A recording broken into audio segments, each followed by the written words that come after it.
So we're sitting there talking. They're talking about their team. So we're screaming over there.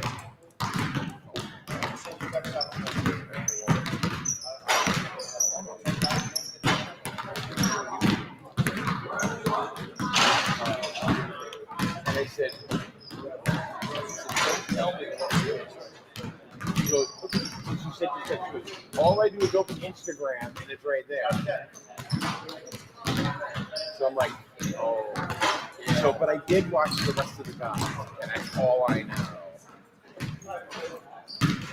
Yeah, I just started screaming. That's what he does.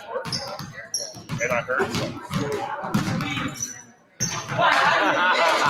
So sorry, I don't want to keep interrupting, No. but we need to start at 8:50. You do whatever you want. All right, so I'm going to tell the refs to call and start at 8:50. We will get you the rosters. Kim is working on the rosters, give you everything. Yeah, just talk to these guys in the rosters. I'm going to do that. Wow, look at this. All my favorite people. I love it.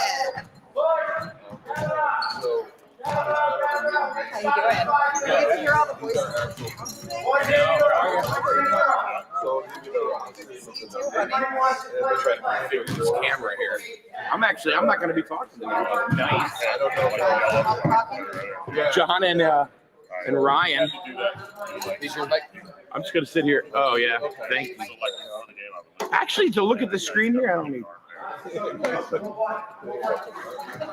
I'm going to even DoorDash McDonald's, I think. Or Duncan. Well, I don't know. He's being his personal self. Thinking you're right. Who's play by play in this color? What? Who's play by play in this color? You're play-by-play. I'm play by play.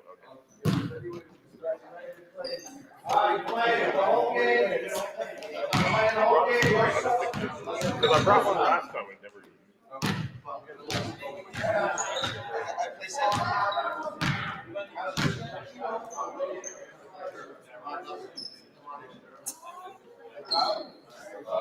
This is what I do with the mic.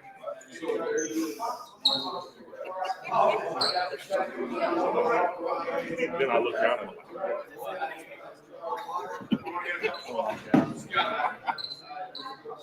Picture right? Okay. So just like Ryan, go ahead and fit the headset to you. Make sure you're all set. And really just follow John's lead, you know? They're not going to start for 3 minutes. And but when they do, John will start off and follow his lead, but you're going to put number 1 and 2 up. All right, so where'd you say you should put 25?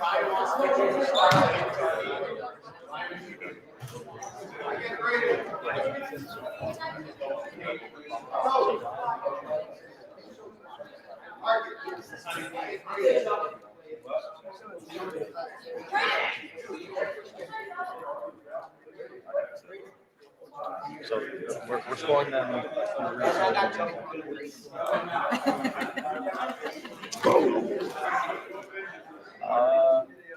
I would love to guess the white home, but All right. What? Yeah, go ahead. We don't have rosters or anything, so just do what you can do. All right.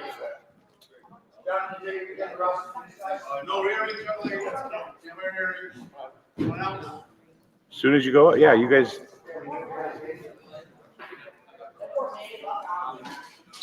A little higher. That loud though? Probably. About 25, let me see.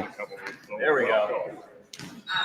You guys have that's what we're doing today. We get your roster. What's your name,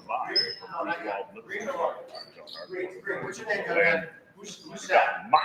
Running the camera today. We are here for Griswold Youth basketball. We're going to be here today.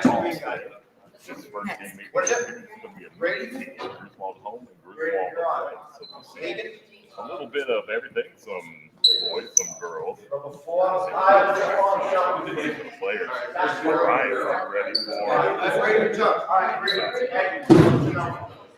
I'm excited. We got a number of games ahead of us. This is just one of many things to look forward to. We've got all-stars there today. We've got girls, juniors, boys macros, 2 teams of boys macros, girls, juniors, and the list just keeps going down. We're going to be here. The final game is at 2:15. Like you said, John, long day of basketball, but I am here and ready for it.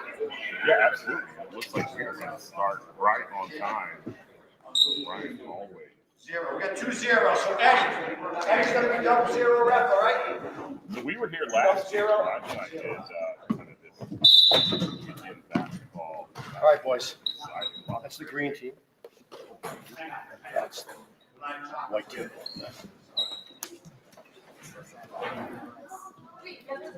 We've got Griswold home, Griswold away. We've got green and white. We just got the rosters for both teams.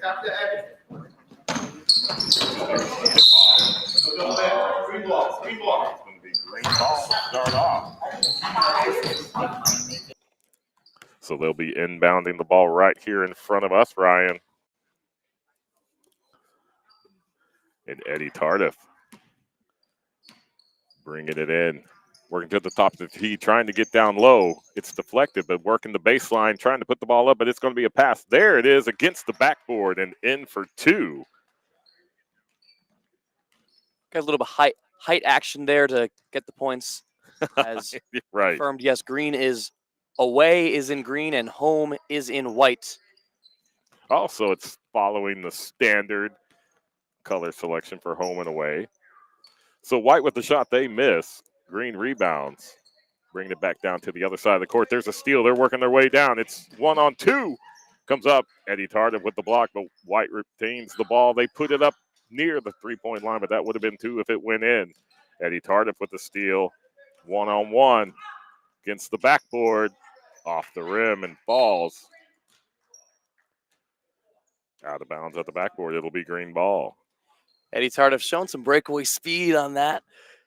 Trying to run the defense, gets a good open look, but his team will keep possession in the end. So, and they inbound to him. He shoots from the side, right across the rim, goes out of bounds, and it will be white ball.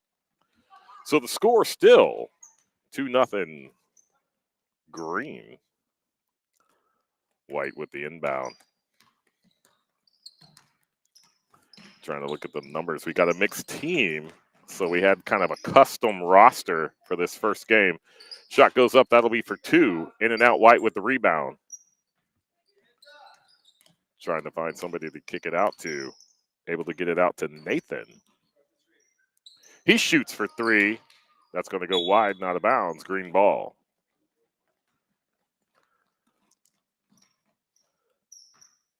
white offense looking a little more methodical, a little slower, like they're trying to draw something up, as opposed to green seeming to take more of the physical approach. Right, just kind of fast break. There's a steal. So we're going to see the 2 different styles of play right here in action. White working back to the inside. Goes into the lane, down to the baseboard. They put it in, and White's on the board for 2.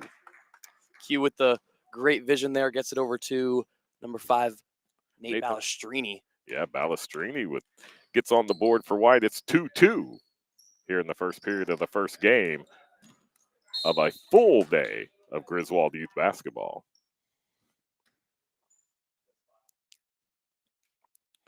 Ball does go out of bounds. Green will retain possession.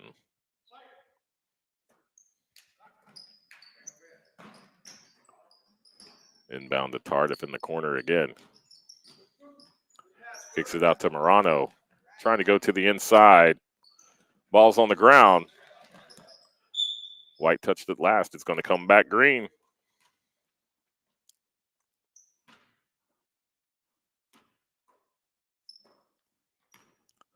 See if we can get some buckets scored here. We've had a lot of movement up and down the court, but only 2 baskets scored for both teams.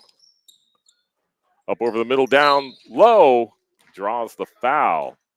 So he'll be shooting 2. And that's Braden King going to the line. We got 2 number 0s on green. Yeah, we do. So we have a 0. Well, one's listed as a double-aught, and then one was blank. So I'm assuming that the blank was Brandon, who's at the line, off the rim on his first shot. And Eddie Tardif is the other 0. We've got a substitution green. getting some height down there for the second shot. And if anyone notices, given our camera view, you can see that there is only one sub throughout both teams in this entire game. Green has 6, White has 5, so we're gonna have a little bit of cardio today for both teams. A lot of people getting minutes today. But hey, as a kid, you love to see that. Absolutely. Q trying to go to the inside. Able to kick it out to Joe. Was that Reshny? Tardif on the steal. There's that breakaway speed you were talking about off the glass, and he's going to come with a bucket. So that puts Green up 4-2 over White.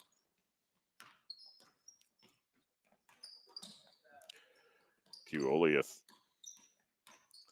works his way outside the three-point land. That's going to fall short. Rebound Green. Zach Martell comes up with it. They go down to Brandon. He puts it up, and he's going to get his second bucket of the day. So King with 4, Tardif with 2, Nathan Balestrini with 2 for White. That who has the ball now, working down to the inside, kicks it back out, gets the ball back. Going to work across the key, kicks it out to Cuolius. Working in the lane, he puts it up just a little bit too much on that. And we've got another foul call. So Balestrini coming to the line for White. He'll be shooting 2. Balestrini doing his best to draw a foul against a rather tall defender in relevance to his own height. Might work out. Off the front of the rim on his first shot. Everybody will be moving on this one.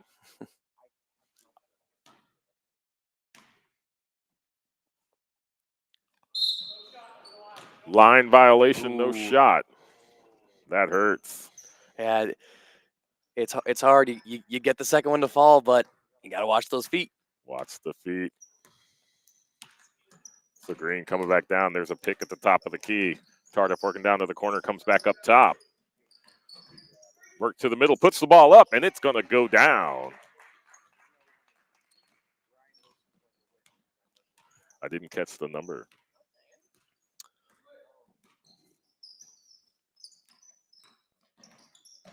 Yes, it's tricky when numbers are only on one side of the jersey. That was number 4 for Yeah. Green who scored, and I believe number 2 for White.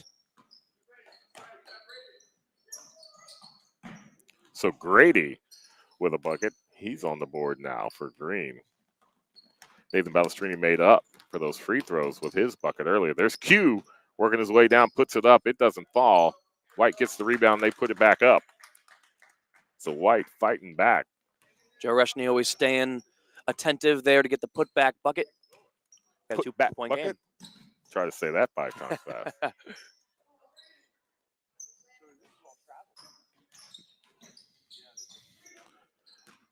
Brooke Morano with that rebound kicked out. Tardif at the top. Oh, nice move to the inside. Puts it against the glass. He's got another bucket. He's got 4 in this game so far. 1:36 left to play in the first period. Score is 10-6. Griswold Green over Griswold White.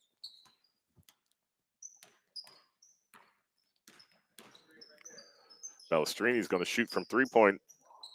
It's going to fall short. White with the rebound. They put it back up. That also misses. Oh, I think Tardif got away with a travel there, but it is. he picked up his dribble. He was forced to get rid of it because he would have taken another step if he held that ball any longer, and it lands into the possession of White. They bring it down, and they're going to maintain possession after that ball goes out of bounds.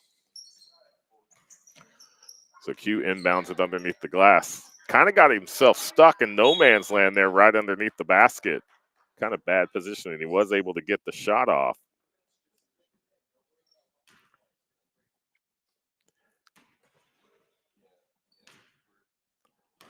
But it will be a change of possession. Griswold Green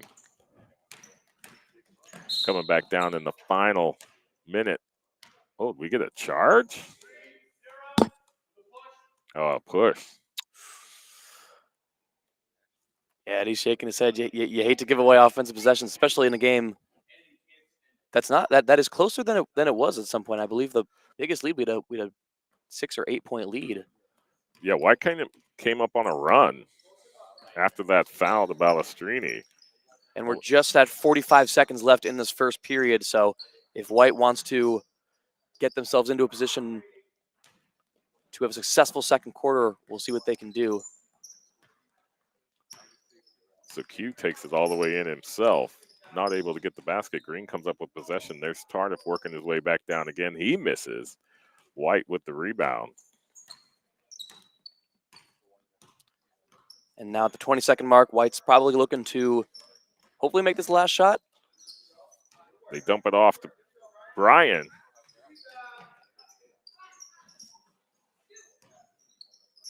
There's Q with a shot off the glass. Tardif with the rebound for Green. That's the end of the first period. So after 1 period of play here in game 1 of Griswold Youth Basketball, we've got Griswold Green 10, Griswold White 6.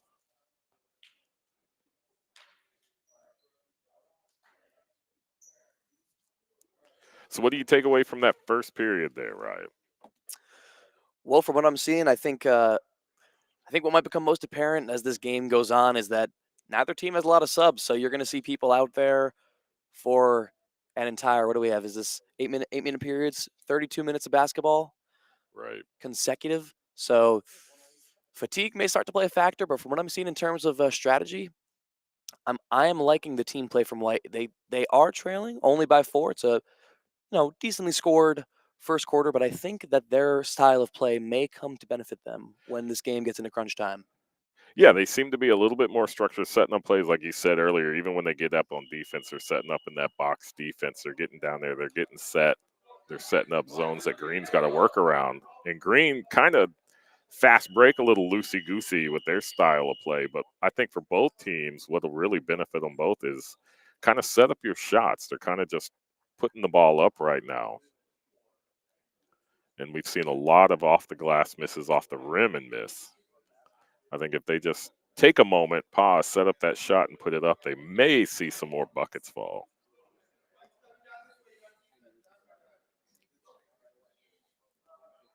And for Green, Brooke Morano's going to take a breather. And respect her being the only girl out here. Yeah, but she's a Morano. She is a Morano, so basketball is in her blood. Yeah, never count them out. So White with the inbound to start the second period, trailing by 4 to Green. Working the ball around, getting that ball back to Q. Fighting around some tight defense. There's Tardif with the interception and the steal. He's going to work against Balestrini. Puts it up right over the rim. But Brandon's there. He's going to kick it back out to Grady. Tardif at the top. He's just going to drive the lane himself, put it against the glass. He's got another 2 points on the layup. So Tardif with 6 in this game. Half the scores for Griswold Green coming from Eddie Tardif.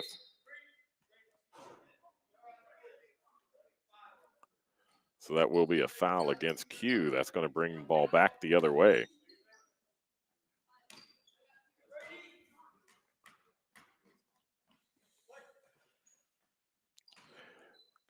Inbound to Kyle O'Brien.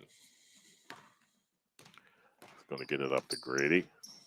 Trying to go all the way down to Brandon. But you got the big paw of Josiah in there to knock it out of bounds. Green maintains possession. But possibly saved a score right there. Tardif tried to intercept that, but Balestrini comes up with it with White. Behind the back to Q. Nice move. That shot goes up off the brim. Balestrini with the rebound. He's going to go back out to the outside, work his way back in with the layup. That doesn't fall. And, they might not have gotten a score there, but I will say this about White. Continuing our talk of their strategy, they are taking high percentage shots. I mean, didn't find the basket there, but as long as you're setting your teammates up for open shots, not much more you can do. Yeah, absolutely. Kind of cleared out underneath the basket, moved it to the outside, then immediately saw that opening, worked the baseline back down to the boards. But like you said, it didn't fall, but I like the play style. And we've got Grady Hagen there to play for Green. To the plate. I'm already in baseball mode.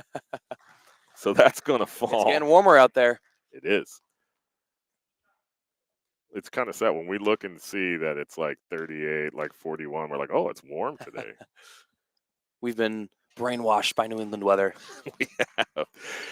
So Grady, 2 for 2 from the line. That's going to bring him up to 4 on the day.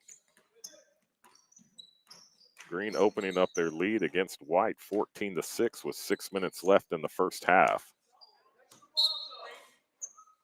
So looked like he was trying to pass that ball over to Reshny.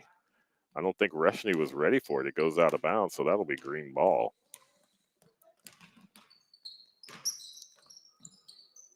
So, Wow. I wasn't sure if that was going to be a shot or a pass underneath, but it was a shot, and it goes in for 2. Eddie Tardif Tardif, with 8. that was a driveway, playing three on three with your buddies kind of shot. Yeah. Wow. Now you're playing horse, and they're like, try to make that shot over again. But hey, White responds with a bank shot of their own. Oh, yeah, Josiah there with 2. He's on the board. So Tardif down to Brandon. That's what I thought he was going to do on that last play. So he got a substitution White. So Q's going to take a breather. Oh, it's number 10, Nicholas Strain. We should probably add him. Yeah, who is not on our given roster. I think he might have just gotten here because White did not have a sub in the first quarter. And White will turn the ball over. It is early on a Saturday morning. I've got my Duncan. I've got my Maxwell House. So that'll be for 3. Oh, and it goes in. There's our first 3-point bucket on the day. Grady with 5 here in the second. From the baseline for 3. Ooh. That's going to go off the rim. White gets the rebound. They immediately put it back up. That's going to go down. Brian. We've got handwritten notes, so I'm trying to make out that last name. Arlie? And Tardif with Is it a another Y or 2. a C or no? It's a something. I think it's Arlie. All we know is Brian is on the Arlie. board. He is. He's got a bucket. Wow, and that's a pretty good looking bounce pass. I think if any high school coaches are taking a look, that's a high IQ play right there. It was a good bounce pass. Sets Nicky Strain up for a great basket. And immediately making his presence felt here with 2 points. He's been in the game all of about a minute and a half. So we got to push on Green. It'll be White ball. So definitely the points getting spread around on both teams.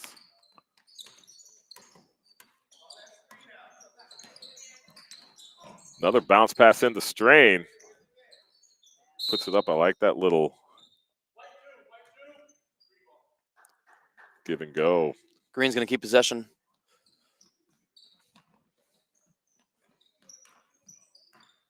And just like that, we're under 3 minutes here in the second.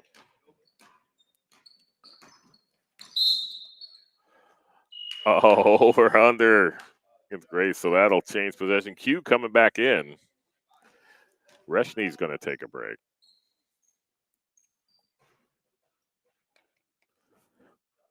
Brooke Morano in the game. It's a 9-point game, but honestly, this one feels closer than it is. I can't lie. I have a feeling. Oh, there's another 3. I was just about to say it really does not feel like White by any means is out of this game. It's definitely one to watch. Could be one for the ages. So Balestrini puts it up. He gets a 3 for White. He's got 7 on the day.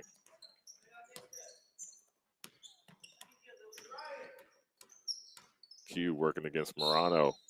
We've got to travel. It's going to come back the other way.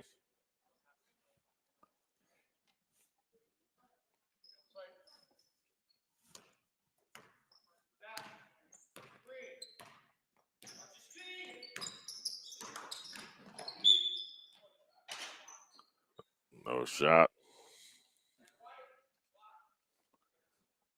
Green trying to set up a play there. We saw a screen ending with a shot from Tardif. Yeah, but it was waved off on the foul. Now we got the change possession. White's going to bring it in. Q will bring it in. I'll pass back over. As soon as you say that, Balestrini crosses the line.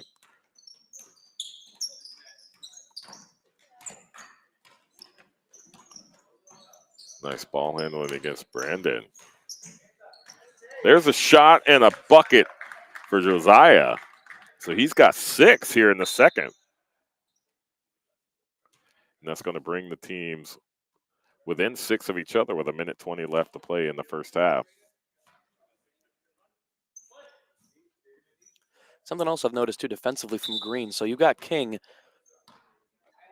easily your tallest kid. If we're looking at him, I mean he's taller than me. I'm not a very big guy myself, but you got a tall kid. He is guarding up top. He's defending the point guard. Right. So usually at this level of basketball, you're just kind of throwing your tall kids in the paint. Yeah, no, they're going to be down low, get the rebounds. Like I think I've talked to Mike when we've called games. I was always the center. For a brief time, I was a forward, but for the most part, I was center, and my coach would tell me, just get in the way and get rebounds. That was my job. So there's a bucket for Green. That's going to be number 10, Zach Martell.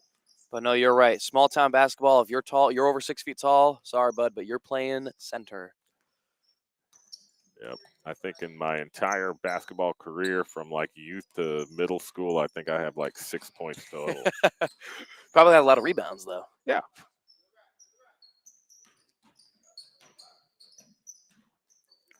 So Q overshoots it. Tardif with the rebound. 1-on-2. Able to break through on his own, but he misses it. Strain with the rebound. He's going to come down the far side. He's going to take it. Oh, nice bounce pass underneath to Brian.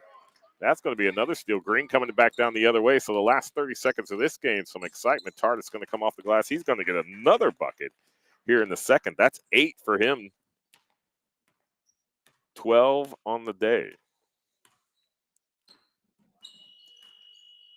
And that is the end of the first half. So your score now, Griswold Green 25, Griswold White 17.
So we are back for second half basketball action here. Griswold Youth Basketball coming to you live from Griswold Middle School. John Harden still with Ryan Palillo.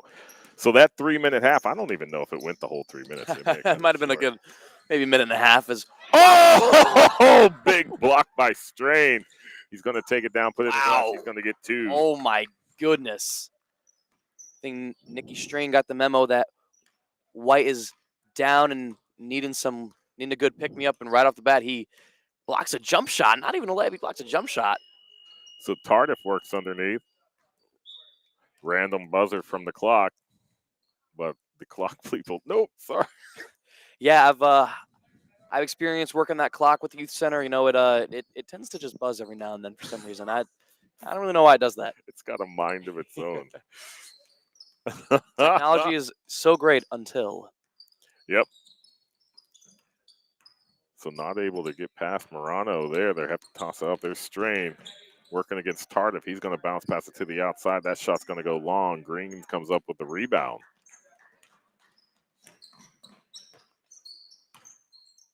So we were talking a little bit during halftime that this travel team for Griswold Youth Basketball is new. Last year was the first time they had a travel team going outside the internal rec teams. And they were pretty successful, actually made it to the first round of the tournament. They were eliminated in the second round. But everybody seems to think that it was a great experience. They're seeing better competition. It's only going to make this travel program grow. And yeah, I think this is a step in the right direction for in terms of Griswold basketball as a whole. Back when I was there, it was solely in house. You had like a good 5 or 6 teams, depending on how many kids your age played. But I think having a travel program, getting to get that experience of other towns, not only does it build the program, but also builds that sense of camaraderie in the town of Griswold.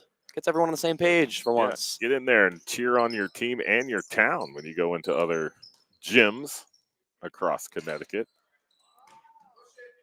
So a couple of missed shots for both sides. Strain bringing it down for Griswold White. He's going to work inside. He gets a shot, gets his own rebound, puts it back up. That doesn't fall. And it will go out of bounds, but off on green, it'll remain white ball.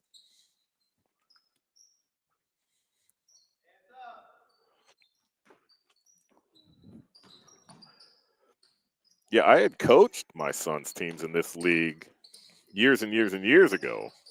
That shot for 3 falls off the rim out of bounds. And yeah, it was just rec league, and actually your practices were like immediately before your game was. Yeah, how it worked. You got 1 day a week of rec basketball. Usually, I believe it was a 2-hour slot. You had an hour for practice, hour for games. And from what I remember, it was almost different every day. Nicky Strain, this is the shot. Sometimes you'd get there, immediately have a game, and then you have a little practice after. Or sometimes you'd get there, you'd work a little bit. Sometimes you practice with the team you're about to play. You just kind of played and took the time slots you could. Because remember, we're sharing this gym space with an entire league. So tried to pass across, but that's going to be intercepted by White. That was Brian with the block. Q working against Morano. She messes up. We got a jump ball. Like we were saying, don't mess with the Moranos. They'll mix it up. And possession arrow keeps the ball in the hands of White. Nice pass underneath. Oh, that just doesn't go in.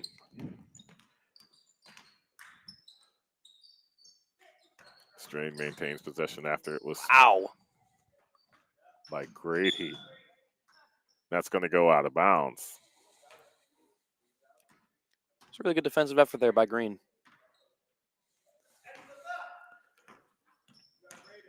So King and the Tardif. Eddie across the line. Over the top, back to King. Not able to hold on to it. White gets the ball. That's Q bringing it down the far side.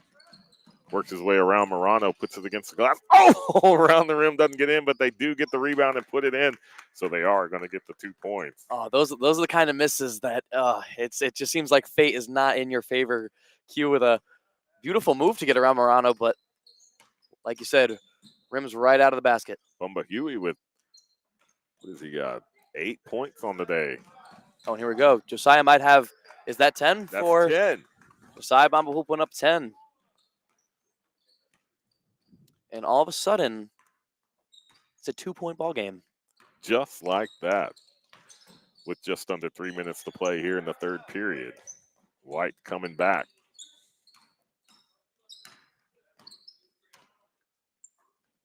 Back up to the top of the queue. So it looks like Green slowed down their play a little bit. King off the glass, off the rim. Zaya with the rebound gets it over to Q. I didn't see Q there at first. I was like, where's he going? He was hidden behind Reshny. Oh, he goes all the way in himself, draws the foul. He'll be shooting 2. Q might be next up in line for one of Griswold's signature archetypes, I would call it, which is small but fast. Kind of like a Chris Coleman. Like Chris Coleman, yeah.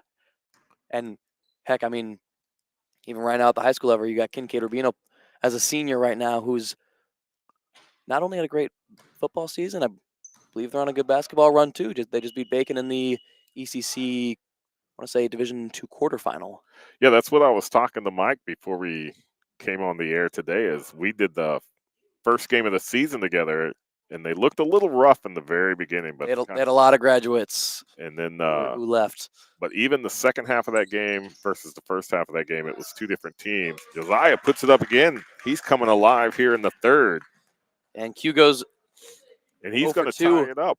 But like you said, we got a tie game on our hands, 25-25 with 2:10 left in the third. But I told Mike, I said, this is a good team. They're going to do well this year. King puts it up. That's going to get blocked by the rim. Battle for it underneath. Green comes up with it. They're going to draw the foul. That's going to.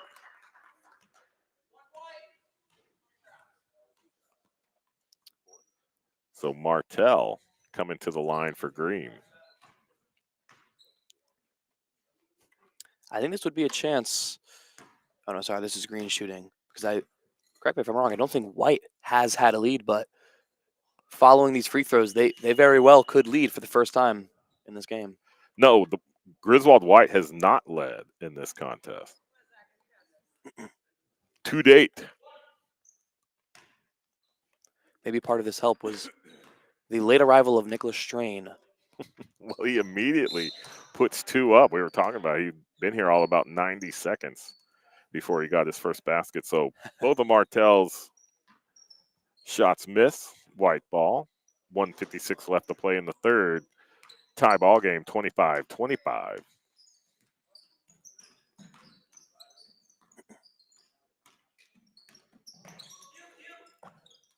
Balestrini gets it over to Strain. Strain kicks down to the baseline. They're going to get another bucket. So here comes White with their first lead of the day. Who was it that scored that basket? That can't see Brian? numbers. That was Brian. For White, it was number 2, I believe, Yeah. off the beautiful pass from Strain. But right there, Green, they're not gonna go down easy. We still got a tie game after White takes a very short lasting lead. 1:10 left in the third quarter. This game is flying by, but not without Strain some with pretty good scoring. Who scored for Green? I don't know. I'm in Tardif. All right.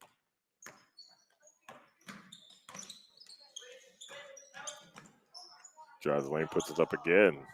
King with the rebound, kicks it back out to Tardif. Tardif immediately puts it up. That's going to stop. Strain with the rebound for White. Worked his way underneath. Not able to get that bucket. Wow. Oh, they get the bucket and the Oh foul. my gosh. Was that Bombahul again? Yes, it was. He is on a mission. So he's got 8 here in the third and coming to the line. Chance for a 3-point play.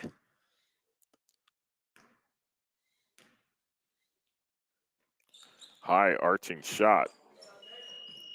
Strain with the rebound.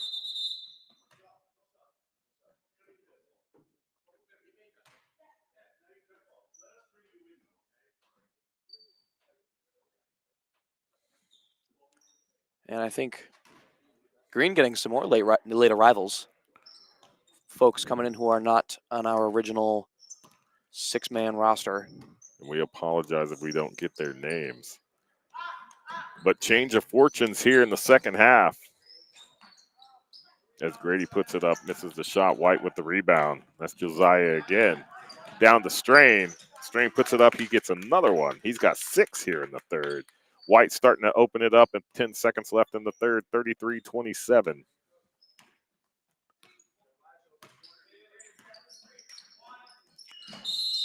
So Tardif passes to our new arrival, number 11 for Green.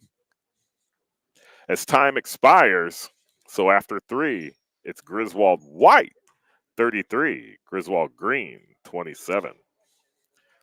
So only 2 points for Griswold Green there in the third period. And then you can look on our score sheet here. White just opening it up. Josiah with 8. Brian, number 2 with 2. And Strain with 6. Yeah, and Nicholas Strain only 6, which no, I say only. That's a pretty good scoring quarter. His playmaking, I don't think can be understated. We've seen him come in. He's making beautiful reads. I think he might even be catching his teammates off guard. They're not expecting him to make the sort of looks that he's getting. You know, in size wise, he's a pretty tall kid. So I think when he drives, he definitely attracts a lot of attention down to the paint, which frees up his teammates. And I mean, hey, if that means Josiah Bambahul puts up 8 1/4, then that's what that means. Yeah, absolutely. And then, like, he'll work the ball down and he'll actually go into the lane, but then he'll kick it out. And, yeah, I think it's exactly like you were saying. The teammates weren't expecting the pass. They're like, oh, now the ball's in my hand. All right, I got to do something with it. So we're about to start the fourth period, 8 minutes away. Griswold White with a 6-point lead over Griswold Green. Brandon King inbounds it to Tardif. Trying to find King again. Able to get it to him. Working the baseline. Kicks it off to number 11. Oh, nice move to the top. Whoa! Nothing Wow. but net. Oh my gosh! So number 11, I apologize again. We don't have the name for that player, but he's on the board with 2. There's a pick down low. King with the block on Strange shot. They're gonna call that clean. And they're gonna call that one clean too. Babahu tried to get it underneath, but Eddie Tardif was there waiting for it. Works against Strain, puts it up. He doesn't get the layup. Green maintains possession. That's going to be for 3. Falls a little bit short. Rebound by Griswold White, number 3. We have another late addition to the team. Number 3 for White. King with another block on Strain. King with a block on 3. And number 11 for Green comes up with it. So 2 blocks by King, change of possession, 6:50 left to play in the game. Griswold White still in the lead, and 11 with his second bucket.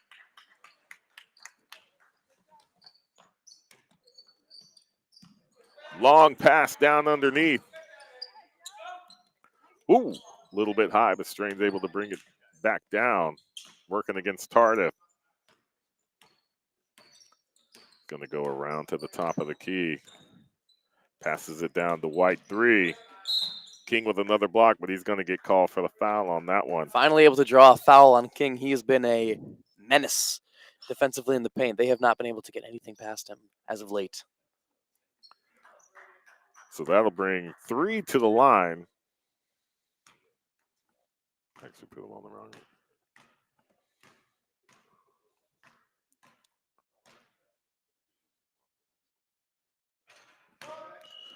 Off the front of the rim, we got a substitution for White.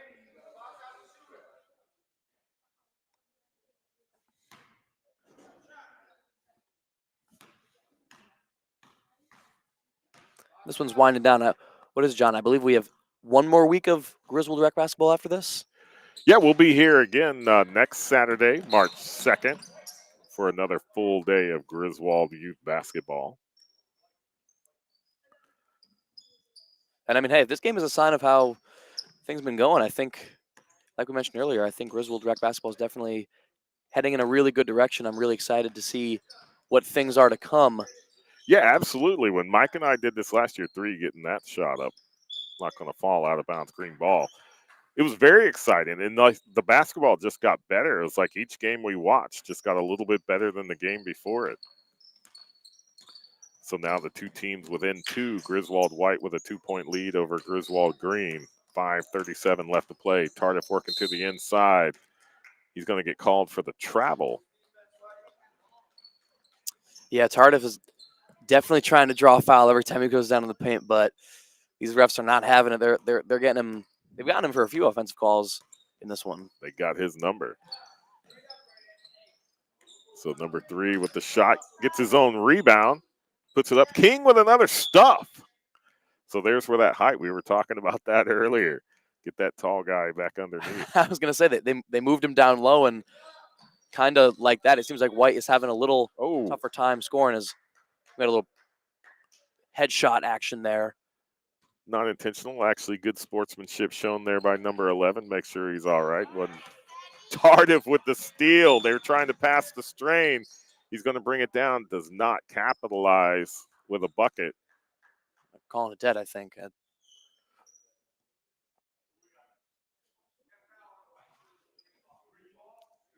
Foul on White. I didn't catch a number or a call. Well, No, just all of a sudden they pointed. just foul on White.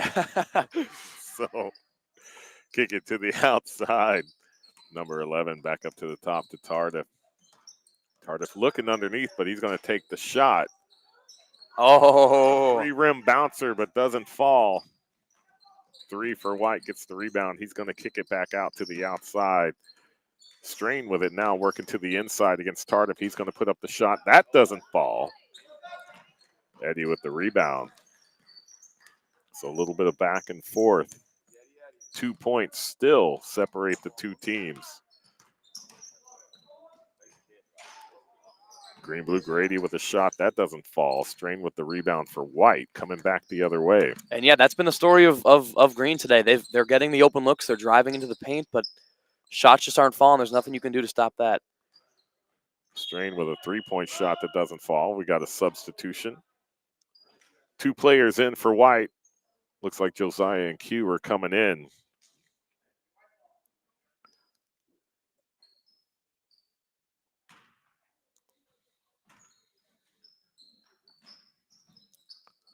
Balestrini inbound the pass to Strain at the top. There's Josiah, who's been on fire lately. Oh, he's got 3. Oh, my goodness. So it continues. Quiet in the first, got 6 in the second, and then just lit off in the third, continuing with a 3 here in the fourth. Josiah Bambahul has been an X factor, to say the least, for White. There's Q with the rebound for White off the Balestrini. He gets the shot off against Tardif. It doesn't fall, but Q gets the rebound. There's Strain for 3. Off the glass, doesn't fall. Balestrini keeps it for White, maintaining possession. He puts it up for 3, and boom! So back-to-back 3s for Griswold White.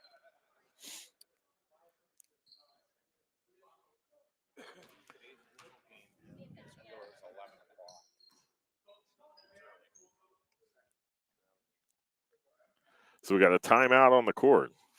And we're receiving word that the ECC semifinal matchup between Griswold High School and Wheeler High School, 2 friends turned foes for the day, will be taking place at 11 o'clock, and that is at Waterford, I believe. Yes, Waterford, the site of those ECC semifinal games. I think it's there every year.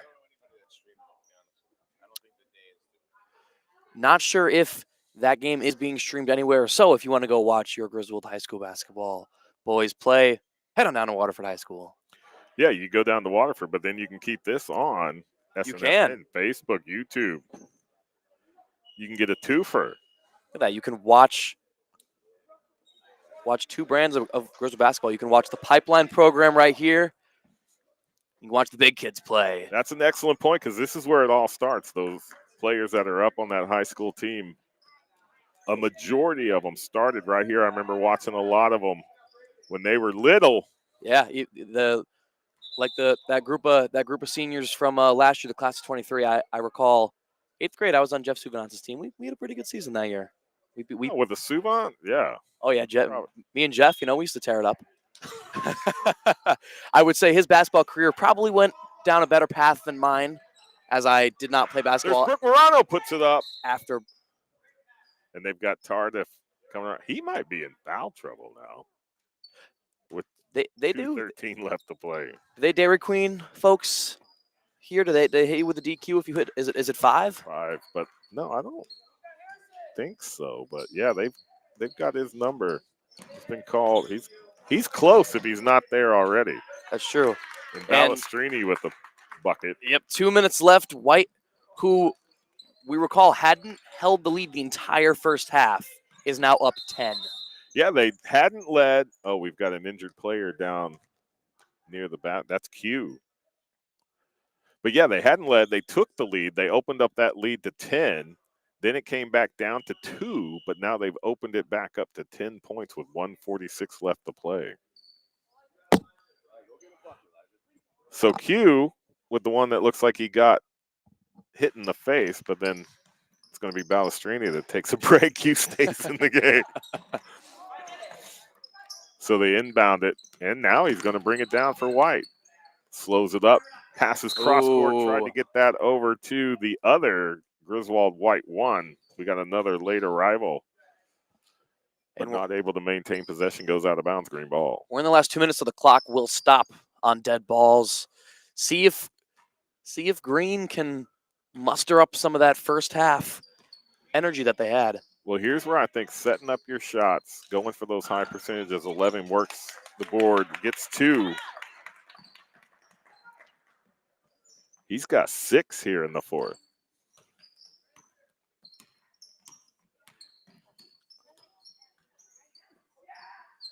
So back over to 1. He's going to work his way down to the baseline. Puts the ball up. Bad angle. Green 11 comes up with the rebound. Comes across center court. We are at 1 minute left to play in this game. And Grady puts up his shot. King with the rebound, puts it back up. He's on the board again. Kind of got quiet after the first. He's got 6 on the day.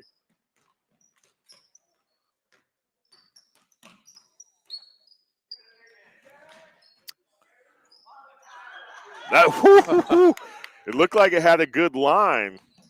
Just wasn't quite high enough to get over the rim. So full court press in effect with 27 seconds left to play. Tardif over the King. He can't handle it. Right through the hands of King. White 1 dumps it to Q. Q working his way down. Looks like King may have got a piece of that. And he's going to get rung up on the foul. That stops the clock with 15 seconds left. These free throws could be vital to any. And Olias to the line. You know, one thing, I'll just look down. As many times as we've said his name, no points. In and out on his first shot.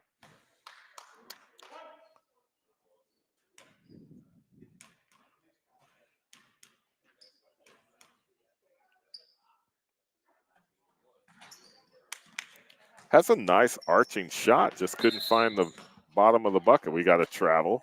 He does. You can tell the form is there. He's definitely been working on that shot. It's a nice shot I've ever seen. It's when you go home and you say, I'm going to go in the driveway. Like the opening to Space Jam. Can't go inside until I've taken. How many shots did Michael Jordan take? Oh, I don't remember. Whoa! Oh, they call it! 3 at the buzzer for Tardif. But it's not going to be enough. Griswold Green goes down 41-38 to Griswold White. So what an exciting game. Change of fortunes. Started off Griswold Green opening it up. They go into halftime leading 25-17 over White, and then White comes back the second half. They take the lead after the third, 33-27, and then here your final score, 41-38. And yeah, what a match to start the day with. Starts off one way, ends another. I'm excited. John. And we got a whole nother list of matches coming up. We're going to be here. Last match slated to start at what, 2:15 is it? So, and we got a handful in between. So we will be with you throughout the day. This is SNSN.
All right, welcome back to SNSN for our continuing coverage of Griswold Youth Basketball. I'm still John Harden, along with Ryan Palillo.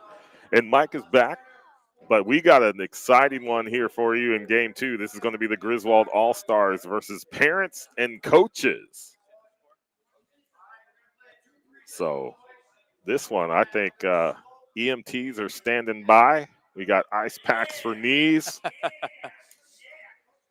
This will be very interesting. We got Jordan, I think, coming in for the tip-off. We do. Michael Jordan, there he is. And the real question is, John, who are we scared for? Do we have to worry about the parents or do we have to worry about the children? I think as a parent myself, getting up there several decades into the age bracket, I'm heading towards 5 of those. The parents, I think they're going to come on strong. They're going to talk a lot of smack, and then they're going to cry. And then there's going to be a lot of ibuprofen that's going to be used later. And here we are with the tip-off. Definitely some ice. So the parents and coaches win. That's actually Mark Sullivan with the tip-off. Coming down low, we got Kobe Bryant. Oh, there's a block shot. Brandon King still with the blocks. Right off the bat, King making his presence known. He's continuing that paint presence we saw in last game. Oh my gosh, and he stuffs Kobe Bryant, and that's that. It'll be All-Stars ball. And here's Q. He's going to kick it out to the outside. There's a shot for 3. Oh, in and out. Rebound, parents and coaches. I think that's Joey Wills. Oh, dumping it off to the other Kobe Bryant. We got a Kobe Bryant in yellow and a Kobe Bryant in black. Yeah, we got home and away, Bryant. And there's only one that's marked on the sheet. We'll try to figure this. Oh, there's a parent steal. He's on the break, kicks it off. Oh, nice save. They're going to call him in bounds. I think the All-Star bench is not having that. Wow! Jordan with 3. Sullivan getting the bucket. Parents and coaches on the board first. 3-0 over the Griswold All-Stars. Strain the cue. Oh, nice pick at the top of the key. Gets the shot off. Goes off the back of the rim. And the 7-foot-tall Sullivan comes up with the rebound. And he's going to take it himself. I thought he was going to dunk it. And he's like, oh, wait, this is a school. I probably can't do that. Getting the rebound, gets another one. The putback finish. Parents and coaches up by 5. Sullivan with all 5 of those points for the parents and coaches. Here come the All-Stars. But, Ryan, like I said, I think the parents and coaches are going to come on strong early, and then they're going to start to feel it. Yeah, these kids are conditioned. They've been playing the whole season. These parents, some of them might have not shot a basketball in decades. Decades. True. Oh, Strain with – oh, and King. Oh, my goodness. It's a taste of his own medicine. No look pass. Oh, off the side of the rim. Strain with the rebound for the All-Stars. Oh, we're already starting to see the parents and coaches a little bit slow coming back down to the other side of the court. Oh my gosh. Elijah Wills for 3. 5-3, parents and coaches. Was there a timeout or all the parents left? We got substitutions coming out. Yeah, see, look at that. We're 3 minutes in. The parents already taking some subs. They are. Cardio is definitely going to play a factor. So they go to Jacqueline. She goes underneath. Going to kick it out top. Pass it down. And parents and coaches on the – I don't know which we have 2 Kobe's, I believe. Yeah, but there's only one that's marked. And it's tough as well. They're both wearing 8s. Maybe if we had a 24 and an 8, we could have worked something. We'll try to do the best we. Oh my God! Eddie Tardif. Come on, man. No, that was Will Priest. Oh, that was Will Priest. My bad. That was like NBA range. The Wills comes in with a bucket of his own. So the All-Stars were able to bring it within 1. Then that's another My- three. Was that Nikki Strain? That was. So all 9 points for the All-Stars coming off three-pointers. We're tied up 9-9. Griswold All-Stars versus parents and coaches. Nikki Strain comes up with a steal. Tried to get it underneath to Jacqueline. It goes out of bounds, so loss of possession. You know, I think I'm noticing this. Are the All-Stars jerseys, as I think we're going to time out, parents taking a breather, are these jerseys reversible to wear white and green? I don't know, but they all are. Some of the people were wearing white just a few moments That's what I'm ago. saying, because we're seeing a couple of faces from the previous game on green right now. So that's pretty awesome. That is pretty cool. And hey, they got sleeves. We know sleeves. It's reversible. So, yeah, we're seeing a lot more timeouts and substitutions happening in this game, and they're all kind of happening on one side of the court. Parents and coaches.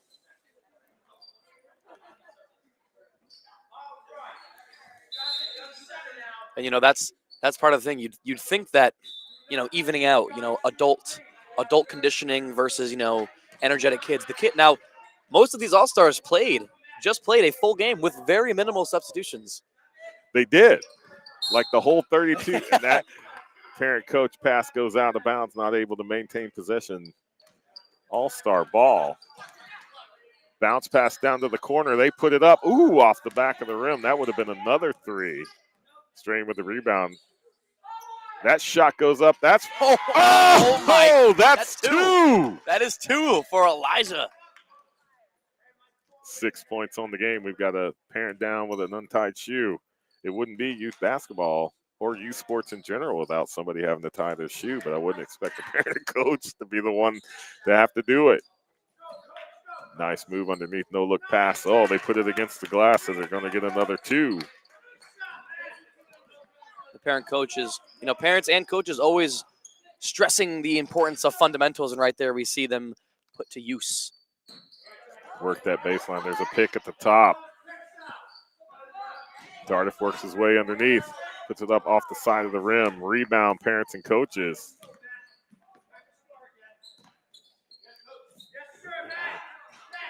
That shot misses. They get their own rebound. They put it in.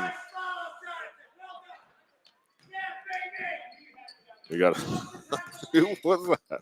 Parents and coaches are fired up. That was Travis, right? With two? Not entirely sure.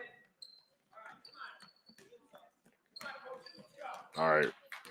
We're trying to look at the score to see who's doing it. Now we're missing the action. It's back and forth. That shot goes wide.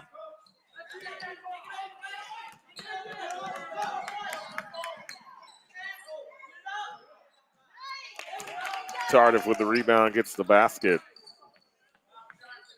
On the board with two. So we got, what is that, 6, 9, 12, 14. All right, we got them all marked. Oh! Nice overhand pass down. Move to the outside, get a better angle. Rebound Green, but it's intercepted parents and coaches, but there's Tardif with the steal underneath on that shot. Strain working down the far side. Comes to the middle. Kicks it back out. Oh! He didn't even pump fake. Oh! Coach down, coach. And that goes out of bounds. Well, hey, I'll give credit where it's due. I think physicality is being matched on both sides right now. This has gotten serious. He's always serious. And yes, like we mentioned, we're still in the first, and the conditioning of the parents and coaches may be playing a factor. Absolutely. There's a shot. Oh, it goes wide. Green comes up with the rebound. That's going to be Strain. Over to Balestrini. Kicks it back out to the far side. Tardif puts a three shot. Doesn't get it. Another one-arm pass down to the corner for the parent. Wow. Oh, no. Look, hook pass to the far side. The parents showing some skills. Wow. Oh, the foul. Draws the foul on the spin fadeaway. That no-look hook pass from Jason Tatum over there, that'll turn some heads. Yep. From the scouts. Put me in, coach. You are the coach. So Tardif still get called on the foul, which brings parents and coaches to the line.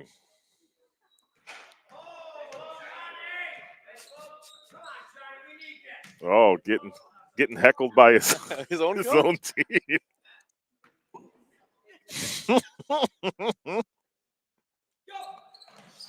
Oh, there it goes down. And that'll tie it up. 14-14 with just under 30 seconds left. There's another three-point shot off the rim. I think the All-Stars got to stop taking those outside shots, start working towards the middle. Bounce pass by the parents and coaches. That was saved right there. Jacqueline with the shot and the bucket. She's on the board with 2. Right as time expires, parents and coaches take a 2-point lead going into the second quarter. So parents and coaches 16, Griswold All-Stars 14. Holy cow. What an exciting 8 minutes of basketball. I think this is exactly what we thought it might be. Yeah, you're very right. The parents and coaches, they jump out to a quick lead. I'm eager to see how the course of this one plays itself out. Only time will tell. And heck, I'm looking over at the All-Stars. They're being coached by Cam from the youth center. They're not even being coached by. So I guess what we're seeing is pretty much all the coaches are participating in this event, leaving kids to coach kids, and we're gonna see how that goes in terms of strategy. We are. And then Matt, I said it's getting serious, and he's like, it's always serious. And yeah, this does remind me of a grand tradition that I recall from my days at Griswold Middle School. They tend to finish out some form of Spirit Week in the spring with a matchup between the students and the faculty, that's always a great one. I think typically the students tend to win. Maybe I guess the average teacher maybe not in the best shape or they're basketball listening. mentality They're listening. as a basketball coach, but nonetheless, second quarter underway. Oh, right into the chest. I don't even think he was expecting. He wasn't even looking. Another no-look pass. That's going to be 2 for the parents and coaches.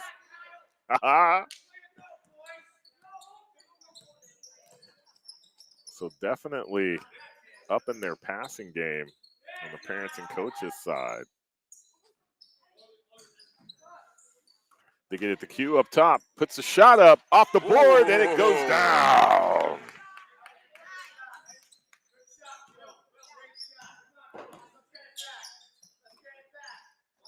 Down into the corner, underneath the basket, pump fake on the glass. There's 2. Parents and coaches opening it up. 20-16 over the All-Stars. There's a steal.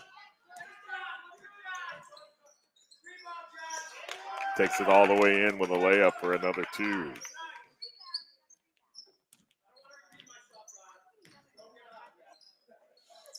Strain for 3. Off the rim. Rebound Green. Tried to kick it out to Q, and that's going to be intercepted. No-look pass behind the back for the parents and coaches. They get it across the line. Work to the inside. Nice touch. 2 points. The parents are starting to run away with this. They're on a run right now.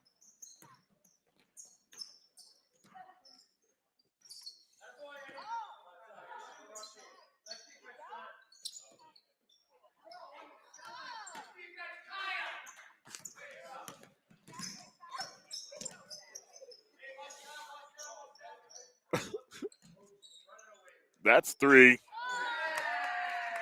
I knew that was going in as soon as it left his hand. Timeout, All-Stars. Coach Cam takes a timeout, and wow, just like that, we had a close one. The parents they're streaking right now. They've had a couple of, I think that shot from Michael Jordan, they called it as a 2. I thought it was a 3. I thought he put his arms up. I thought he put his arms up. They gave him 2 on the scoreboard. Reads 20, 26, 16. That's what I'm basing off of for our SNSN broadcast scoreboard. But alas, the truth reads there, and this timeout blessed with not only a time for us to relax, but a time for McDonald's to be delivered to GMS. Yep. 9:30 McDonald's breakfast. Get a big hash brown. We're not sponsored, but So now we got to see if there's some nefarious things going on. Getting the 3, but getting 2. And yet that's you got a point. I mean, those bucket There's right off the bat. Cardiff with 2. I guess it is important to remember that those operating the scoreboard are high school students. So maybe there could be a connection. Maybe some of them know these all-star players. Do we do a league-wide investigation? is where do we go from here? We got a jump ball. It'll be parents and coaches with the possession. Fakes the 3, works his way inside, puts it up. That's going to fall short, but parents and coaches get the rebound. Goodness gracious, he's money. They gave him a 3 on that one. Michael Jordan is. So they made it. Oh, there's a block and a steal. You always got to be wary of the basketball player with the sleeveless jersey and the tats. Oh my gosh. 9 points here in the second. I think it's 1996. Cardiff works his way through, tries to come up with the backside. Oh, a little fake pass there. Pass underneath. Brooke Morano comes up with the rebound.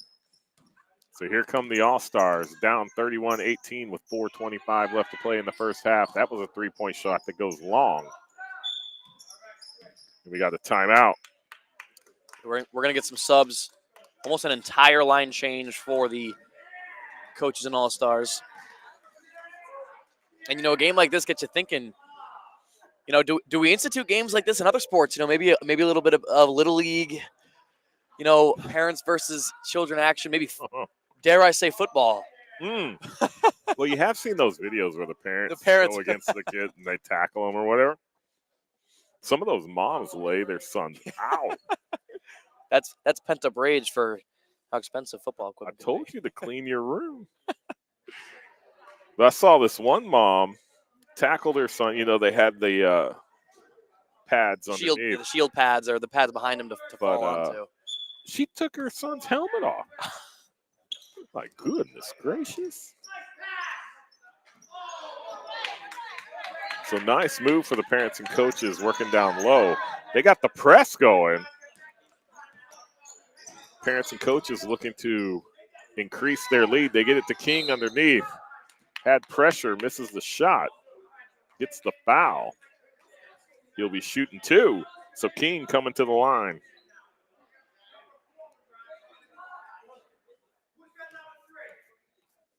I think our ball. Oh, was a not in play ball just rolled across the court.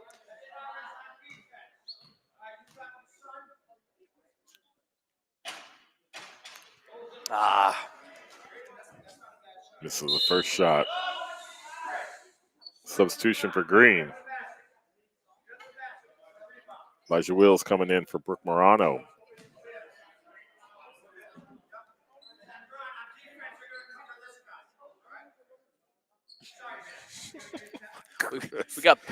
we got a coach quite literally orchestrating his team as if this was, a Pop Warner football scrimmage. He's out on the court. He is physically guiding them to where to go. Line violation on that second shot. So here come the coaches. No look pass. Worked the way inside. It's going to fall for 2. And they got 1 on that. That's a 1-point shot. Oh, hey, hey, That 3-point shot off the rim.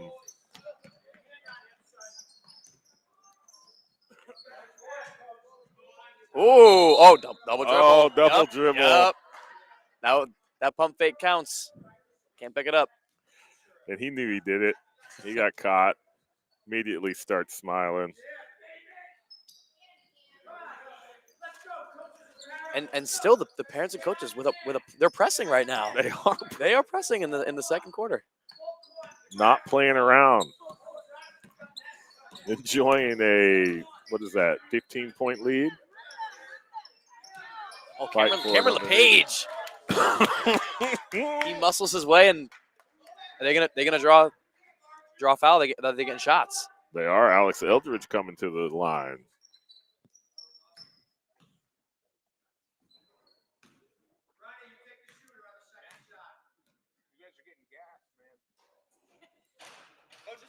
It's the first one. Or was that Carmen LePage? We got two runs. That's Cameron LePage up Okay. shooting, at the line shooting. I know we got quite a number copies. Sinks both of them. Closing that gap to 13.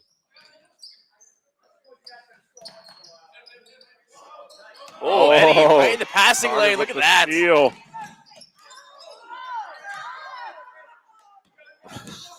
I think the coaches took that We have personal. cherry picking over here. King Sitting on the gets opposite side of the another court. hand in on it, but the coaches come down with it.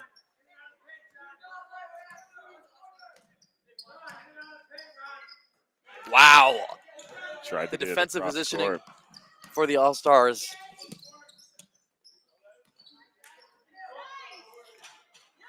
Oh, didn't fall, but they get the rebound, put it back up. That doesn't fall. They get the rebound again. Cameron LePage putting his body on the line. He was just ran over on the other end of the court.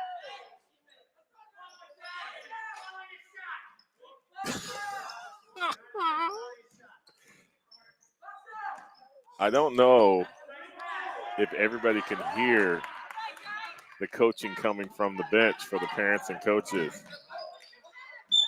But Coach Chris is animated. Hear him yelling at his team, follow your shot.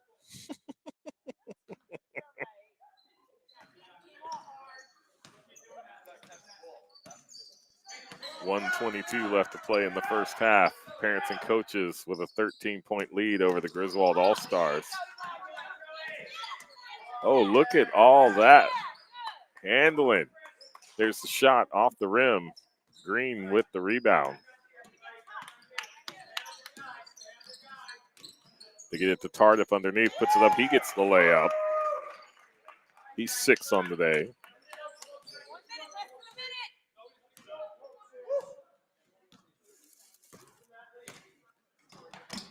Parents and coaches slowing the tempo down.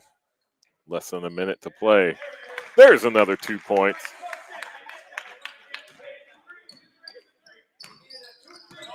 And I'm not sure if they even added those.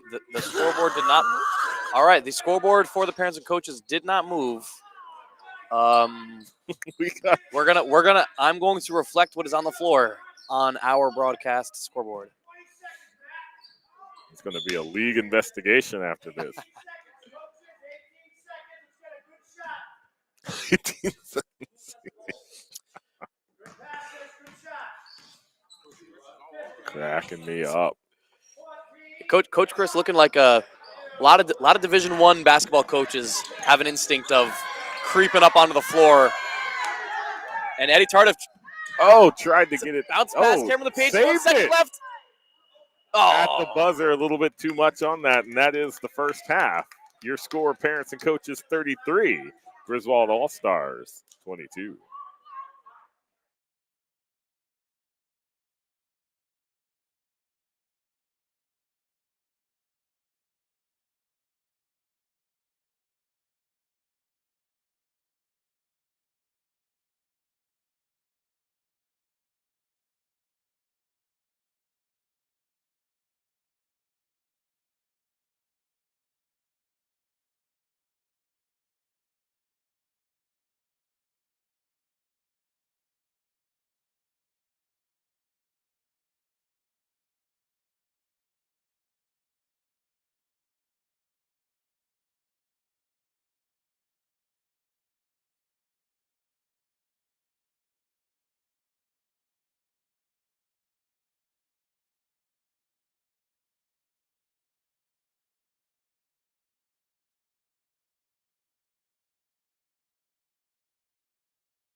We good? We're in the frame? I don't know. They left me by myself up here. Are we good? So we're here with coaches at halftime. So, you know, you guys are holding a comfortable lead. What's the game plan going in? You're looking a little on the gas side. The kids got the conditioning aspect on you. Yeah, I think the rotations have been a little tough because we have so many guys. So we have some guys that are getting gassed early, some guys that are not getting in their flow. I think we'll figure it out in the second half and really step on their throats, so to speak, in the second half. Expand this lead. 11's not enough. If we don't beat these guys by at least 20, why'd we get out of bed this morning? Yeah, we'll go for it. You got a point. We'll go for a 20-point victory without a doubt. And coach, notable right now for I think everyone at home is seeing the intensity. Oh, Like yeah. you said, step on their throats. You're going for the kill right now. For the kill. No doubt. How do you intend? They're starting to shoot lights out. Are you nervous at all about the scoring? We're gonna get them. Not even for a second. All right, Not even for a second. you heard it here, folks. The coaches by 20. Coaches by 20. You bet. All right, thank you so much.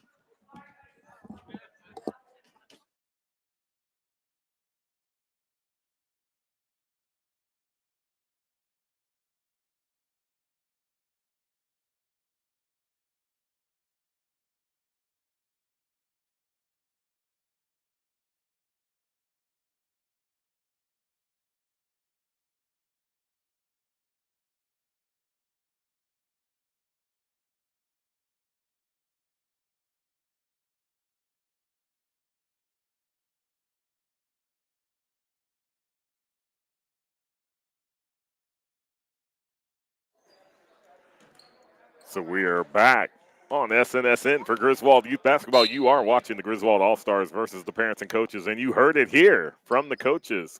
Coaches predicting a win by 20.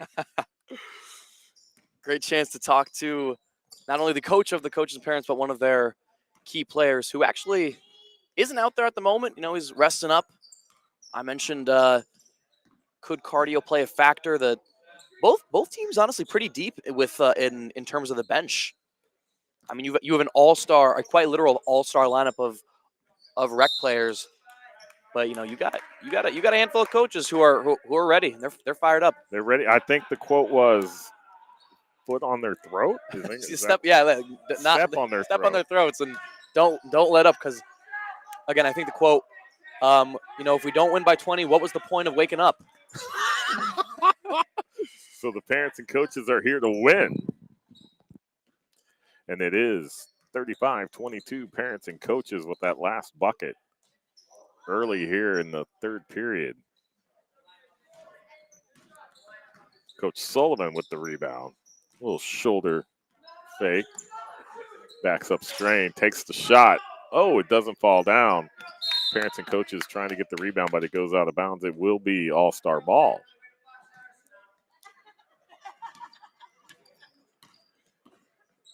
So some work for the All-Stars here in the second half. There's a three-point shot. Oh!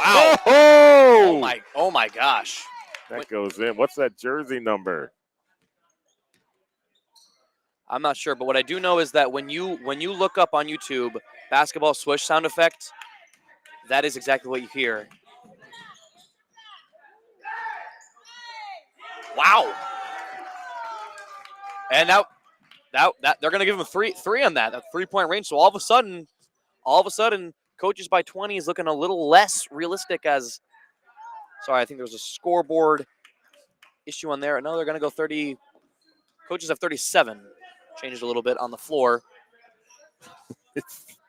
Scoring by description. Yes. Again, we are going to base the score you see on what the floor tells us, which is now a 10-point coaches and parents lead. Only the third quarter, and they're almost at 40. I don't know the highest score we've seen in a rec basketball game, but maybe we'll see it today.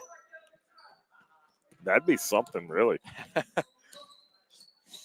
you know, it seems to go the older the age group, the more they're likely to score.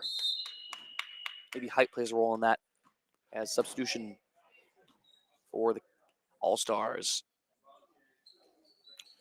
So off the foot of the coaches, it'll be green ball. Substitution. Pass it in.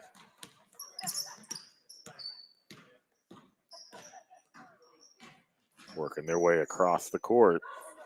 Tried to go back up top to Q. stolen by the parents and coaches. Nice little dump.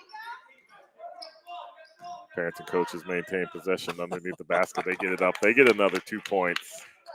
They might want to start, hack-a-shacking with. I don't even know if Braden King can guard that in the paint. No, they're off the foot, out of bounds. Possession change, parents and coaches.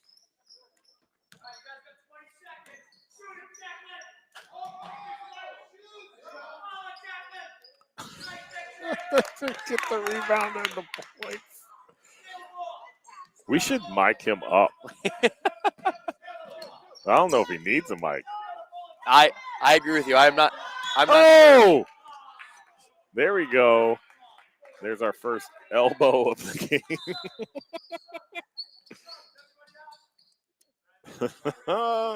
We knew it would happen. It took us to the second half. I know. I think I saw a little chirp in there between Q and 33. If I know anything about this group of kids, is they're not afraid. They're not afraid to get in your ear, and they're not afraid to not take their foot off the gas. They're here to win. Yeah, I think this is turned into a nice, fun game between All-Stars and parents and coaches too. Both teams actually want to walk away here victorious. Parents and coaches with a 14-point lead over the All-Stars right now. All-Stars with the ball. Oh, out of I bounds. got him out of bounds. Hey, I'm also gonna give credit where it's due. I'm liking the shoe game from Elijah and Q. I was never much of a sneaker guy myself, but I can appreciate a good. Yeah, that's the one thing. Whenever you see the new season, you get to see all the new shoes that are out on the court. I've just taken to wearing my old man shoes. I'm a New Balance guy. Oh, you're a New Balance guy now. They're socially acceptable for people under the age of 45 to wear, so I will be doing that. And they're not the big white ones. They're kind of stylish. Oh yeah, they're black with a little bit of. Oh, is that black? Yeah, black, a little off-white in the bottom, but nonetheless, a three-pointer coming from the All-Stars that puts them at 32. And they do get the rebound underneath. 3 minutes left in the third. Yeah, this is the time you definitely don't want to go into the fourth trailing by 10. Oh, there's another three. So the All-Stars, dangerous from the outside.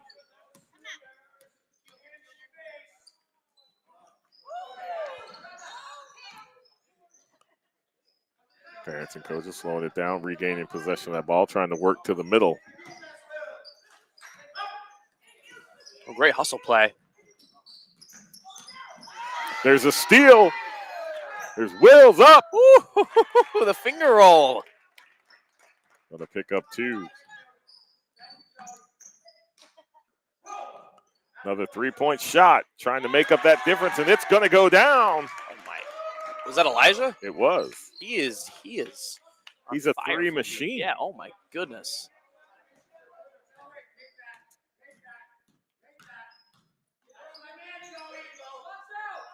The Will's working his way inside, trying to get another basket. Doesn't go down. I think coach was looking for the jump ball there, but you got to have a hand on it. You can't just bear hug him. There's Q for three. Off the rim, rebound, parents and coaches. Ooh. Behind the back pass. Baseline shot, rebounded, parents and coaches. Continuing to get their rebound, and it pays off with another 2 points. 47-38, 1:21 left to play in the third.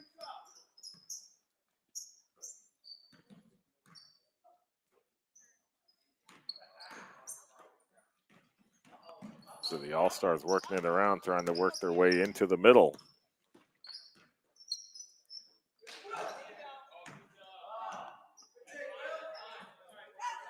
Shot goes wide. Parents and coaches with the rebound. There's a break. Brings it in. Doesn't get the bucket on the layup. Rebound, parents and coaches. Green gets the second rebound. And that's three. That's Priest for the All-Stars. Kid's got some size to him. Absolutely. from behind the basket, in for two. I think Wills for the parents and coaches was impressed with that shot. Got a three-pointer of his own off the back of the rim.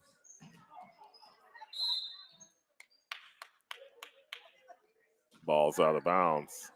Parents and coaches with possession.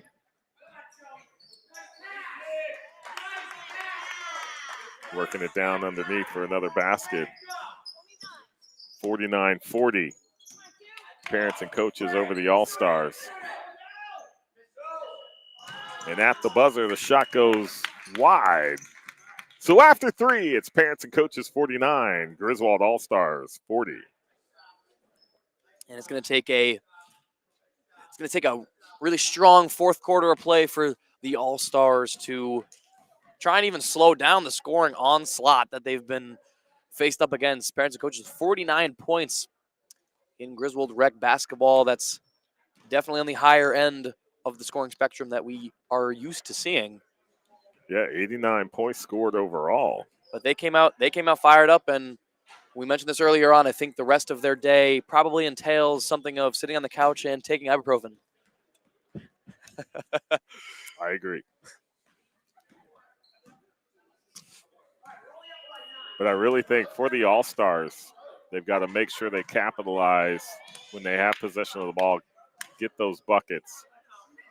And then they just got to slow down these parents and coaches, work on the steals, get the rebounds off the shots. They only need to make up 9. I agree. And All-Stars, they've got a quick and physical lineup. They've got both Priest and King to match the size of the parents, and in the front court, the back court, Strain, Tardif, and Morano. Yeah, they've got pretty good much trio. Their power 5 out there right now. Moving the ball around. Oh! Yeah, they're going to get him for a Coach Matt. That's a defensive. Oh, my gosh. Almost give him a little hit stick.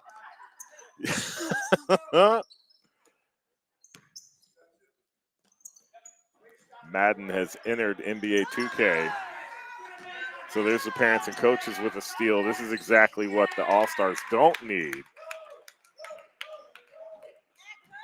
Sullivan able to capitalize with 2.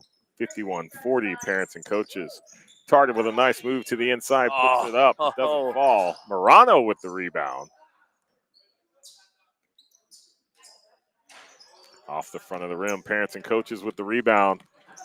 Pass to Coach Matt, and he's going to have a nice one off the glass for 2.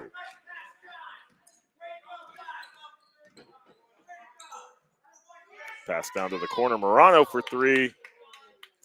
Falls a little short. Parents and coaches with the rebound. There's Deep a three-point shot. That'd be like a Globetrotter 4-point shot.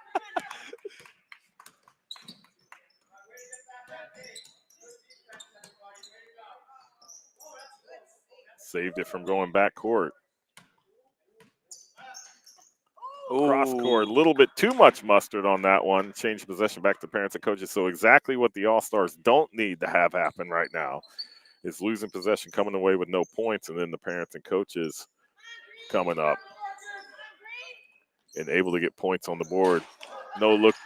Oh my goodness. Back up. He tapped that one right back in there. 55-40.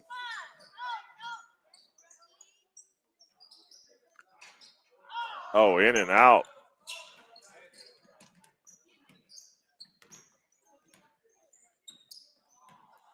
Pick down low. Able to open it up. Nice pass. 2 points for parents and coaches. Don't let the gray hair fool you.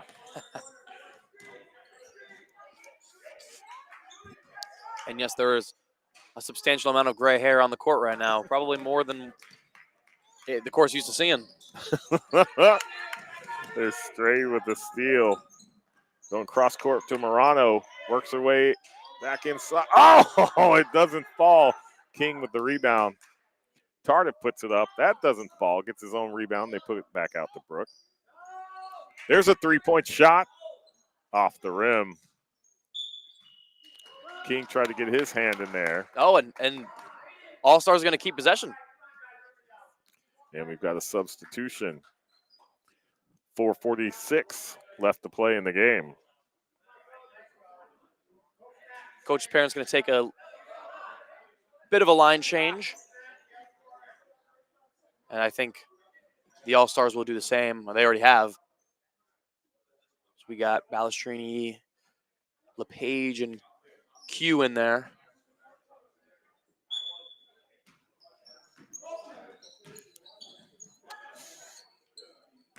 Q. Oh, still by Wills. Q coming in. Not able to stop them. Parents and coaches with another bucket. Well, we're pretty close to that promise we got from, who was it? I believe Coach Mark in his promo that said, or no, I think it was Coach Chris actually, coaches and parents by 20. They did. They called it. They're 1 point away. We are close to the guarantee.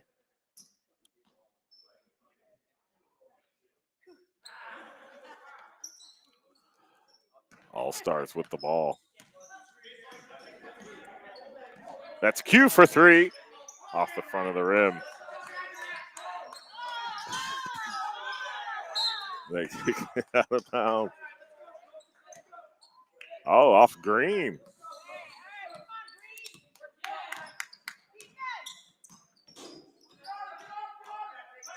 Another pick down low opens up another bucket for the parents and coaches. I think these parents and coaches have played before.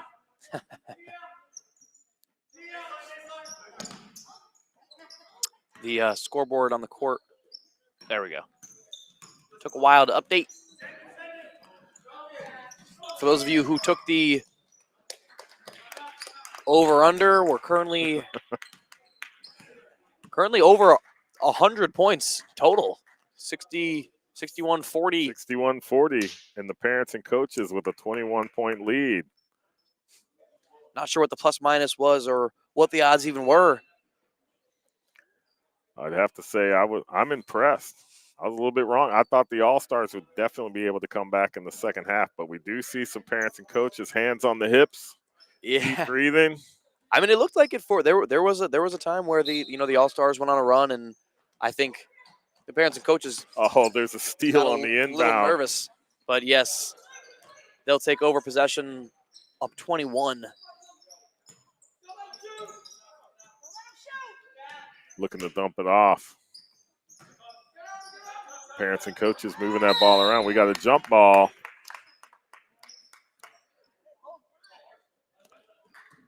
Possession arrow. Parents and coaches. Jacqueline with the shot, sails long. Parents and coaches with the rebound. They're able to get another 2 points increase to 23 over the All-Stars. 63-40, 2:22 left to play. There's a 3-point shot off the rim. Parents and coaches for the rebound. Actually, there was not a green jersey underneath that basket at all.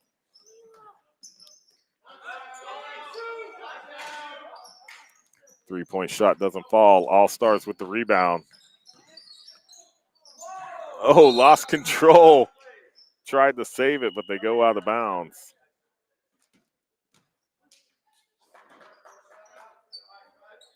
Michael Jordan checkbacks in for the parents. I think the parents only have 4 on the. Oh no! Oh yeah, they have 5. Yep, they do.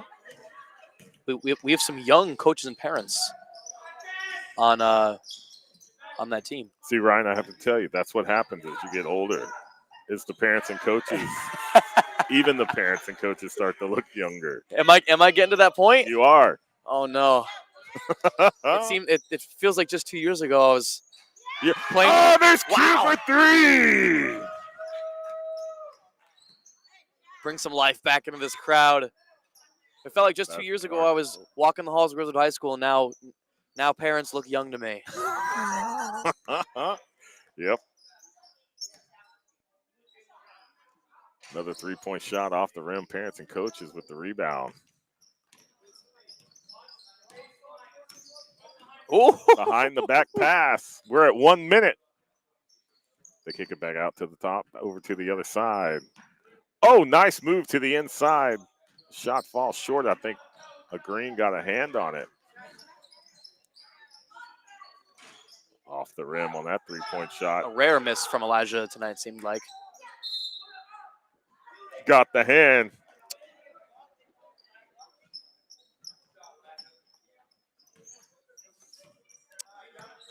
(67-43), parents and coaches.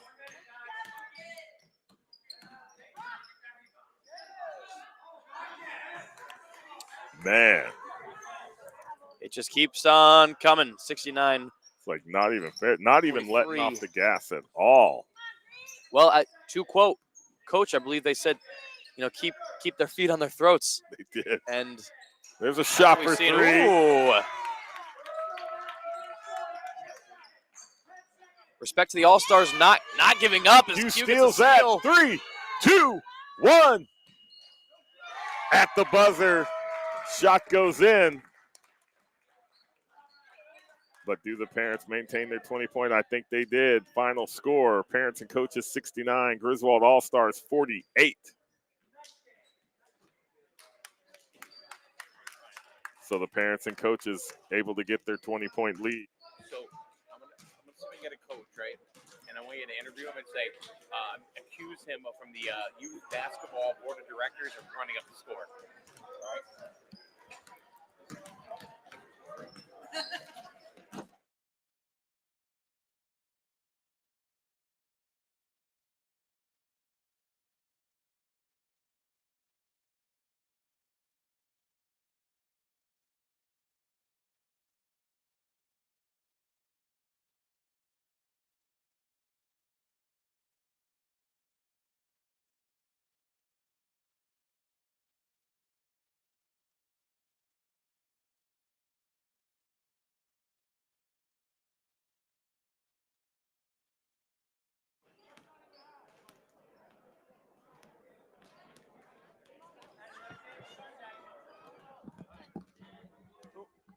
Matt? We interviewing? I guess so, yeah. All right. Go ahead and throw this on, and I'll tell you when it's good.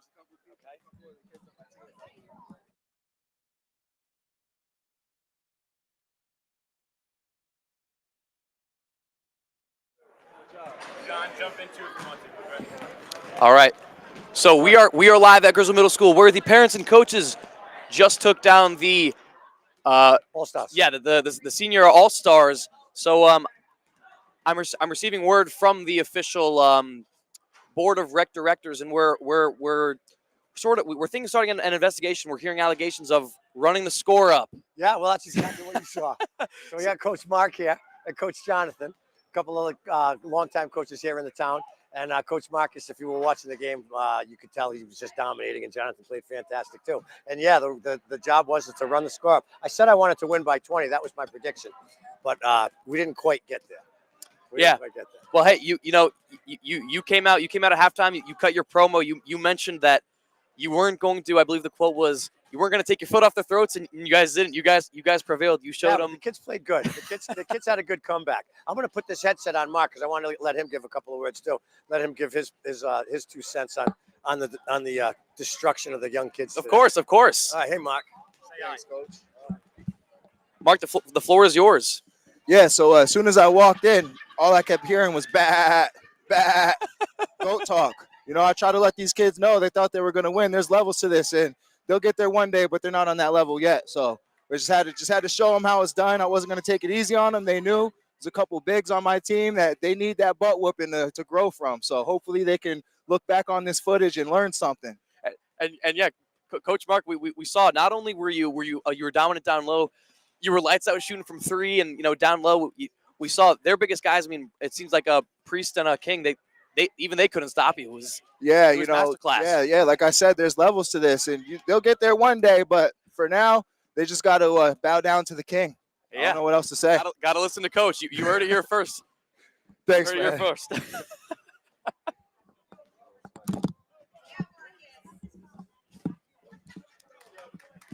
And who are we here with now from the parents and coaches? Coach John. You know, Coach John. Yeah. So, just a quick question coming into this one. What is the what was the collective mindset that we saw from the coaches? I mean, we saw you know they score 40, we score 45. You know, that's what it is. You know, and it is what it is. We won by 20, so you know they thought they were ready. and They and weren't. I was shocked. I almost thought that I thought that the kids would be the most fired up team. I mean, like think about what they have to prove. They got to show it to their coaches. They're getting a chance to dominate adults. Who doesn't love to dominate? Some adults who tell you what to do, but you guys gave it to them. So You know, we came out here and displayed more dominance than they did, obviously. So yeah, and you guys played a good basketball game. It's been a pleasure. all right, thank you.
So welcome back to continuing coverage of Griswold Youth Basketball here on SN, the streaming news and sports network. I'm John Harden along with Ryan Palillo, and Mike is still on the camera.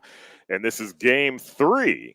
This is going to be girls juniors, Coach Morano's team versus Coach Saporito's team. And Ryan, we've just kind of come down and after the parents coaches Griswold All-Star game, last game in game 2. Pretty exciting game. That was something to watch. Very high scoring game, and we watched the coaches and parents definitely ran away with that one. I think they were 1 point shy of the 20-point guarantee. Were they? Or 1 point above? 1 point above. 69-48 is what I Oh, had. maybe they did hit it. Look at that. But we did have some scoreboard irregularities, but we're about ready to tip off for here the girls juniors. And Griswold Green comes up with it.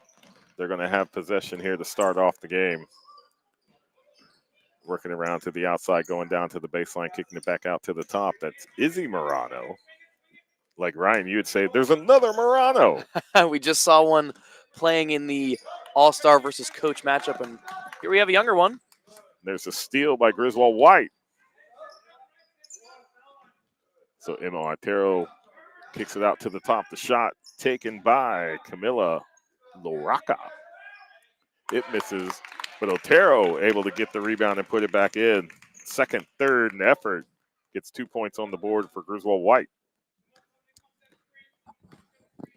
Yes, and just for clarification purposes, we're in conventional home and away colors. Home wearing white, away wearing green.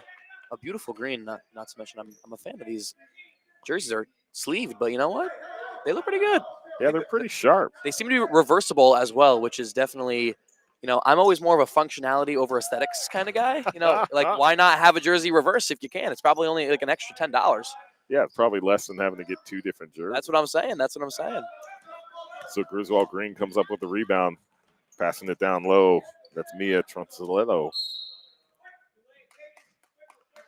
Looks like that goes out of bounds. It's going to change possession to Griswold White.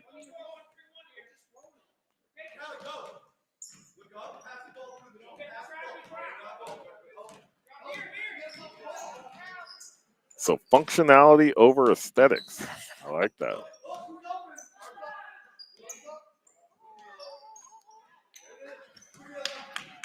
So Peyton Langlis bringing it across for Griswold Green. Works to the inside, puts the shot up off the glass. She's on the board with 2. 2-2 here early in the first period of the girls' juniors game. Beautiful bank shot right there. And that pass stolen by Green. Tronsolito tried to get it down to Morano in the corner. And just like that, 2 minutes into the game, we've got an untied shoelace. We're bound for one of those per game, it seems. It cracks me up. I was umpiring a game just this last summer, and there were like 2 or 3, shoelace like requests for time, like back to back to back. So I call time. The player starts to tie a shoe, and then I announce from the plate, does anybody else need to tie their shoe? And then I heard from one of the parents behind the fence go, thanks, Blue.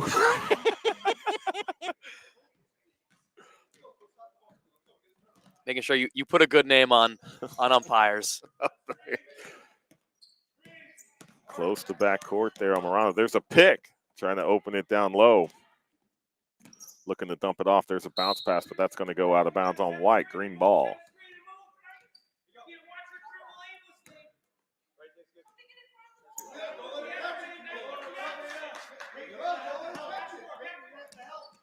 So Tronsolito getting it in for Green. Up over the top, going to the middle, had a player there in the paint.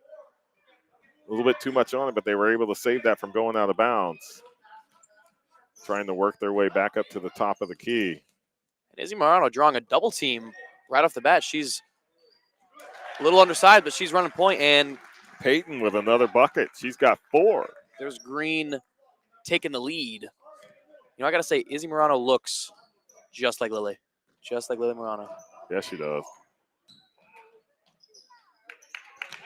There's another bucket for White. That's Charlie Saporito. Rita.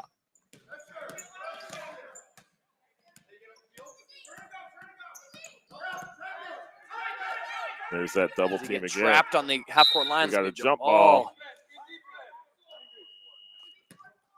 So we got a timeout, Green. Did they get the timeout before the jump? Oh, I don't know. I think the call on the floor by the official was a jump. Not sure where the possession arrow is pointed. Well, Green got the tip off. So it's going back to Green after the timeout. You know, it's interesting now as a college student of a Division I program that is the University of Rhode Island. They keep possession the same. Plugging right here. You know, hey, I'm spending money. I might as well flaunt it. They keep standard possession arrow rules in college basketball, whereas rather than doing an actual tip, they just go possession arrow. And another interesting rule that remains in college and on the floor here today is no numbers over 5. Numbers, you will not see a number 6, 7, 8, or 9. Why is that? So I believe the official ruling, at least this was originally done in high schools and colleges, was so when the official makes a foul call, it's got to be a number they can make on one hand. So if number 15, 1-5. Number 22, it's 2 and 2. 2, right. So you can't make I guess you can't make number 6 on one hand. So that kind of that's the ruling. I guess. I mean, they did away with that in the pros, and I think overseas even they can wear kind of whatever you want. It's an outdated rule, but it still stands. So White tried. We got the third jump ball of the ball game. So Green intercepted that long throw in, but then ends up in a jump. Green ball. They pass it in. That's number 0 with the shot off the glass a little bit too much on that one. Here goes Saporita. And she got called with the travel. Wow, it's going to go to Green. And I think the problem Green has been having on offense is they're trying to inbound solely to Izzy Morano. And right now we're going to see, I was just about to say, they need to bring in someone to help because Morano is being smothered defensively. Langley working it all the way in, takes a shot off the rim.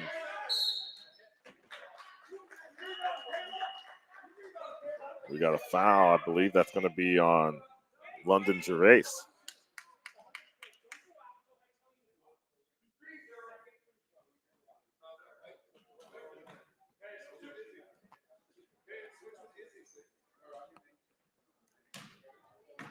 So they're going to give her the shots. Kayla Fleck coming to the line. She'll be shooting 2.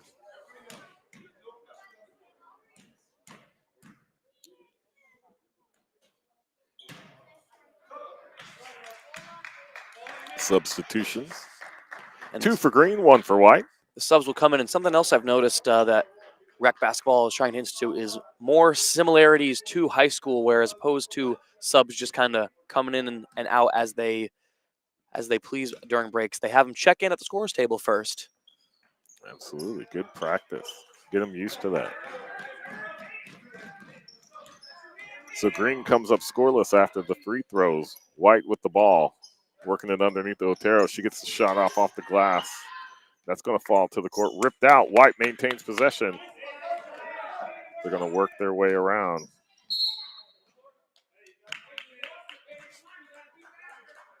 They're going to call that one on the floor.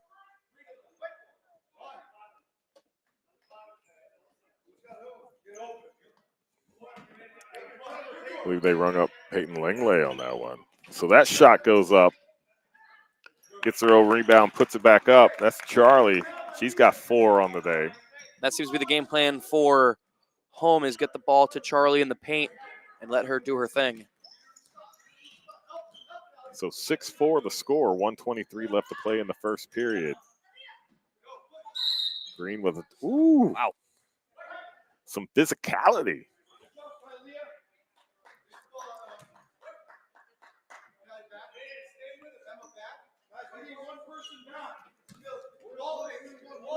Botero's going to inbound it for White. All the way down. Deep outlet pass right there. Kelly Lozer out of bounds, green ball.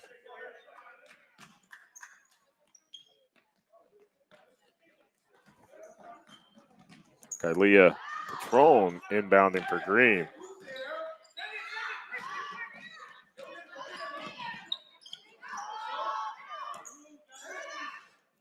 We've had several.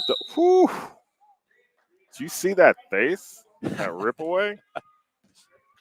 Yet another jump ball. These jump balls showing the physicality. Each team willing to put their life on the line for this one. I think Miranda Malagi was sending a message. Nice pick up top. Open up Peyton to come inside, but it closes up. That ball's going to roll out of the bounds off White, green ball.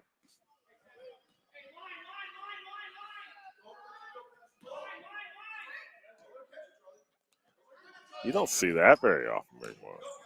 With the break. The break, yeah, they're still instituting the classic inbound play. Yeah, Savarito, she's going to come off the glass. She's got 6 here in the first.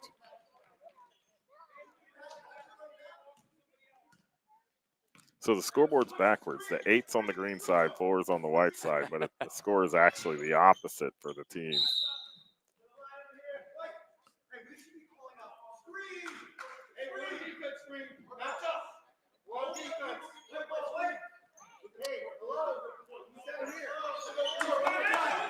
Oh, a little bit of all alone. miscommunication. Oh my gosh. Otero with a bucket.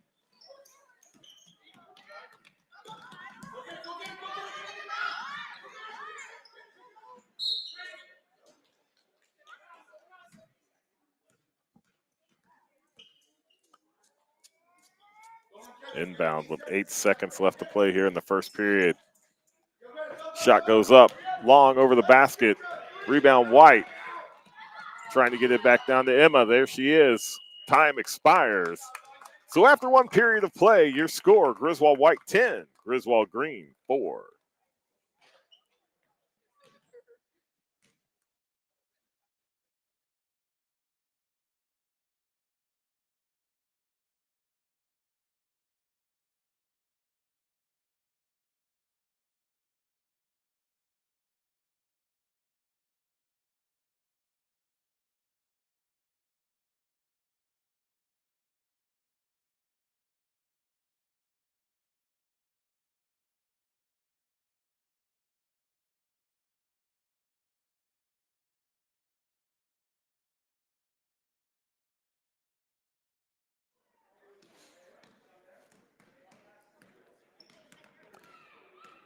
So is that only 30 seconds between periods? Is that what we have?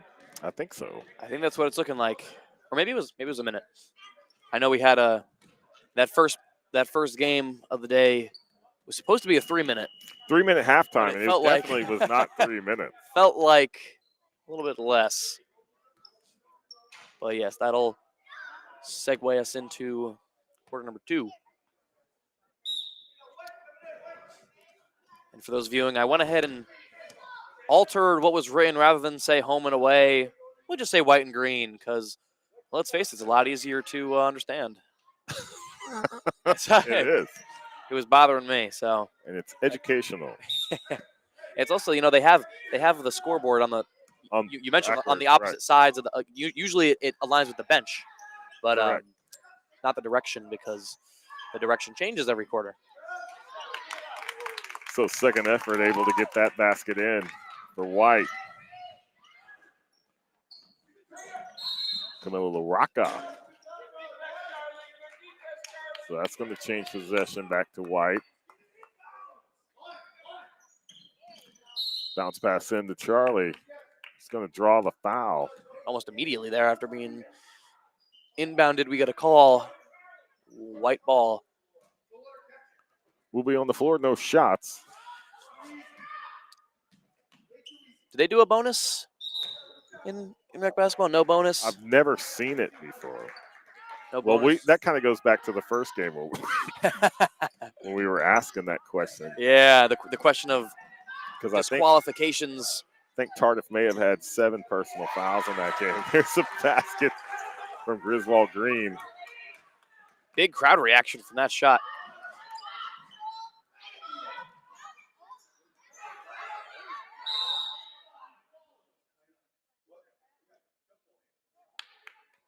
You jump. Jump possession arrow Green.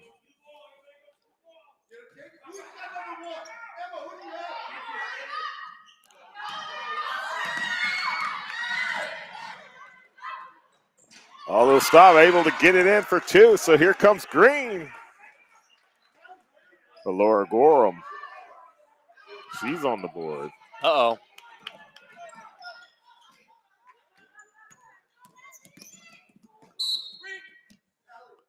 So it goes out on White.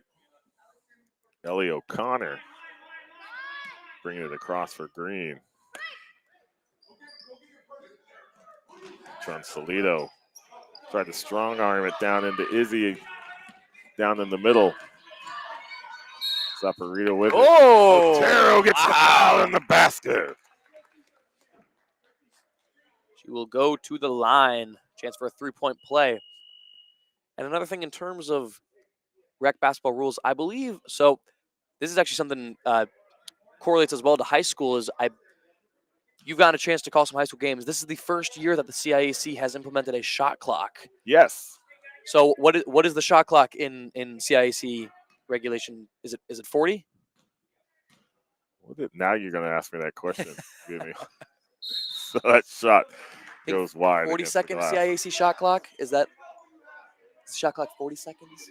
35. 35. Okay. So yeah, that's something that I think it's reasonable that you give rec basketball the opportunity to take their time and not have to worry about a shot clock. Yeah, no, because they're learning fundamentals. I think this is kind of where you learn and kind of hone those fundamental skills so you can take it to the next level.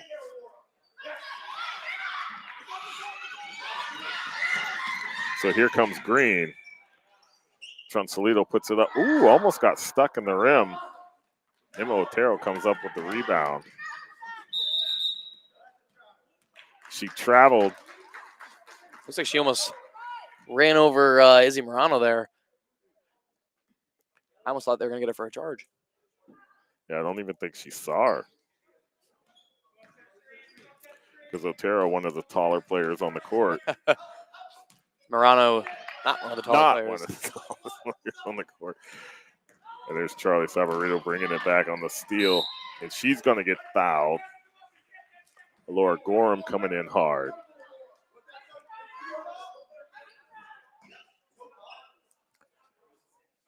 Kelly Lozer inbound it for White. To Charlie. Spin around off the glass and in. She's got 8 on the day. Half the scores for Griswold White.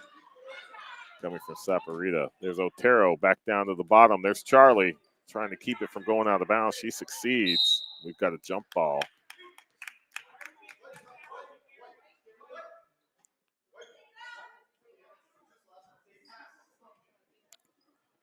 It'll be White ball.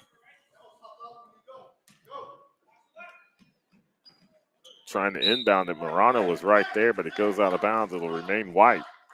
It's a good thing she's got those knee pads on. She's kind of slid a little bit. she does have knee pads on underneath those socks. Yeah, that's what I can't tell if those, long socks and knee pads. Yep. I mean, hey. Another basket for White. Green trying to get it down to Ellie O'Connor, but it's going to be taken away by Camila LaRocca. Or no, I'm sorry, Ariana Todd.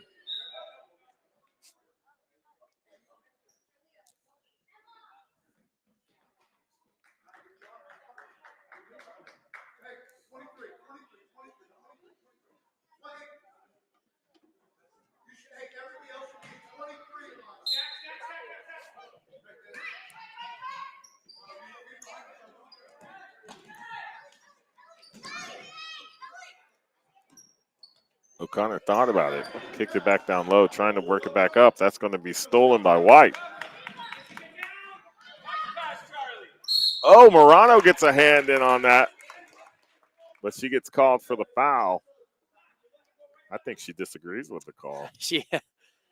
Yeah, that's it's not a very happy camera after that one. It's a good call. I mean, she definitely had a hand in there. So Camila LaRocca at the line, shooting 2.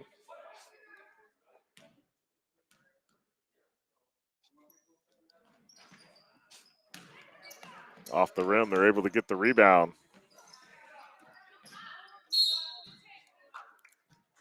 Goes up underneath. We've got another foul.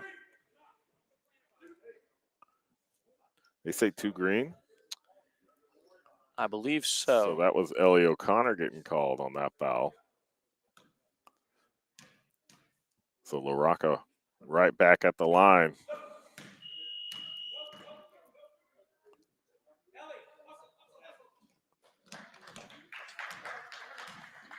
Substitution.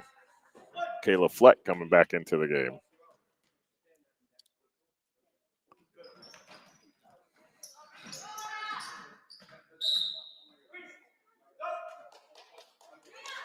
Out of bounds on White. It'll be green ball. Have another substitution for Green. Sophia LaRocca.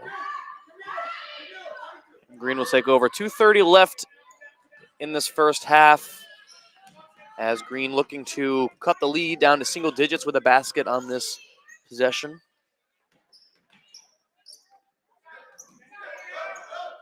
Peyton Langley dumps it after losing her footing. A lot of pressure underneath. Green immediately coming back. Jump. We got another jump ball. And White's been doing a pretty good job at getting in the passing lanes and disrupting any potential plays that Green's looking to make. It seems like Green is having trouble spacing out their offense. Yeah, absolutely. Like, good call on that one, Ryan, because they're right there. No matter where Green's trying to pass the ball, there's going to be a white jersey. And then if Green's able to get a little bit too much on that pick. They're going to call it White, yeah. Illegal screen? Legal. But if Green is able to get it to one of their teammates, White's right there immediately to lock them up for the jump ball.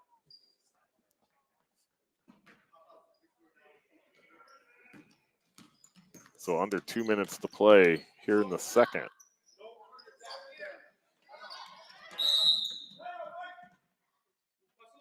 It's like White got a timeout off just in time before the ball was launched out of bounds.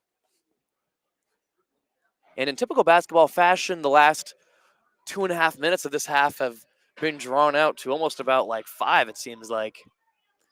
Yeah, it's almost like watching football. There's only 5 minutes left, but that 5 minutes could be half an hour.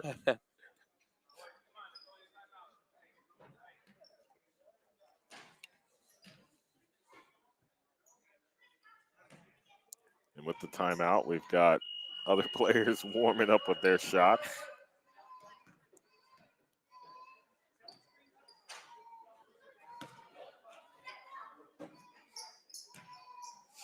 Thought I heard a parent reprimand them a little bit, you know. Uh-oh. It's only a timeout. Save that for halftime.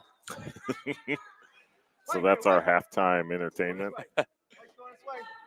We couldn't afford the Rockettes, so. No. They may be still taking some time off after all those Christmas shows. So here comes White on the charge. Down to the corner. There's the shot off the side of the rim.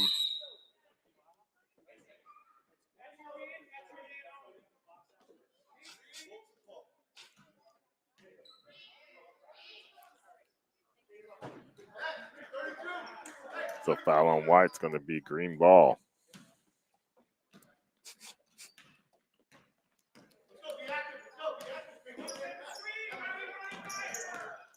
So Morano brings it across. Payton with the pick. Morano Morano's in trouble. There's the jump again. And it's going to White this go around. And yeah, that seems to have been the defensive game plan for White as well. Other than get inside the passing lanes, they've brought that trap to Morano quite a few times, and it's seeming to work. They're catching her off guard. They're getting her in that corner. It's getting her right in the backcourt line. She's got nowhere to go. Yeah, that's what I was going to say. Gives her nowhere to go. She gets locked up. She's trying to dump it off, but there's no way for her to get the ball out of there. But she is able to get the jump ball here to get possession back to Green. 1:20 left to play in the first half.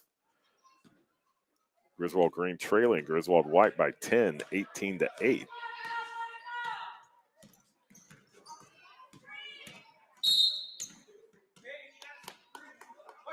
And they're going to get Green with an illegal screen again.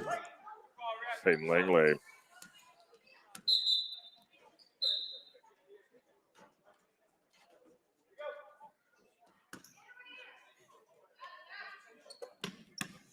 They get the pass in. Saporito down to the corner. Oh! So we got, I don't have a 10 on the roster. Is that Anna Sophia Dixon? I believe. I heard her. Number 10? Yes, number right. 10 is Anna Sophia. That's a Summerette kid.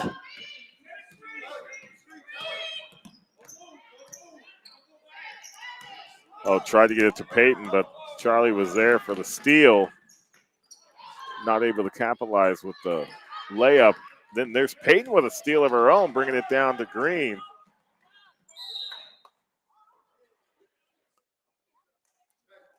Another stoppage, 42 seconds left now. Ariana Todd there to stop Peyton on her attack.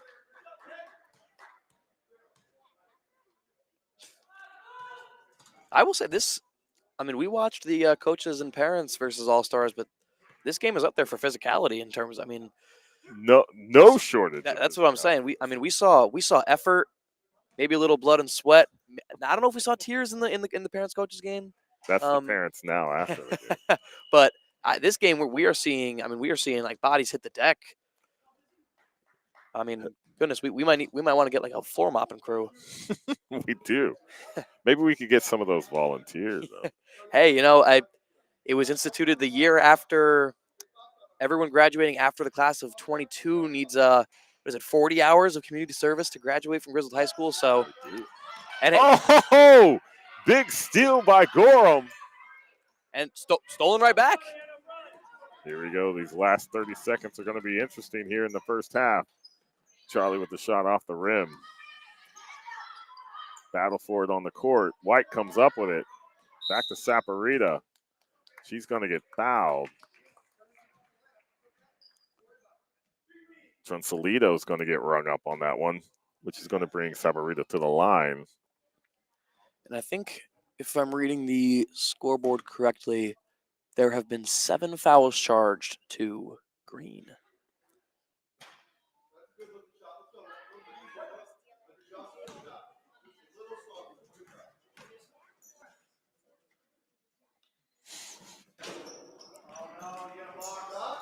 But White gets the rebound, kicks it back out, puts it back up. But it's going to go out of bounds on White. It'll be Green ball.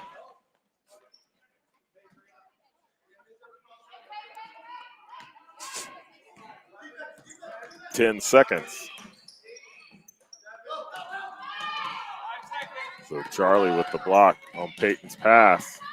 Takes it down with the layup. It doesn't go in, gets her own rebound, puts it up. They wave off the shot. She wouldn't have got it if they made it. So that, after our first half of play, is your score. Griswold White 18, Griswold Green 8.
So we are back with second half play here in the girls' juniors game. Griswold White with a 10-point lead over Griswold Green, 18-8. And they're on a camera. Ryan Alburn as the Ryan Alburn. That's an inside joke. My apologies. Ryan Alburn, the great rec director for Griswold Youth. None of this can happen without him.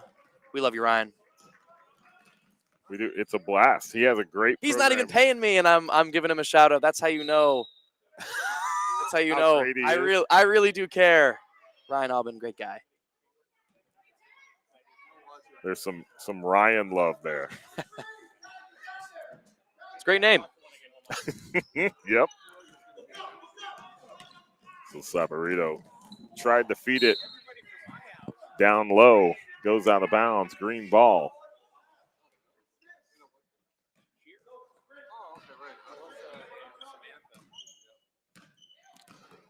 Langley bringing it across for Green.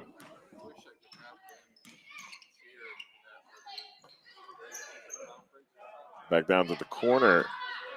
Puts the shot up. It falls to the court. Able to fight away from Otero. Back to the top of the key.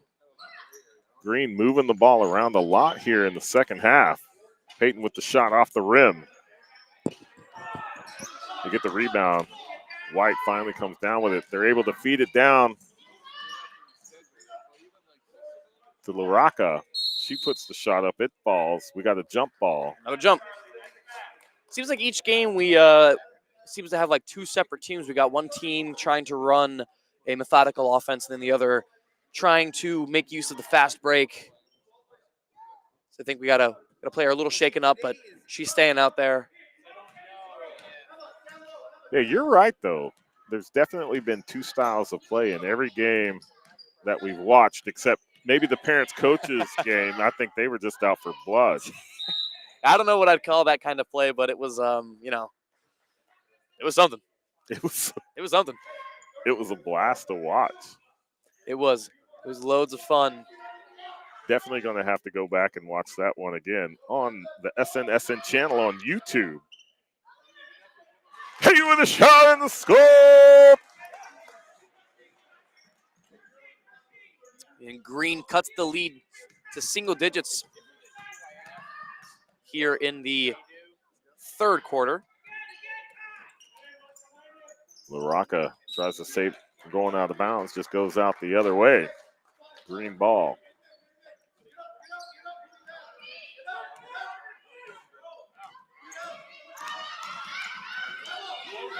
There's that matchup that's starting to develop in this game is Charlie versus Peyton with the shot up off the glass. White with the ball. Saporito a little bit too much on that layup. Woo! Jump. The jump ball stays in White's possession this time. It seems like they've been going to White a little more than they've been going to Green. Maybe I'm seeing things. I'm not. They're doing the pocket swap. Yeah. So Charlie gets her own rebound, puts it back up. She's got another bucket. I would never question the authority of our officials. She's got 12 on the day. No, actually, they asked us if there's a TV timeout, just let them know, and they'll call time. I said I'll get some big orange gloves. Oh. We got our sponsor videos ready. I'm sure we do. He probably has them over there.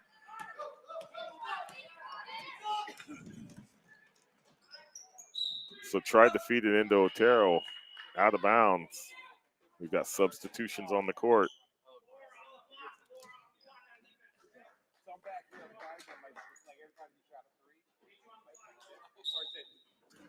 Good old halfway through the quarter substitutions. I believe that was a rule when I was here. At every, you'd split the lineups, each play half a quarter. I think that still stands true today. That's kind of what we've been seeing. And then, of course, you can also sub as needed. Right. That's feeding it over the top. Nice pass, nice goal. Callie Lothar on the board with 2.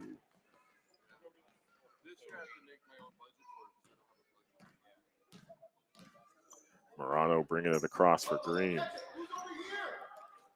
Going down to the corner. Kayla with a shot off the rim.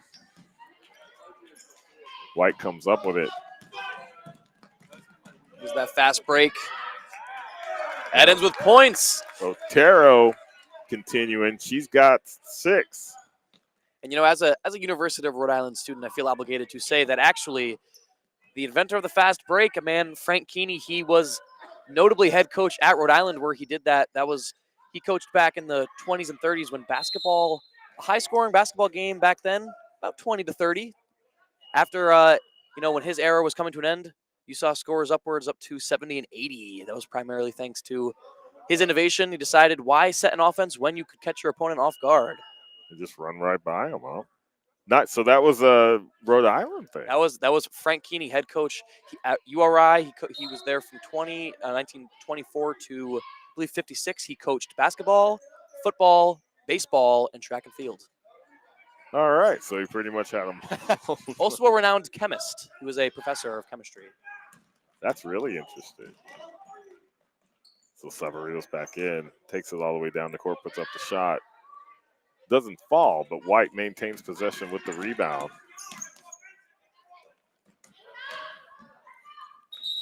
So they get it to Severino, but she's called for the travel. That's going to come back the other way.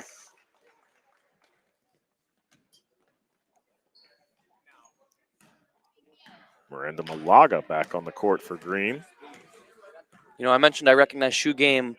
Number 11 on White, Callie Loser, wearing some hot pink shoes. I'm digging the vibrant colors. Those are like highlighters. Those are, yeah. Those are. I mean, it's one way. When you're watching the tape, or if you're looking from afar, you'll recognize yourself. Another travel on White, green ball.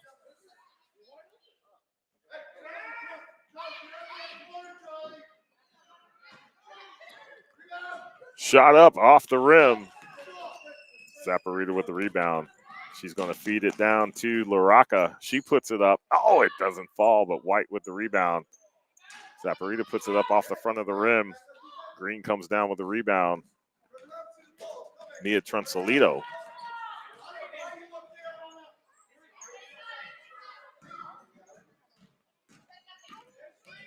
She was getting pressure up top. I couldn't really see. That was actually one of those spots where the ref was in my line of sight. But it's going to stay green ball. Who was that foul charge to? I've been 11.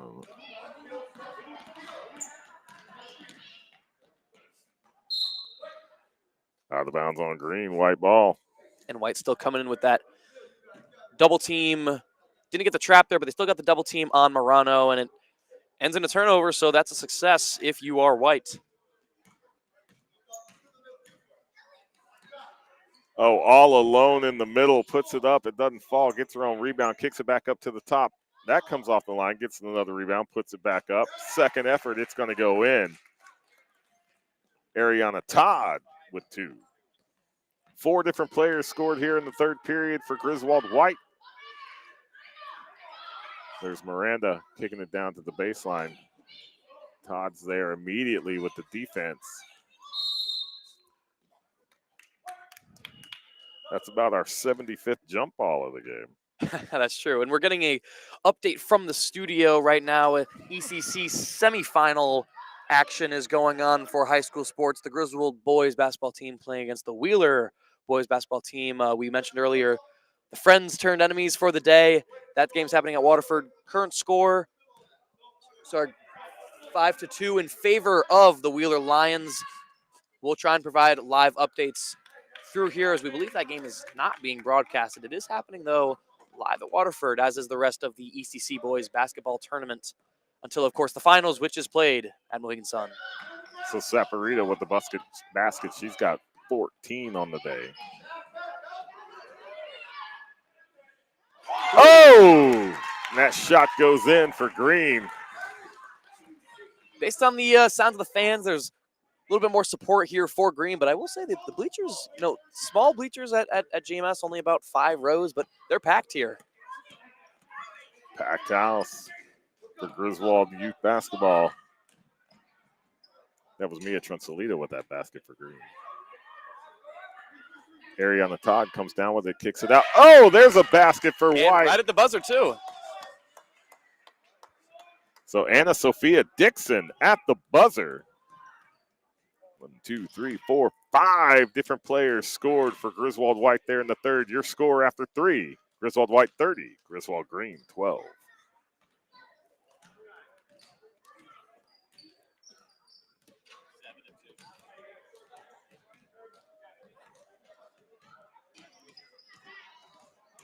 So I'm thinking our next game is boys micros. So I'm thinking these players that come in at all of the breaks are going to be players in the next game. So you think we're getting a little bit of preview action in terms of who's on the court right now? And they are shooting at this regulation basket height, so they may just play at this height. I mean, hey, you know, they'll be ready when the time comes. That's what that means. But what else do we have on the slate for today, John? Let us. So let's take a look. After this game, we've got boys micros at 11:30, boys micros at 12:30, boys juniors at 1:30, and then hold on, girls micros players versus coaches at 2:30. So we have players versus coaches part 2. That one being girls micros versus their coaches. That's at 2:30 here live on SN. So to start the fourth period, Green's got the ball. There's an immediate steal, but a steal back for Green. There's a shot off the glass. It doesn't fall. White with the rebound, able to come over the top. Give it to Callie Lozer. Shot goes up and behind the basket out of bounds. That's going to come back the other way.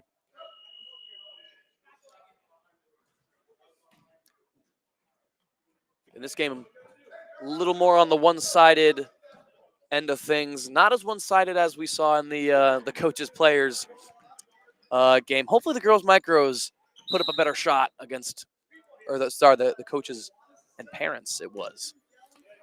Yeah, so the game started, Griswold White ended the first period +6, then opened that up to +10 at half, +18 after 3. So Griswold Green with the shot. White with the rebound. Feeds it back down to Callie. Oh, wow. Big stuff by Peyton Langley. She's going to bring it down for Green. Put the shot up, and she's going to draw the foul.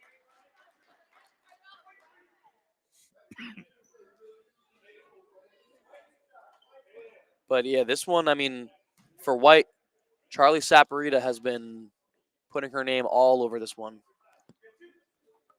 She has, and then you've seen that matchup between her and Peyton Langley, who's at the line right now for Green, all game long.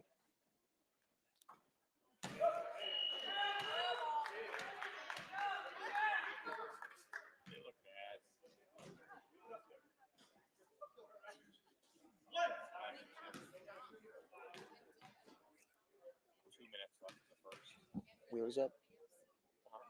Wheeler's up. Off the front of the rim. Ball's loose. Otero comes up with it. Tried to get it down to Anna Sophia, but it's going to go out of bounds. Come back the other way.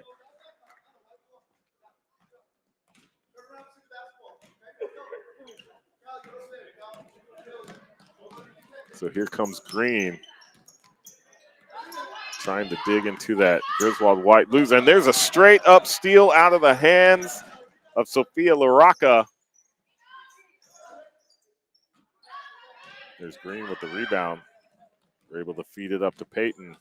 But here comes Ariana Todd to get in the way. But Green with the basket. Spin and in. Langley with 8 on the day. Nice fake move to the baseline. Bucket doesn't go in. Green with the rebound. Trying to feed it up. Otero with the steal.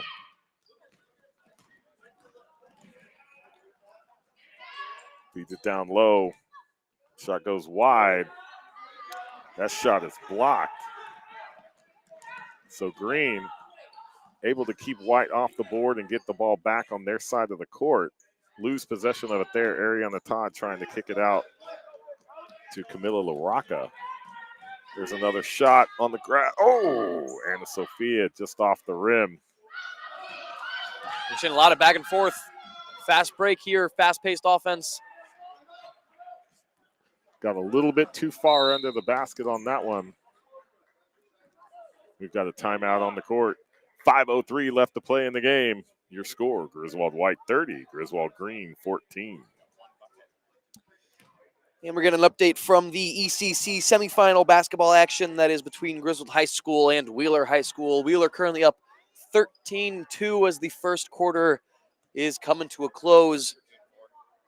13-4, correction. Thanks to a bucket by Kozlowskis. Hopefully G-Town can prevail in that one. Wheeler might be a small school, but they have definitely proven this year that they belong. I believe they had a regular season victory over Waterford, who is notoriously a fairly good basketball school. And I'm taking a look at some of this footage here of the game. Kyle Kessler from Wheeler just hit a three. Kessler also a member of the Griswold Wheeler co-op football team. A couple of more guys from that, Kyle Montigny, DeAndre Bransford, names that those who frequent SNSN may recognize. But back to action here as White inbounds the ball. We got 5 minutes left.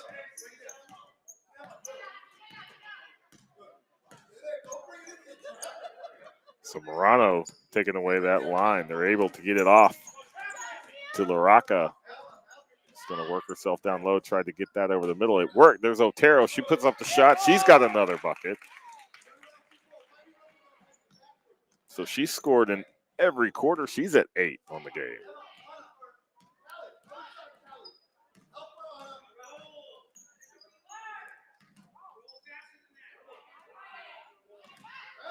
Trying to work her way inside, loses possession of the ball. It goes out of bounds.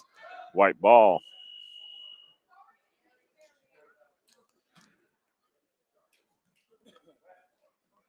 And we're getting our mid-period substitutions, it looks like. A little bit of a personnel change. Looks like Griswold White getting some height on the court. They've got both Saporita and Otero on the court at the same time.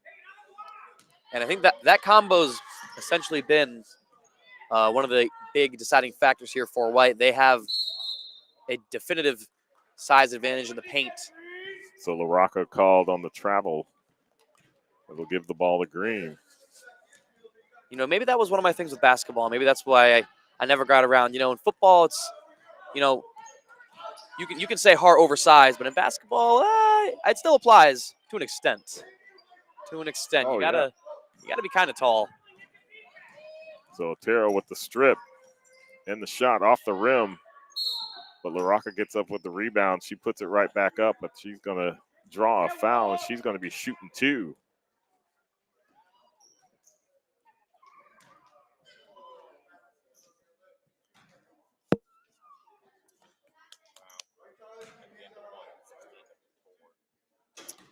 And another studio update at the end of one for that Griswold Wheeler boys ECC semifinal.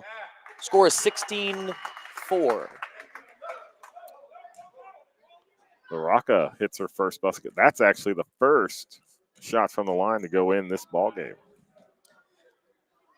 I think you're right there. We saw a lot of free throws taken in that.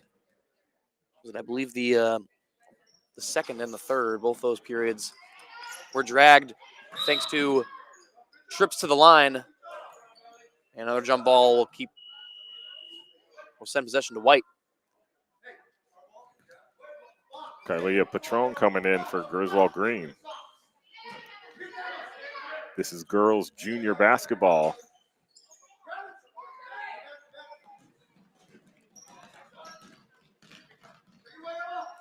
Green trying to make up a lot of ground. It's going to go out of bounds. White ball. Another substitution for Green.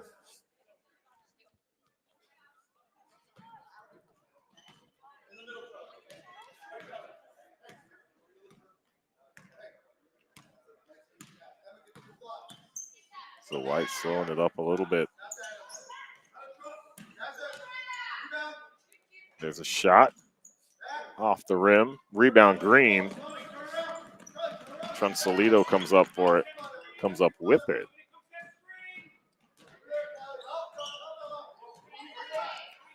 going to get herself stuck down in that corner. Has to go up over the top. And it's going to go out of bounds off White. Green ball.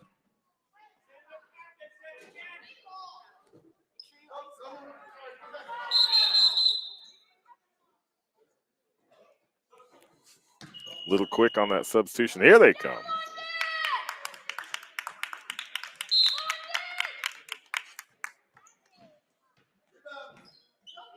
There's a shot. Going to miss. White comes. Jump ball. Yet again, we should have started tallying these. Yeah, right. these We jump should balls. have. I I don't know. like it though. Yeah, I like it as well. Shows an effort. So great. Oh, a little bit much on that shot. That was Miranda Malaga.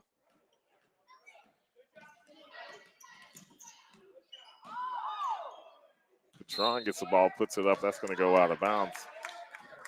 So with 2:01 left to play, Griswold White with a 33-14 lead over Griswold Green.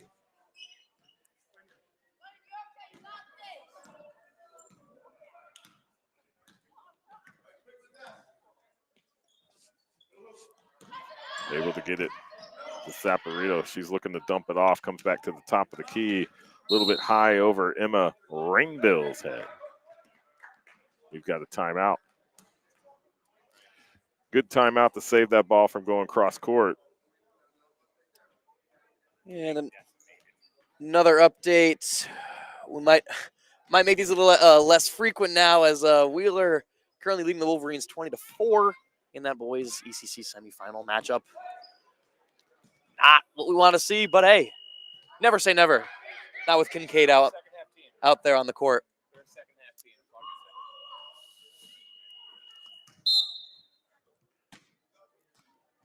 Was that Mike calling second half team for the Griswold High School That Warriors? was the voice of Mike Minarski. They are a second half team. We have seen some pretty crazy things. I think that NFA game ended in a buzzer beater, right? Oh my! I've seen clips of that. Oh my gosh, that's hey, if you're Griswold, any win over NFA, that's something to celebrate. The only problem with that, there's a shot off the side of the board. Goes up and over. Still trying to get her to feed the ball over to Emma Rainville, but Green comes up with it. They get it. Kylia Get her on the up down. But you can't let the other team get too far ahead. If you're going to be a second half team, you've got to at least keep it within That is true. striking distance. That is true. And 20 points in one quarter. So there's a steal by Green. Mia Trunsolito trying to get it over the middle to Kylie.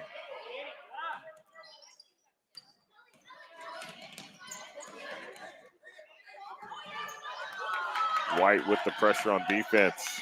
Gets it.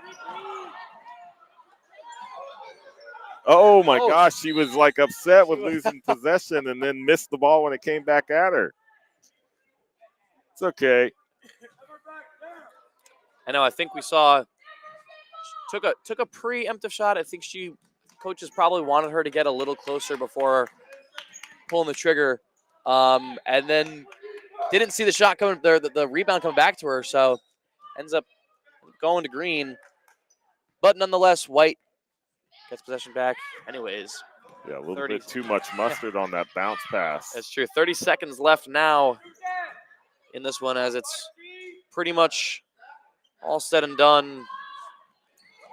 Kylia. It gets intercepted by White. Ariana Todd.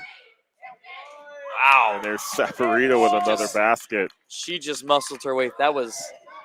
Now she scored in all 4 periods. Well, she got 8, so 16 points. Oh, almost. Had the line, not enough height in your final score. Griswold White, 35. Griswold Green, 14.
So here we are, game 4 of Griswold Youth Basketball on SNSN. This is the boys' micros. We've got Griswold Green versus Griswold White again.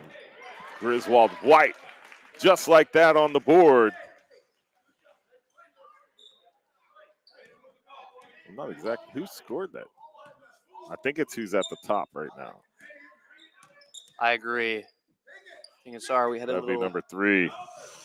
Just making sure that we got our rosters good so we can attribute properly. And we will get the scoreboard up So here that was for you Wes. in just a moment. So yes, this is round 4 for today, correct? It is game 4. We have our micro boys going at it. And again, something we noticed is all the age groups play on the 10-foot rim. We don't adjust height for nothing. So No, this is what you got to shoot on. Start them early. yeah.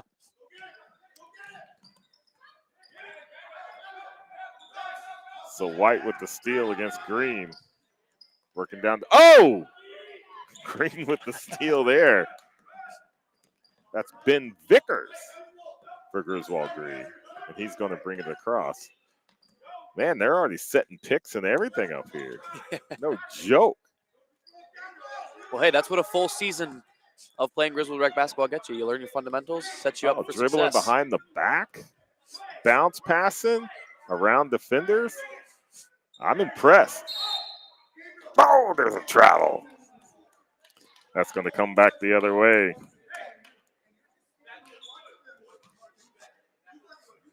Clay Conrad. Yes, today we've seen a handful of good games, and we're excited to get this one underway. We still got a few more ahead of us, so we're about through the stretch of this great game day for rec basketball on SNSN. And Max Nolhoff with the basket for White. They take the lead 4-0 over Green. There's a steal by White. Keeps it in bounds. Going to kick it to the outside, almost from the three-point line. Takes that shot off the rim. And there's a jump. All right, here we go. We're going to keep. We're going to start keeping tallies. Maybe keep our own possession arrow. Last game we saw in the girls' juniors, there was we might have been averaging a jump ball per minute at least. There were a lot of jump balls in that game.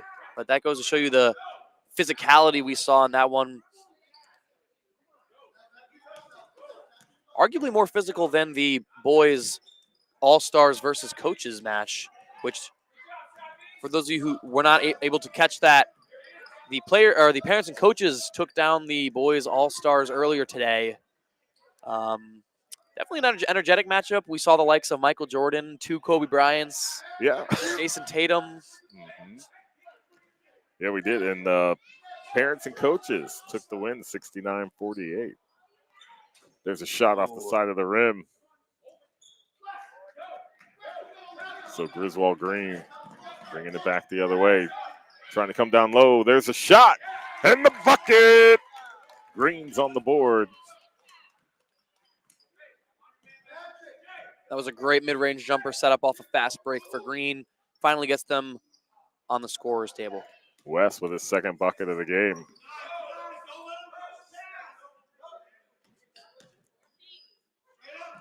So I think they didn't count one of the baskets for Griswold White. Or no, that was Green. So that's J.J. Del Monte.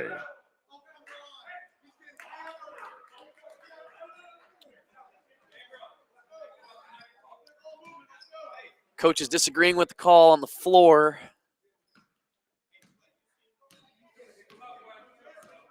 But the officials will call as they see. They will. And to Ryan's credit with this program, he has Eastern Board basketball officials here at the game. And yeah, that also goes to cement further that, this isn't just some little in-house rec league no more. This is travel. This is a legit basketball organization that I think is only going to get more and more legit and official as the years go on. And the ball will go in possession of green. And there are post-game interviews that you can watch on the Griswold Park and Rec Facebook page. So after each game, they're stepping outside the gym, and there are post-game interviews happening. Visit those on Griswold Park and Rec Facebook.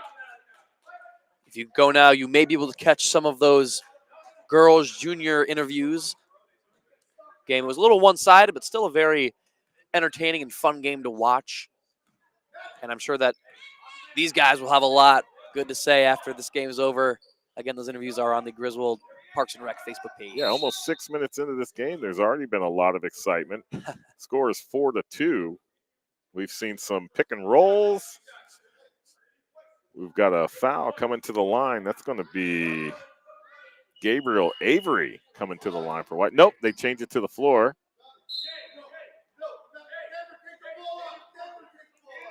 Or maybe the player's assumption was he got fouled. I am shooting.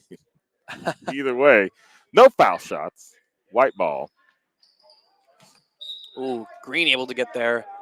That was that number 2? Yep. Talon Hollis.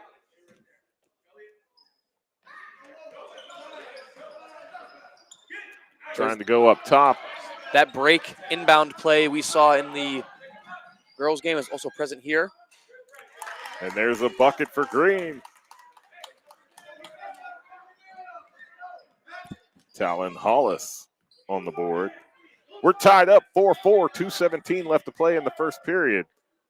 That shot goes wide, rebound by Green. Tried to run it all the way into the lane, kicks it out. That shot's taken off the rim. Green comes up with the rebound, kicking it back out to the outside. That's a steal.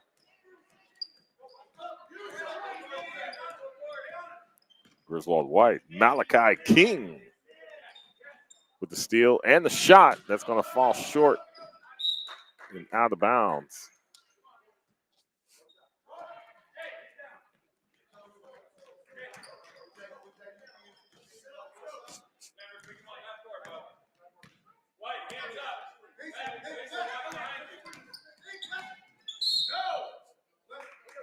We got a foul on 3, Green White. That's J.J. Del Monte.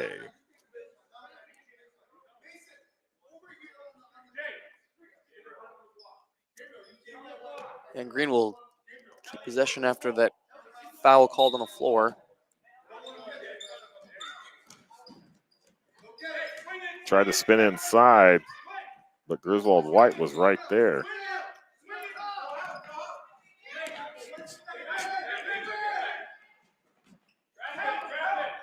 Pass down into the corner. Double team and the steal for Griswold White. There was the trap in the corner. We saw that. Again, something we saw in the girls' game, the successful trap.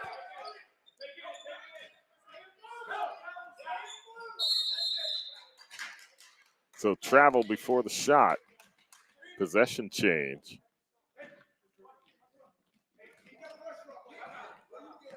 Yep, they're going to get Malachi King. Timeout, Griswold Green. For the travel, and we have ourselves a timeout.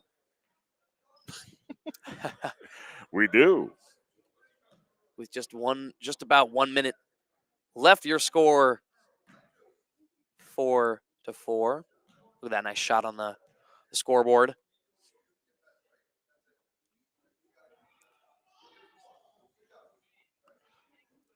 So this full day of Griswold Youth Basketball coming to you live from Griswold Middle School and SNSN is right here with all the coverage. We'll also be here next Saturday for another full day coverage of Griswold basketball. Let me look up.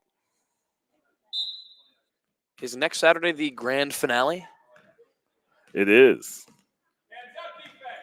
So these last 2 weeks are they're gonna be big. So the action's gonna start with the girls 8-11 Wildcats versus the Sparks at 8:30 in the morning. So tune in to SNSN next Saturday for continuing coverage of Griswold Youth Basketball.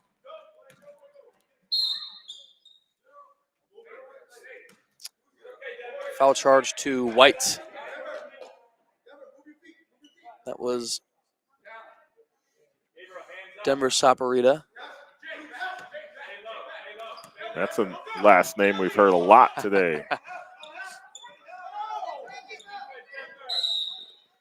And we've got a jump ball before the melee got too out of hand.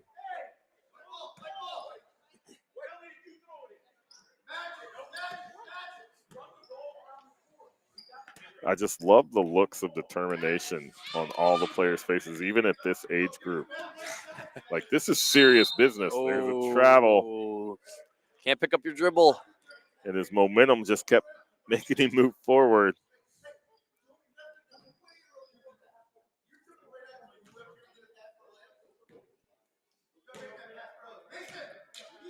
So here comes Griswold Green with 18 seconds left to play in the first period. And there's a steal.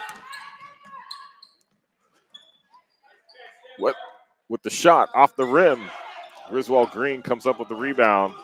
5, 4, 3, 2. At the buzzer, the shot goes up and misses. So after one, your score, Griswold Green 4, Griswold White 4.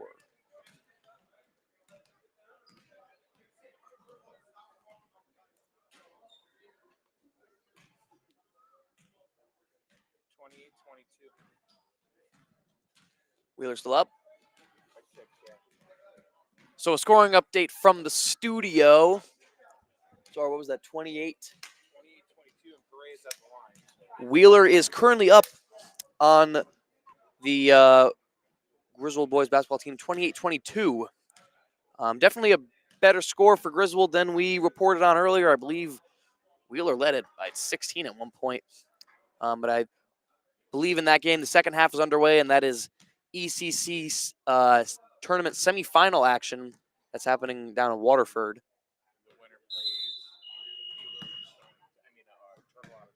And the winner of that game will play the winner of the match that will follow, which is Tortolot versus Stonington. And that is for the ECC Division II boys basketball tournament. I believe the way they do it is they have divisions. So 4 divisions of boys basketball. Divisions 1 and 2 have a tournament together, and divisions 3 and 4 have a tournament together.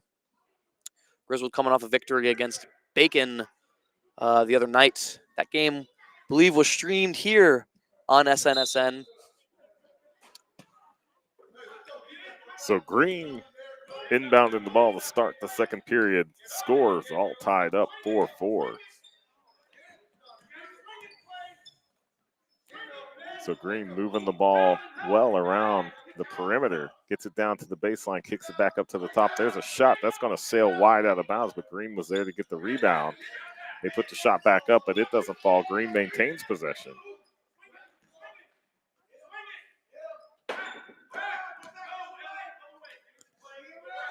I'm kind of impressed with the ball handling at this level.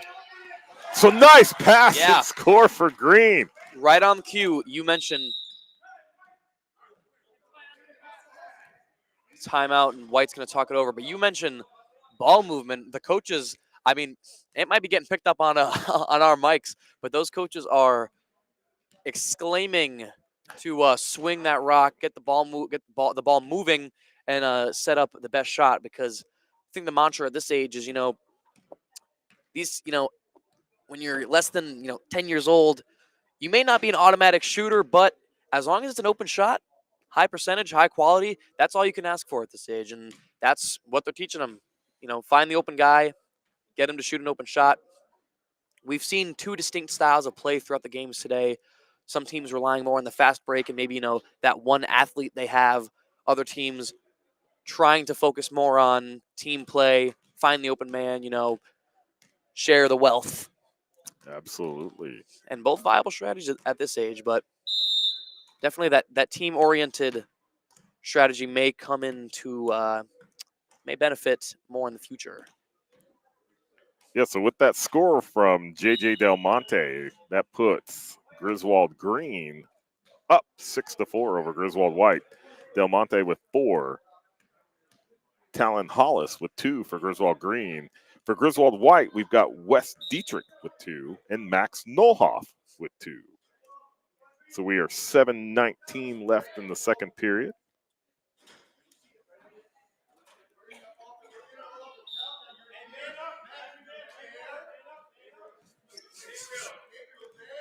Griswold White to bring it in after the timeout.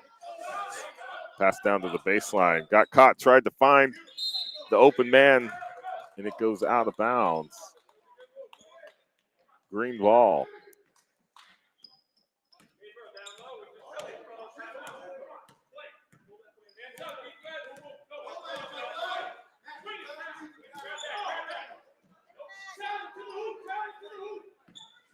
I'm thinking these players have already exceeded my skill level at this sport.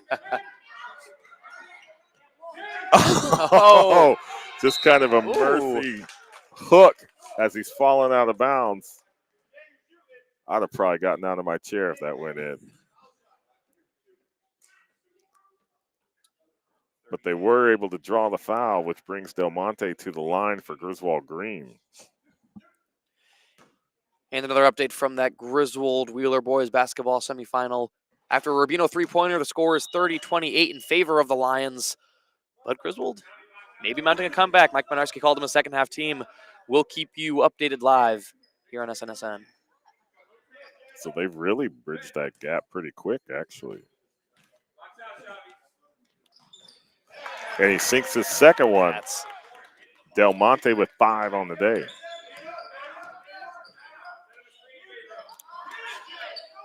Gets away with a travel on that one.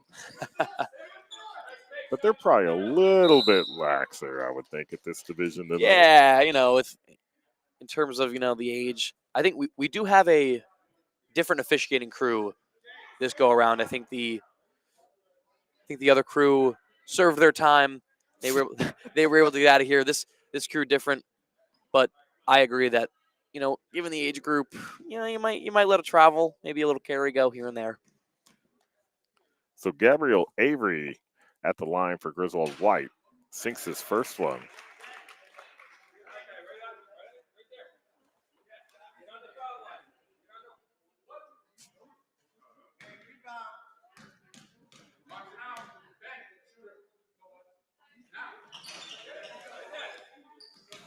So the boys' micros, 50% from the line.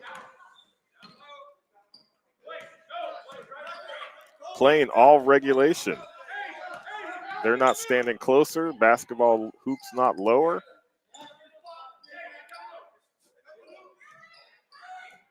Oh!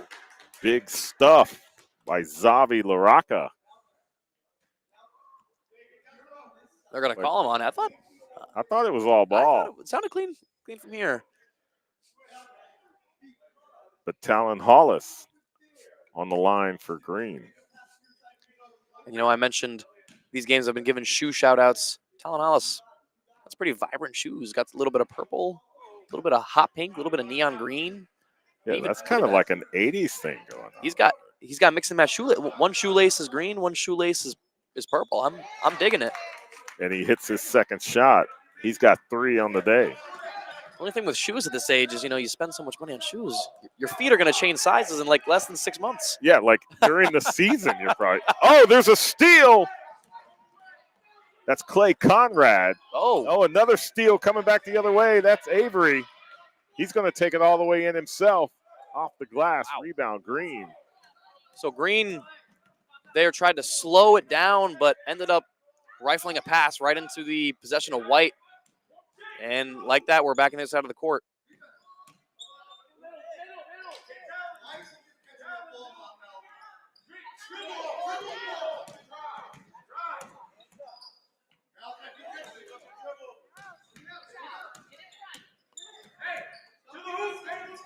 So keeping the ball moving. Oh, found the open man underneath, but quickly closed up. There's a shot in a bucket. Talon Hollis. 5 on the day, 3 in the second.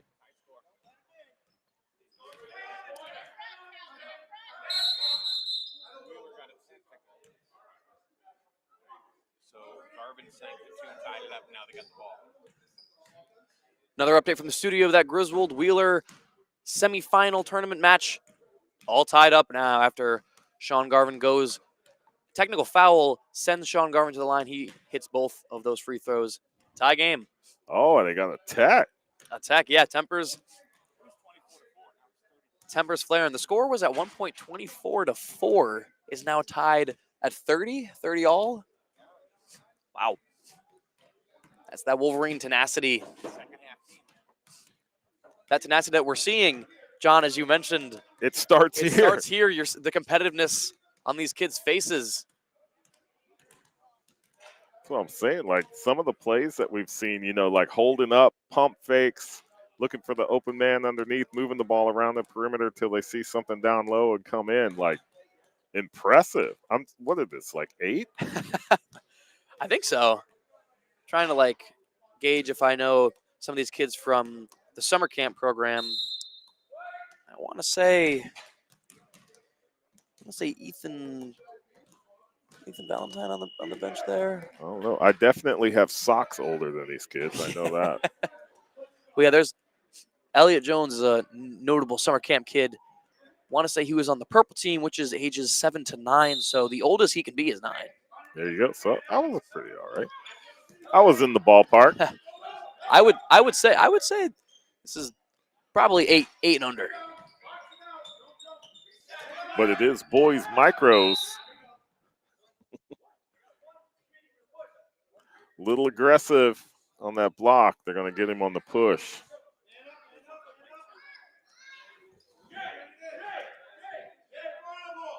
Another update now. Griswold taking the lead over Wheeler for the first time in that matchup. Griswold leading by 2 in the ECC tournament.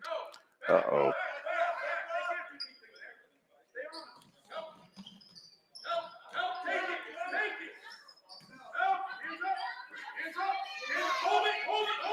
Ooh.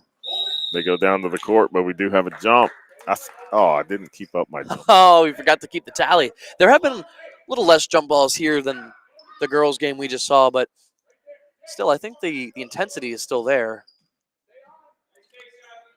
So Zavi with the shot off the side of the boards gives it to Griswold Green.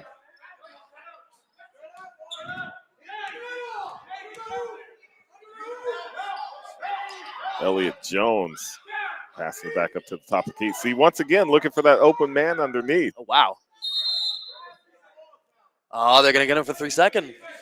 3 second violation. I think some players, they're like, that's a rule? They don't have to see their basketball experience is this and probably NBA 2K. And my guess is they're probably just shooting threes on 2K. So they probably don't even know what a 3 second is. You're right. Oh, little sky hook for a basket.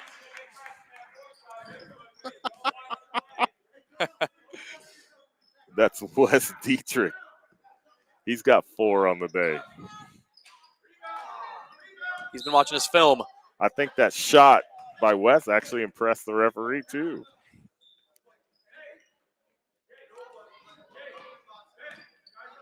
We're just under 3 minutes left in the first half of this boys micros basketball game.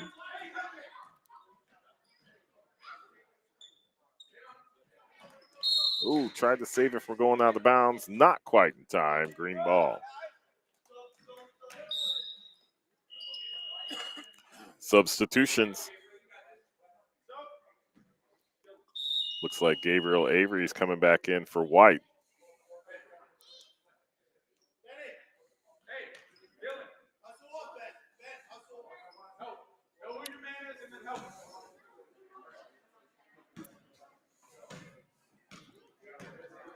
And Dylan Denverville in the game for Green. There's a steal. Griswold White. Pass down to number 3, puts it up and puts it in. That'll be another 2 points for Dietrich.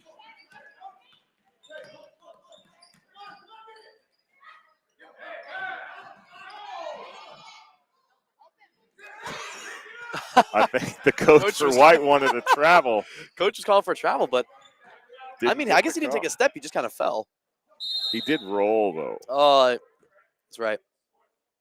I guess that's when it gets tricky with this level. You see the bit of lenience that the officials give. You know, you have to start to ask, where do you draw the line? And you can see how that could upset a coach who's determined to win. Interesting decision on the inbound.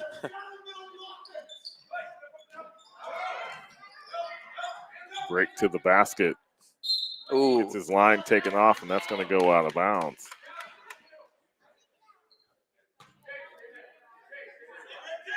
White ball. Get it to West. Wow. Why not? Wow. On fire. 8 on the day, 6 here in the second. White takes a 11-10 lead. Is that their first lead of the match? Our scoreboard's wonky again, but okay. Yeah, they've got I think they have the wrong sides. Yeah, but so I've got 8, 10, 11. Well, yeah, they got wrong sides. That's what it is. They got No, I don't. They have it set. They have it set because the home is on the left and the away is on the right. However, the benches are flopped.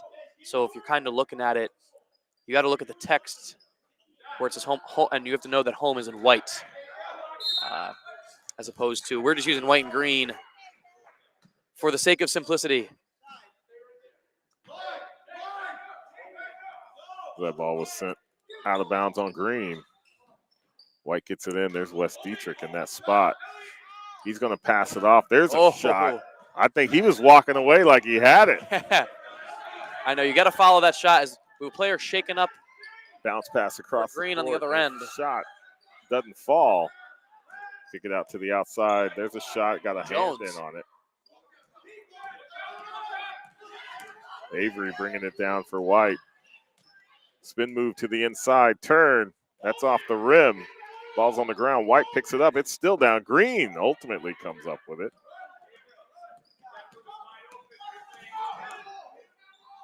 Talon Hollis.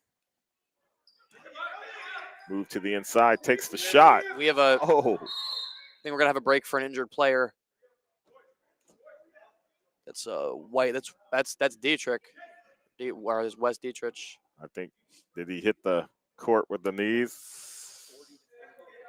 Might have. I'd be out.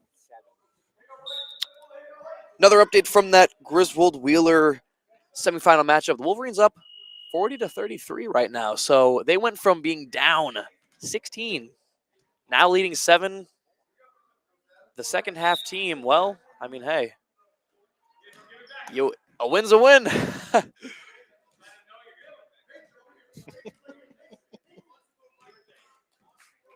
But yes, back to action here. We have 30 seconds left. Lost control on that dribble out of bounds. Green ball. 27 seconds left to play in the first half. Don't let the score deceive you. It might be relatively lower scoring, but this half has gone back and forth in terms of momentum.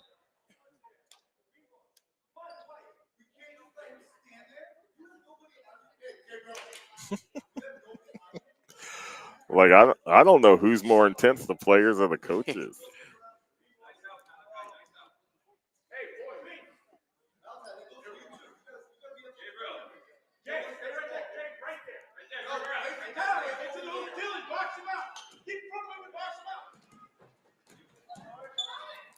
Calls.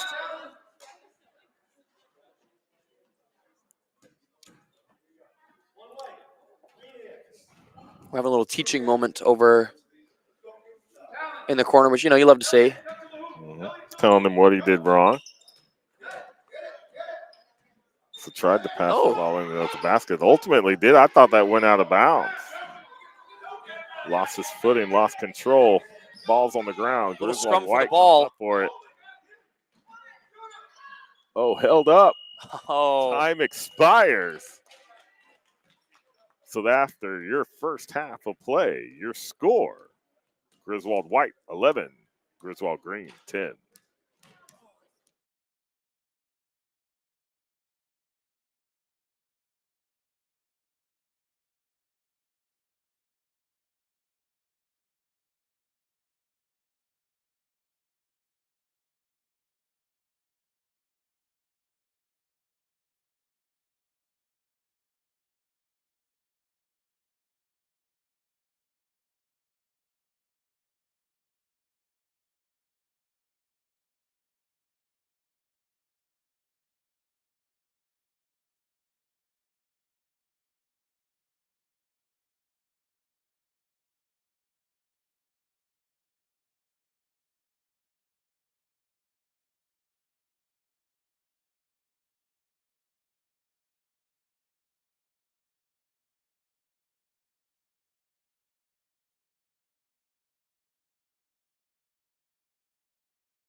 So we got J.J. Del Monte inbounding it for Griswold Green to get us started here in the second half.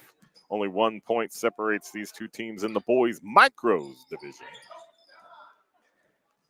Immediately following this game will be a second boys micros game. White on the steal. Wow. Oh, my. Yeah, that's a jump. He blocked him straight back into the ground. Notable for White, number 3, Wes, is back from his supposed injury. The trainers must have cleared him up. Thought he was questionable. Oh, my goodness gracious. There's a jump and a suplex, I think is what they call that.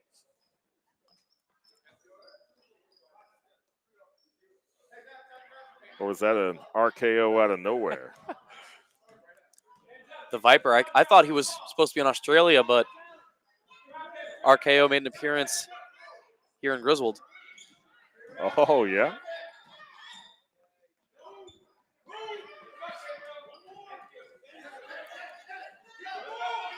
There's a steal by White. Tried to feed it up. It's going to come back the other way. That's going to be Ben Vickers for Griswold Green. Oh, behind the back. Against the big man. Kicks it out to the top of the key. Trying to work to the middle. Kick it back out. There's Vickers going down to the baseline. Oh, set up. That's also play to keep that alive. But it's going to turn over. Zavi Laraka.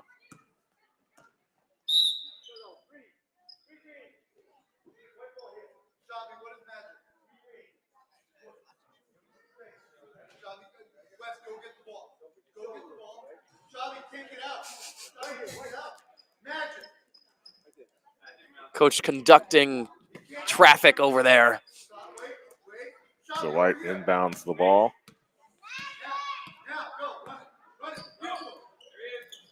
They got it to Gabriel underneath. Getting surrounded. 3-second violation. It's the second time we've seen a 3-second. Yeah, we hadn't seen it all day, but in this game, that's our second one. I think honestly, at this level, it almost seems like the centers and anyone playing down low honestly is kind of surprised when they get the ball. Yep. Sometimes they freeze up. Bucket. But yeah, a bucket right there from Green gives them the lead. Was that Hollis again? I think it was. I believe so. So he's got 7 on the day.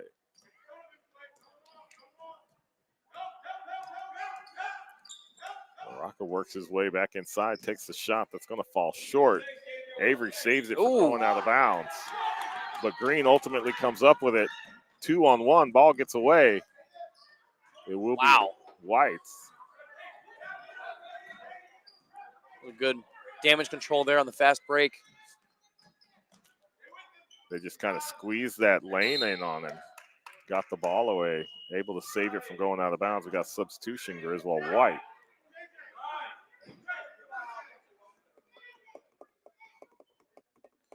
Denver Saporito coming in.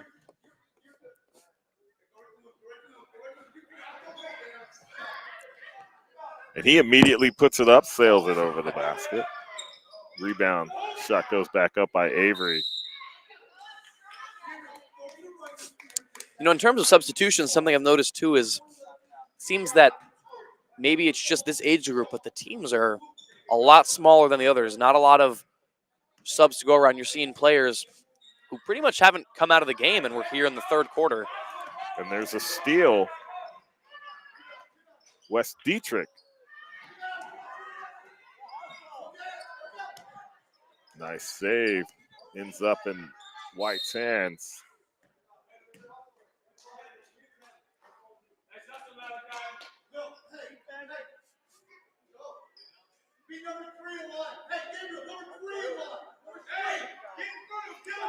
So White will be inbounding the ball after the foul.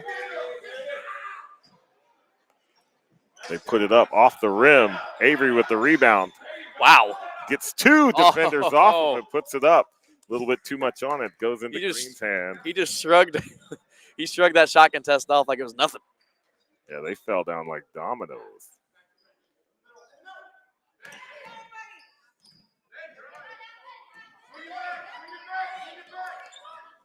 Ben Vickers with the ball. Bounce pass.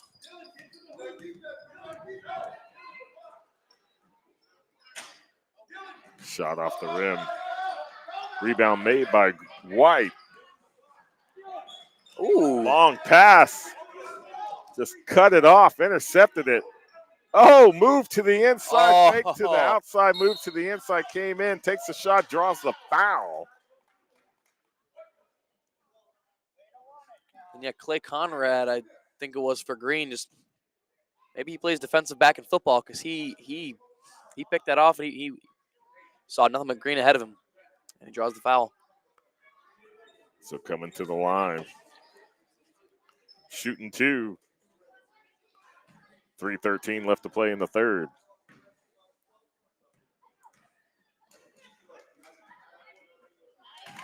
Nothing but net.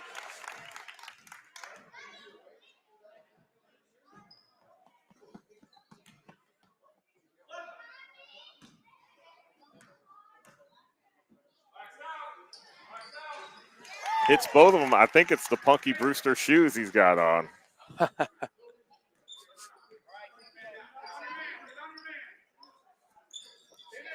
Long pass. There's a shot.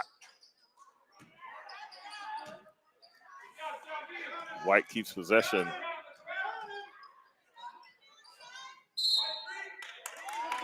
It's going to go out of bounds on Zabi. Come back the other way.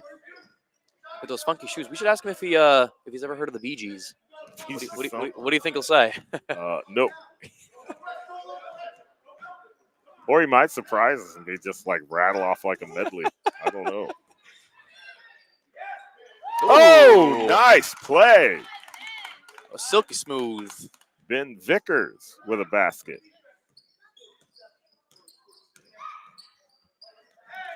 Working underneath, putting it up, drawing the foul.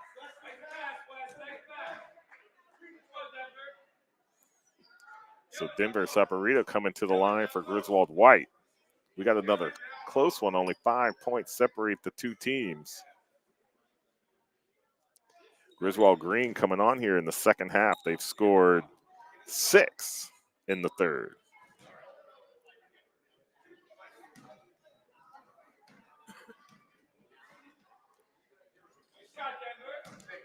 I think it takes everything he's got to get that ball up there. He may be one of the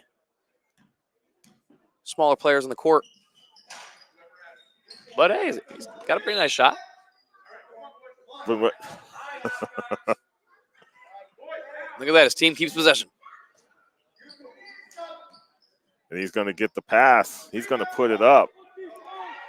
He's going to pay the price for it, but jumps back up, moves to the other side. He's going to put himself in there to get it.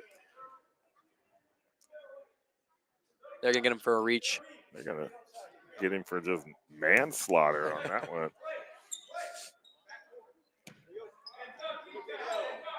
It's better that they just lost possession than get charged with a misdemeanor.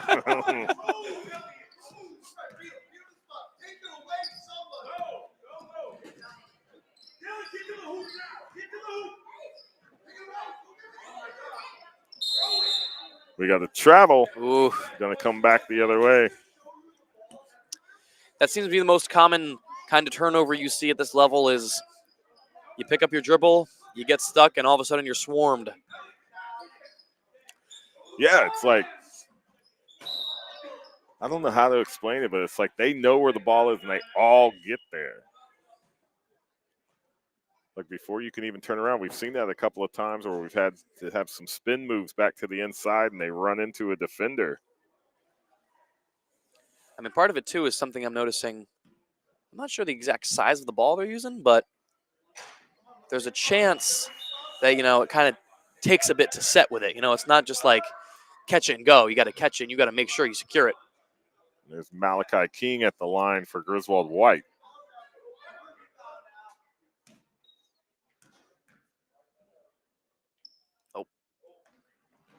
Did a little stretch over the head. Kind of got the entire court going a little early, but he sinks that one. All right, looking for somebody. There he goes.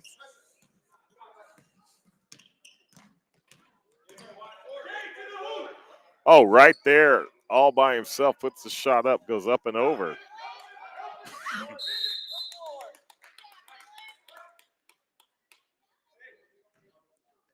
And with the possession, it's going to go white ball after the jump.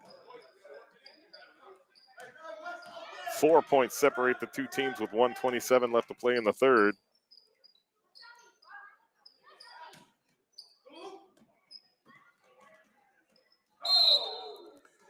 There's a travel. Tried to get rid of it.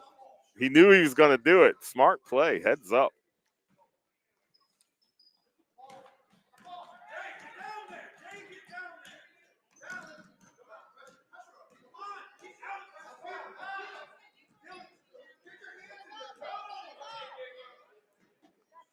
They tried to feed it underneath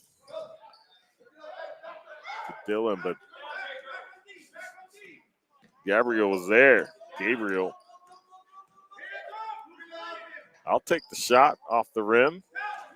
And yeah, that is a high percentage shot, even though it didn't fall. If they're going to leave you that wide open, I mean, you got to take it. Yeah, everybody started shifting to the right. He was left all alone.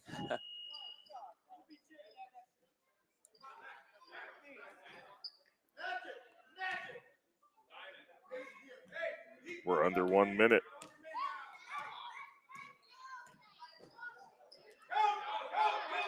Up over the top to Avery. Talon right there to block it. Avery able to recover. Then Green's still going to come up with the steal and move the other way with J.J. Del Monte. Talon takes the shot. Zavi calls on the foul. That'll bring Del Monte to the – no, not Del Monte. That'll bring Talon to the line. So number 2, shooting 2 with 22 seconds left in the third. Wow. Nice touch on that. He was 2 for 2 his last trip to the line. 4 for 4. Hey, you know what? That looks like a kid who works free throw shot. He's got, not only does he have beautiful form, but he didn't even hit the rim on either of those attempts. None of them. I don't think he has on any of his shots from the line. You know, I mean, yeah, there are high schoolers who would dream of shooting like that. There are there are NBA players who wish they could shoot like that. Another studio update from that Griswold Wheeler ECC semifinal tournament. Scores 57-51 in favor of the Lions. And that'll round up the third quarter of action. Green now leading 18-12 heading into the fourth.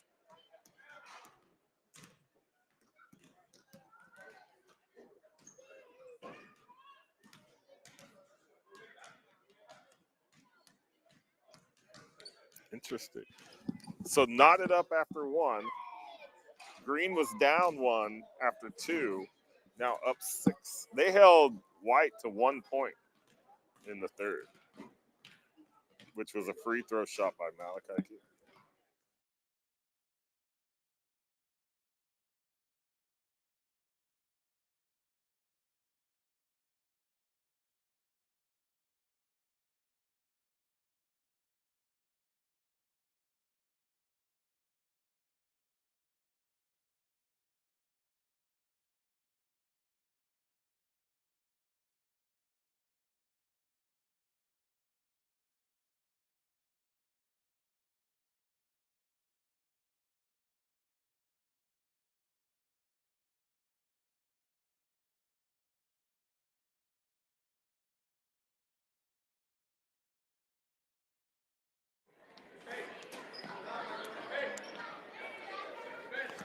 So here we are for the fourth quarter.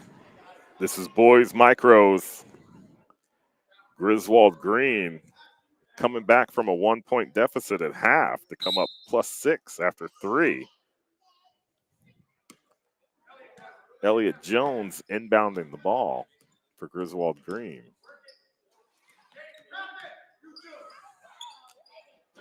Also with the highlighter pink shoes, but still not as bright as we saw in the previous game. But definitely wouldn't lose him in a snowstorm. No, you would not. Elliott's got that shoe game.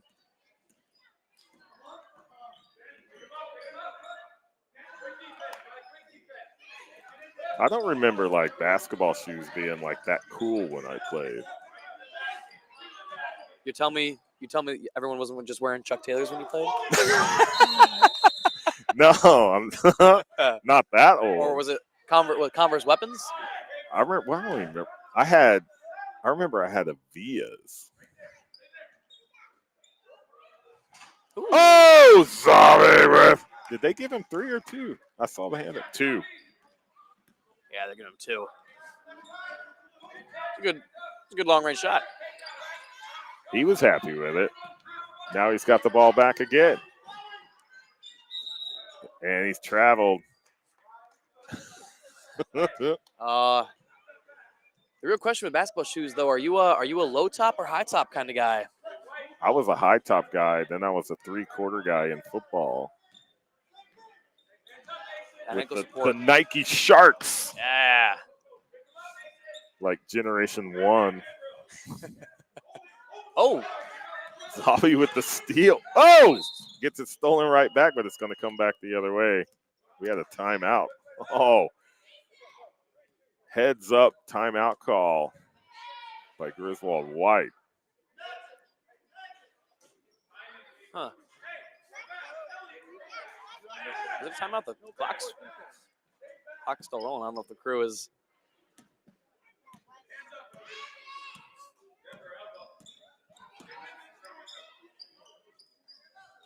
So tried to feed it down to the baseline. Baseline. Wow, did the bug just fly in my mouth? What was that? Goodness. No, yeah, but White, after that, I think Green stepped out of bounds. White keeps the ball, and hey, you're down 4 with 5:30 left. It's not over. Oh, I thought that was going to hit the rim and come back in. Oh. Just gets smacked and then gets the stare down. Wow. Ooh. He's still getting the look. Wow.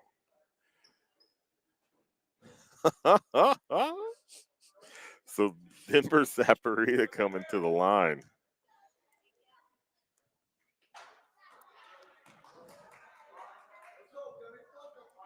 Might have missed, but teammate still got his back.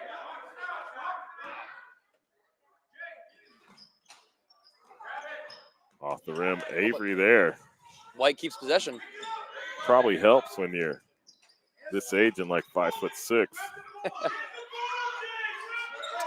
I said that about my height, and then You stopped.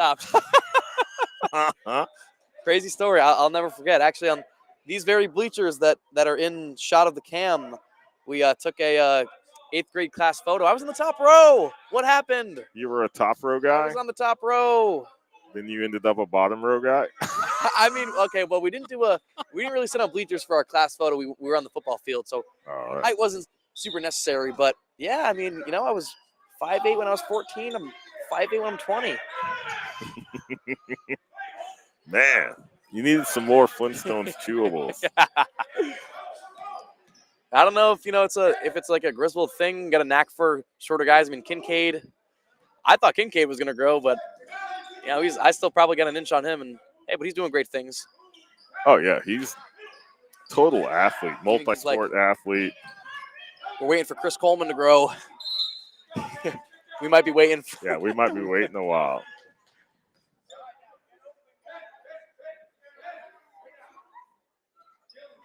But yeah, especially when you look at Kincaid's dad, who's at least 6'4". Well, I mean, it's interesting. There we go. Griswold Green on the board. When you think his siblings, I mean, Kennedy and Kiana's on the taller side for a woman. Is that Clay Conrad with the bucket? I believe it was, which pushes Griswold Green up. Or was it Ben Vickers? I don't know.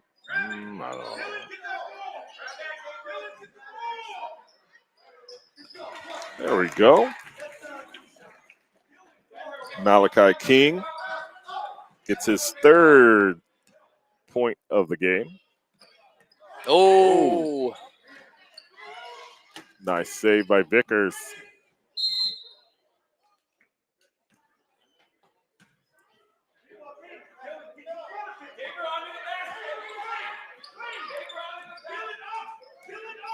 Oh, he had the shot and dribbled out. But then they're going to make the basket anyway.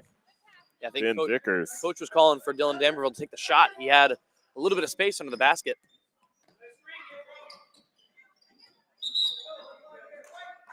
Actually, I think that was Vickers on both, though. I'm going to.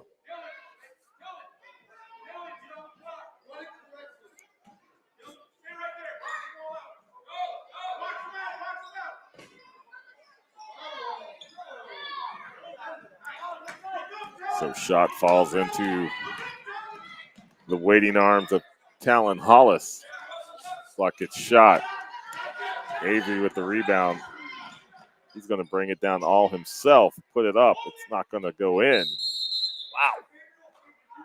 And we got Possession arrow is going to send it the other way. Wes Dietrich fighting for it underneath.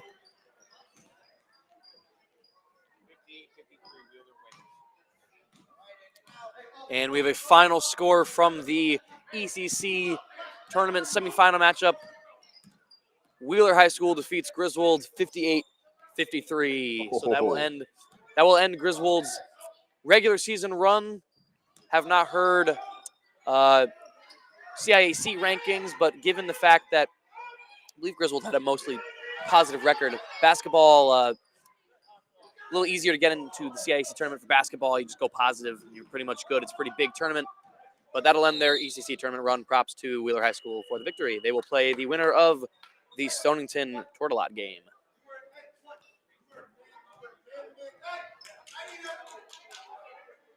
So Wes Dietrich gets fouled. He'll be coming to the line for Griswold White.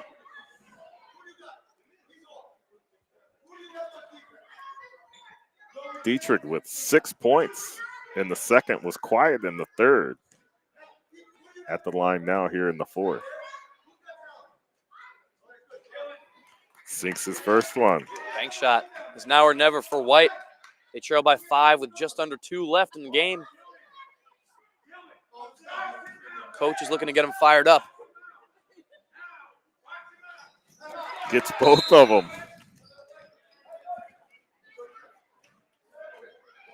He's got 10 points on the game.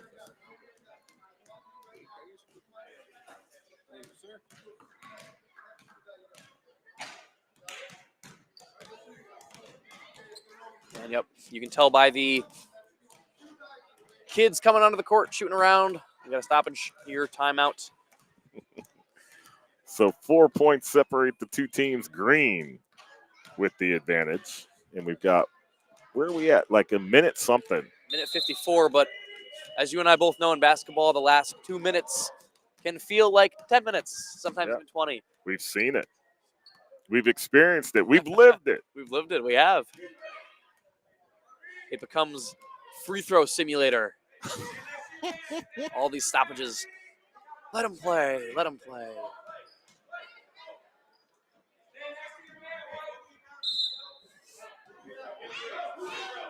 So after the timeout, green ball. Oh. Tried to get it all the way down the court to J.J. Del Monte. A little bit too much on it. Goes out of bounds, coming back the other way. Yeah, Clay Conrad put that just a little high. Maybe in a few years, he'll be able to reach that.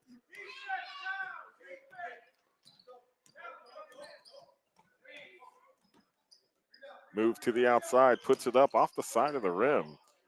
Gabriel gets the rebound, puts it up. But Del Monte with the rebound for Green. So we're coming back the other way. Oh, there was Talon all alone. Ooh. He gets fouled on the shot. That was Zaparita. That sends Hollis to the line. I believe he's 4 for 4 on the game from the free throw line. Yeah. Well, do you believe in the announcer's jinx? That's my fault. Sorry, bud. They did it. Oh, look at that. Still 5 for 6. I'll take that.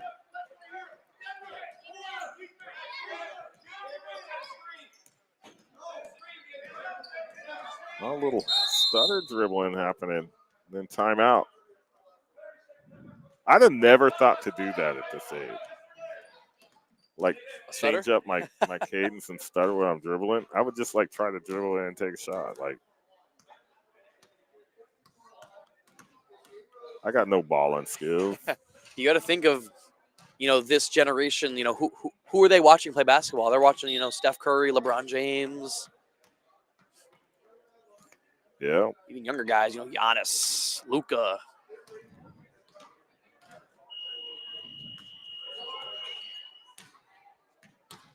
What was I just? Oh, when I was this age, she was like the big, like Larry Bird, of course.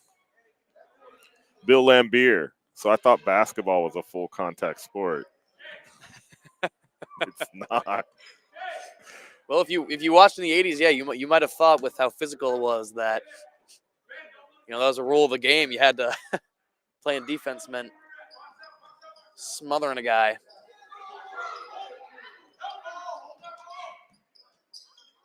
Shot goes up off the side of the boards. Rebound, Green. 60 ticks left on the clock.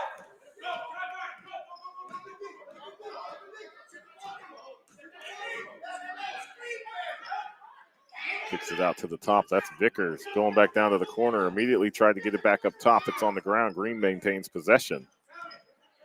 They come to Hollis. Works his way around. Avery. Nice move. Wow. Draws the foul. And when it's said and done, that's going to be what separated Green today. Was we saw right there, great ball movement, wait for the open look, and Talon, he had a perfect lane to the basket. He takes it. Sinks another one.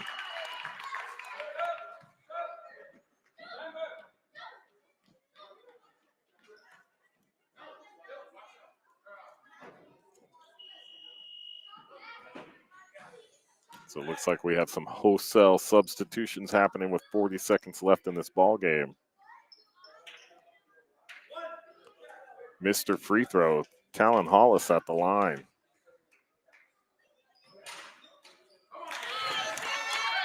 Seven for 8.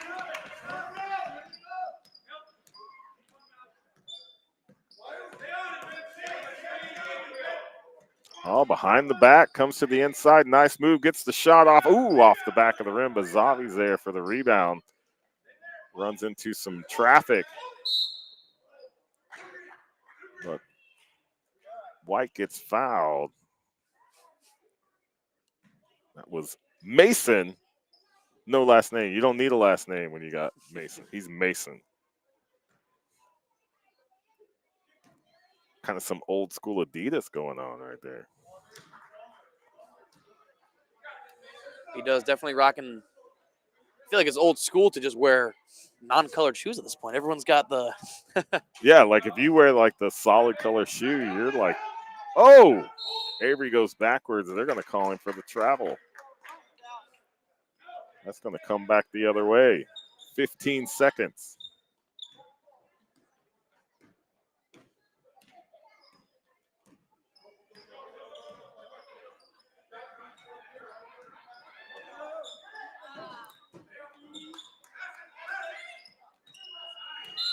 And there's the buzzer.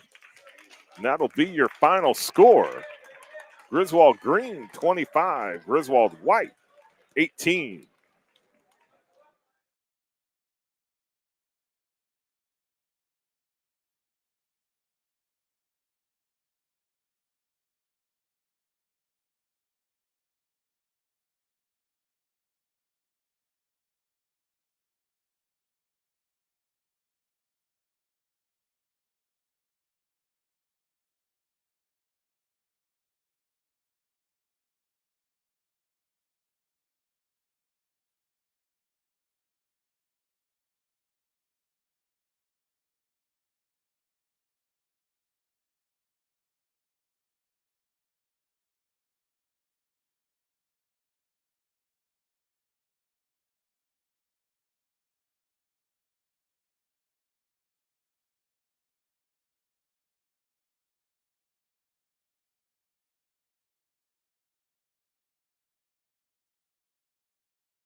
So here we are back on SNSN for Game 5 of this full day of Griswold Youth Basketball. We've got continuing action from the boys' micros. We've got Micro Travel Team Daniluk versus Micro Travel Team Trunsalito.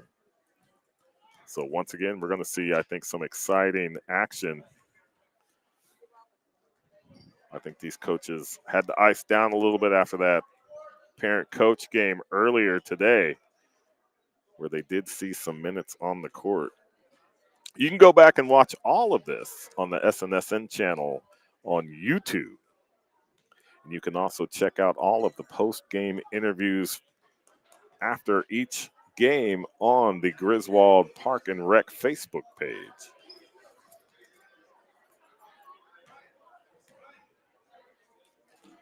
So what is this, Game 5 of 7 today? So we're heading into the back half of the action here this Saturday. Game 5 of 7. This will be the final game of boys micros, followed shortly thereafter by boys juniors. And then we will end our day with girls micros, and not just any girls micros game. It will be a players versus coaches game, something that we saw earlier, which was very intense, but still very fun to watch. It was. I'm excited to see, because I'm assuming in the girls micros we may see Izzy Morano out there. And if that means Coach Rob's out there, let's get Won't that be one for the ages? Let's get Troop E on the horn.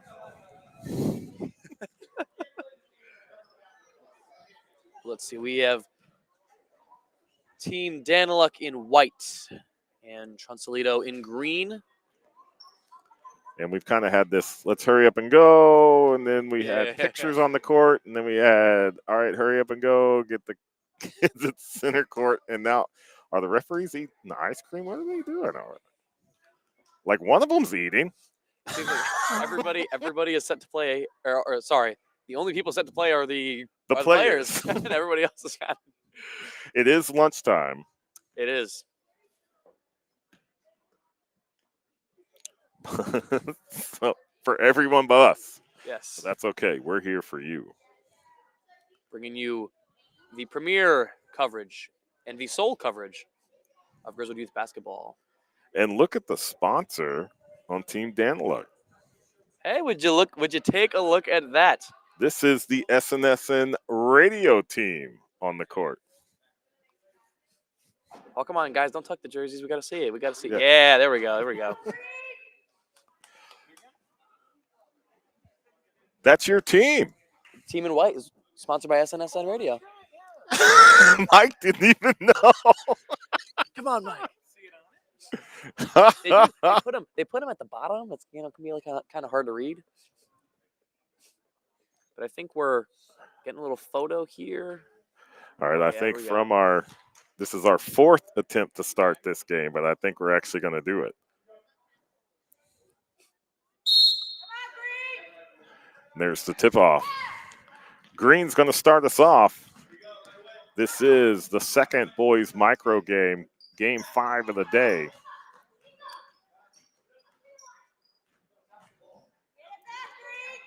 And we've got a steal. Griswold White. Owen Beck moving his way down the court. When you get called for the foul and you shake your head, yeah, I knew. Oh, you want my number? Here it is. Yeah, I know I did it. Wolverines are all about integrity, honesty. It's a natural trait. Oh, nice feed to the middle. Wasn't able to get a handle on the ball, but then Lucas Dawson puts it up. That's going to sail out of bounds. But it does look like Green got a hand on it. It's going to remain white ball.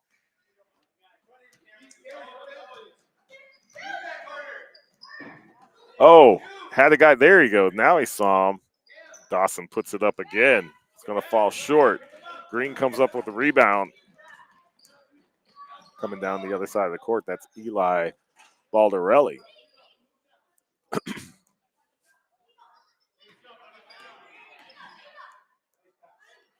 There's a shot off the rim and in. Cameron Hurto.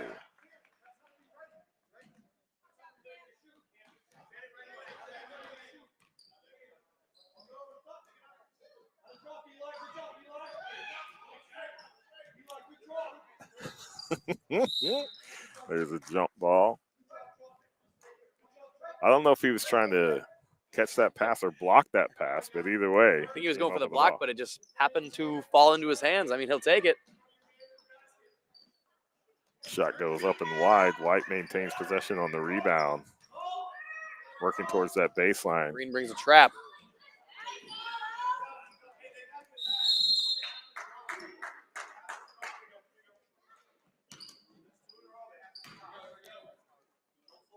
So this Trunsolito with like electric blue shoes. Now we're on a shoe thing. Oh, had an open lane.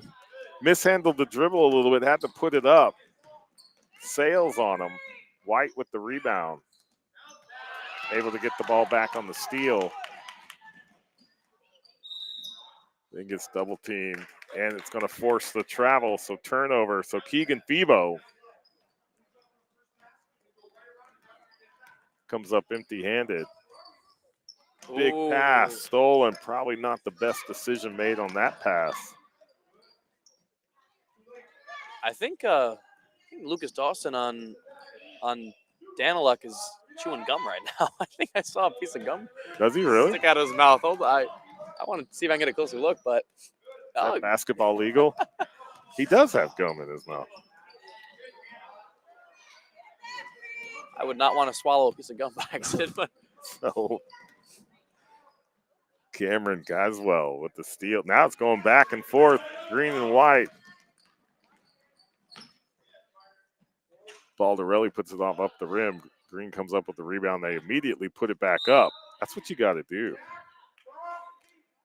But unable to come up with the basketball, goes out of bounds. and yeah, that's what the coaches, especially at this level, are stressing. You know, if you get that board and you're within 3 feet of the basket, just shoot it. That's what they even did on the inbound pass. Oh. So Nico Trunsolito with 2.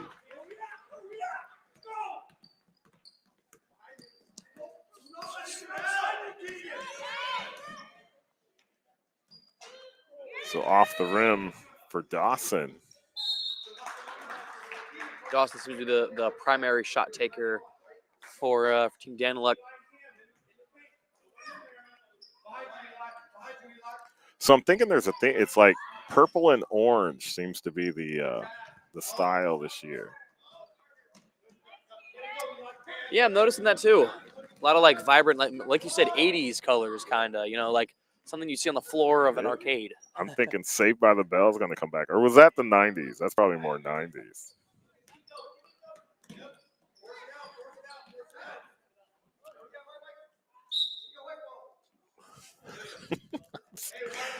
I think they let that travel all the way to the line. I think the two of them thought that the other one was going to pick it up, and they ended up giving the ball over to Team Daniluk.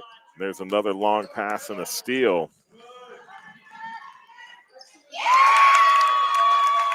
Was that Baldarelli? Or did he pass it off? So.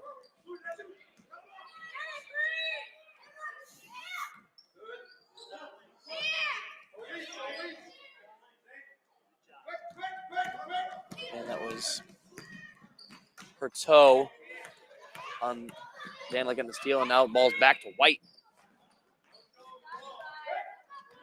And playing a little back and forth right here. Back and forth. We're going to get our cardio in this game. Puts the shot up off the boards. Green comes up with the rebound, tries to come back up, but Cameron Caswell gets a hand in on that. That shot goes up and off the rim. White comes up with the rebound.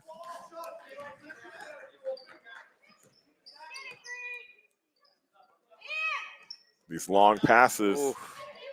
White able to maintain possession of that one. Takes a shot off the rim and out of bounds. Coming back the other way. Yeah, I think Dawson is consistently he's looking to the paint but he's just come up to the top of the key and laying a pass down. Yeah, that's 3 times he's tried that long pass in. Each time, well, 2 times it's been stolen. That time almost looked like a steal, but White was able to maintain possession of it. Wow. Oh, there's a my goodness. straight dribble steal right there. Baldarelli drew a double team, and this ball ripped out of his hand. And then that's going to happen to him coming back the other way. And then we've got the foul with the push. I steal, you steal.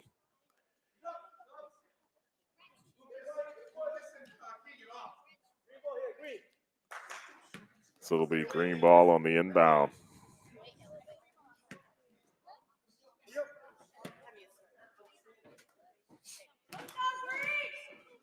It's been a quick 7 minutes so far in this game already.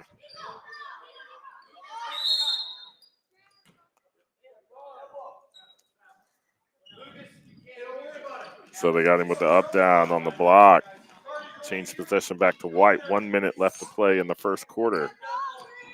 And Team Daniluk still looking to get on the scoreboard as they turn the ball over, or actually they'll maintain possession thanks to the possession arrow. But Cameron Rickard able to get his hand in there to force the jump. Looks like he was looking for that long pass again. Sets the pick. Able to give it to Rickard, who comes back over to Dawson. Works his way down to the corner, puts it up off the side of the rim. Green comes up with the rebound. Baldarelli working all the way down low. He gets it stolen.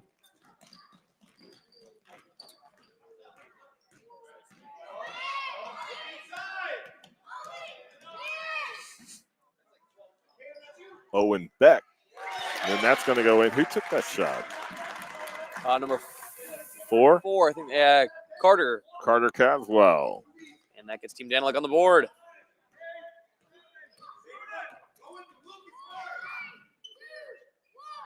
Take the shot at the buzzer. Falls short. So after 1, your score, Griswold Green 6, Griswold White 2.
So here we are with the second quarter. Green's going to get us started. Trunsolito passing it in to Baldarelli. Baldarelli's going to take it all the way around the world, and it's going to go out of bounds underneath the basket.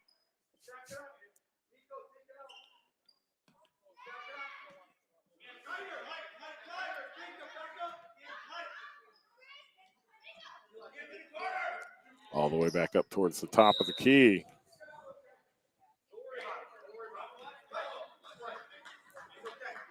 Was that a travel?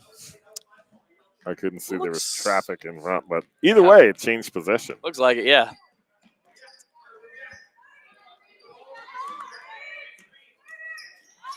So Griswold Green with the steal against White. Trunsolito passes up. There's a shot. You always got to love a kid in a headband. That's Herto.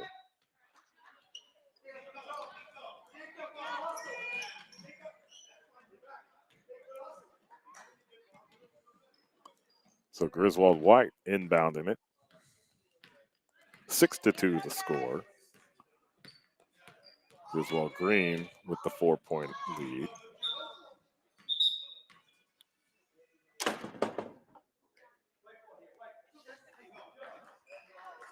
I thought that may have been a person for a second. Went down the bleachers. It looks like yours.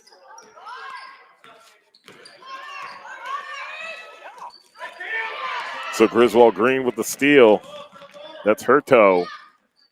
Puts it up. That's going to sail wide right.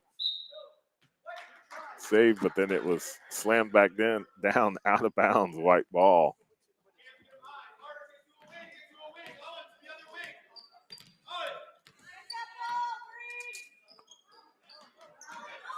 So Green with the attempt on the steal. Bringing it inside. Green does get the steal. Baldarelli coming down. Pass down to Hurto. Hurto puts it up. Oh, in the glass, and he's going to get 2.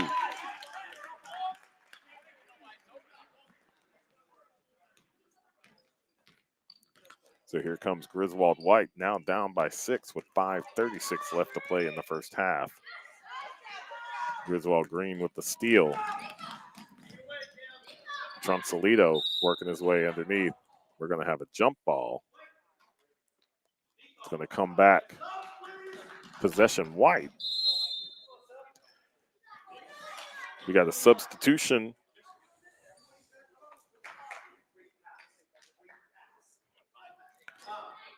Connor Zadel coming in the game for Griswold White.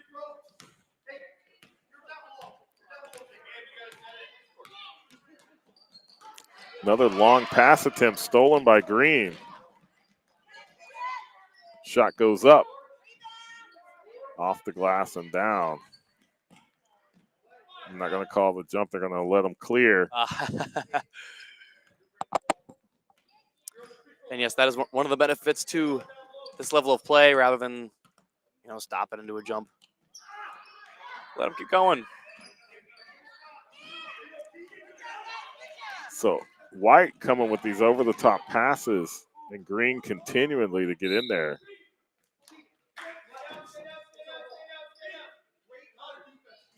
I'm thinking at halftime there might be some coaching on passing the ball, maybe a bounce pass, maybe a chest pass. Can they do really chest passes? They can. Yeah, you might just be feeling it. Oh, look at that. So there's a shot. Hurto with another 2. He's got 6 on the day.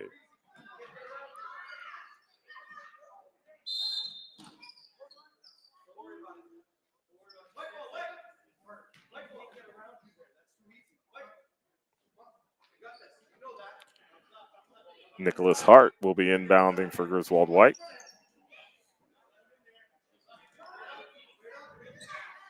Shot goes up, ball short. We had 2 guys going for the rebound. Same team. Oh. Oh, they're going to get him for the travel. Travel and come back the other way. Even with the tomahawk chop across the back. Yeah, we mentioned before that's one of the most frequent calls we'll see at this level is sort of the travel after someone picks up their dribble. Typically when you pick up a dribble, you got to make a move after, but this age you pick it up and you got to think for a little bit before you make a decision. And wow. So another over-the-top pass by White, stolen by Green. Shot goes up, falls short. Hurto gets the rebound. He puts it up. That's going to sail long. Green gets the rebound on the other side. The ball goes right back up. Battle for it. White finally ends up with it.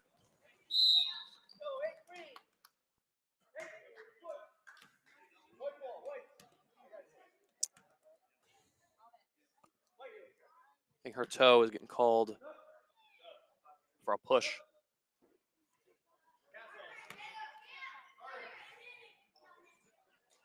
It was either Hurto or Febo, one of the 2.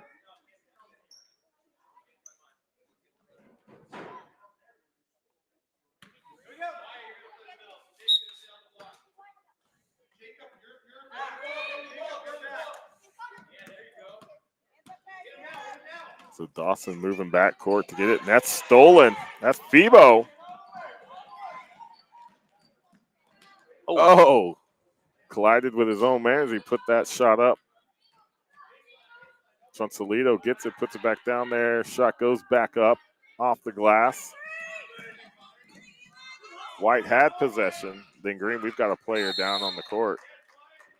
Yeah, we're probably gonna have a bit of stoppage. I think he hit his for 5. face, maybe. Yeah, Couture took a fall. We're at half court.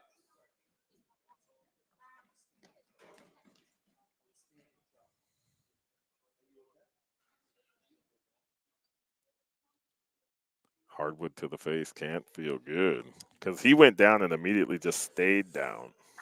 But Yeah, he's back up. He's back up. He's gonna take a breather. But yeah, no, this floor is Not forgiving. yeah, to say the least. I fell victim over the summer. Actually, I was playing foursquare with some of the kiddos, and in order to not hit a kid, through my efforts, I had to jump over him. Landed smack down in the back of my head, and I concussed myself. Oh, Crazy story. I played 8 years of football, no concussions, but that was my first concussion. Was hardwood basketball floor. That's working at the middle school. So Nico puts it up, works his way around to the other side, but White comes up with the rebound, and that's just going to be a straight steal. Put the shot up off the glass wide. Yeah, Dawson dribbled it pretty much right into Febo's hands, almost, it seemed. There we go. Nico with 2. He's got 4 on the day. 46 seconds left in the first half. Griswold Green, 12-2 over Griswold White. Carter Caswell with the lone bucket for Griswold White.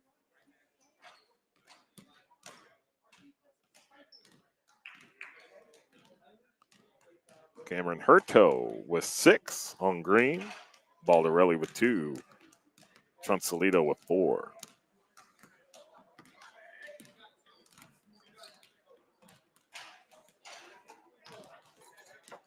So immediately following this game, scheduled 1:30 start, going to be boys juniors.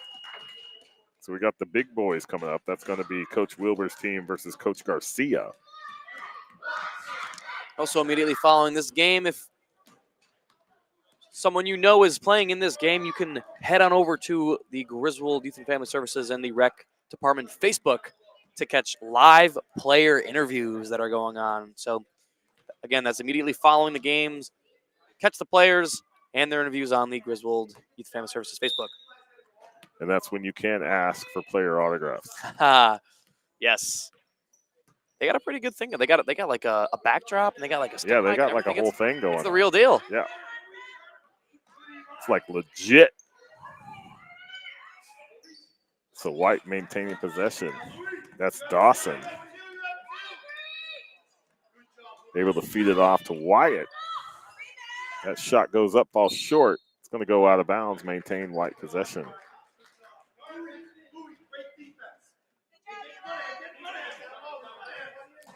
Wyatt gets the inbound, goes immediately back to Dawson. He puts up a shot for the bucket. Dawson's on the board. We knew it was just a matter of time before he had one fall. I think you even had mentioned that he's like the shot taker on this Griswold White team. Yeah, Dawson he's been the guy for Team White. He's essentially been taking the ball up every opportunity they've had as time is expiring. Shot won't count. It was a great effort. Just going to hurl it up there wide. Almost gets the photographer in the corner. But at halftime, your score, Griswold Green 12, Griswold White 4.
So we are back for the second half of this second boys micros Griswold Youth basketball game. We've got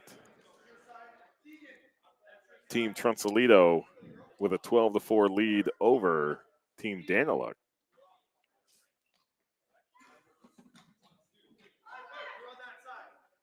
And don't let the low score deceive you. This game has definitely been intense. Back and forth, back and forth. Very physical, all-around game. We're seeing bodies hit the floor, people going and flying around. There, so White with possession to start off the second half. That's Dawson working his way to the middle, kicks it out to the outside. Shot goes up. It's going to fall short. Green with the rebound.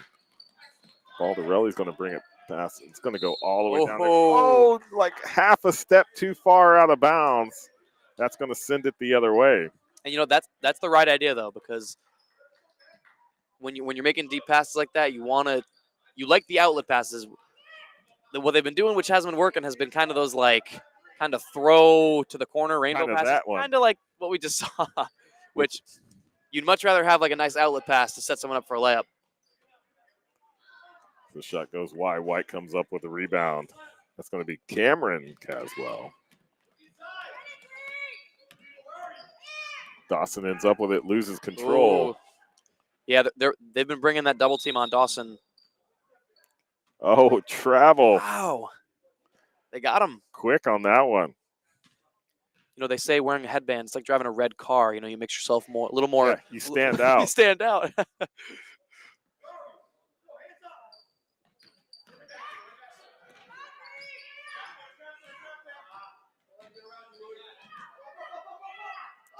Back over the top to Dawson. Nico tried to steal it. A little bit overzealous. And yeah, that green backcourt, heralded by Nico Trunsalito, they're all over everything. There's no space available for White. No. Got to make sure they get people open. When you see a guy covered up, we've got to have players moving out to those open spaces. Everybody's just kind of maintaining the spot that they're in. And then they all start yelling, here, me. But there's like 3 green jerseys between you and your teammate. Oh, and there's a steal. Checks up, puts the shot up. It's going to go long and out of bounds. Little jump step shot. I like it. Just didn't walk away with points. Dawson puts it up off the rim. It's going to be dribbled out of bounds. Remain White ball.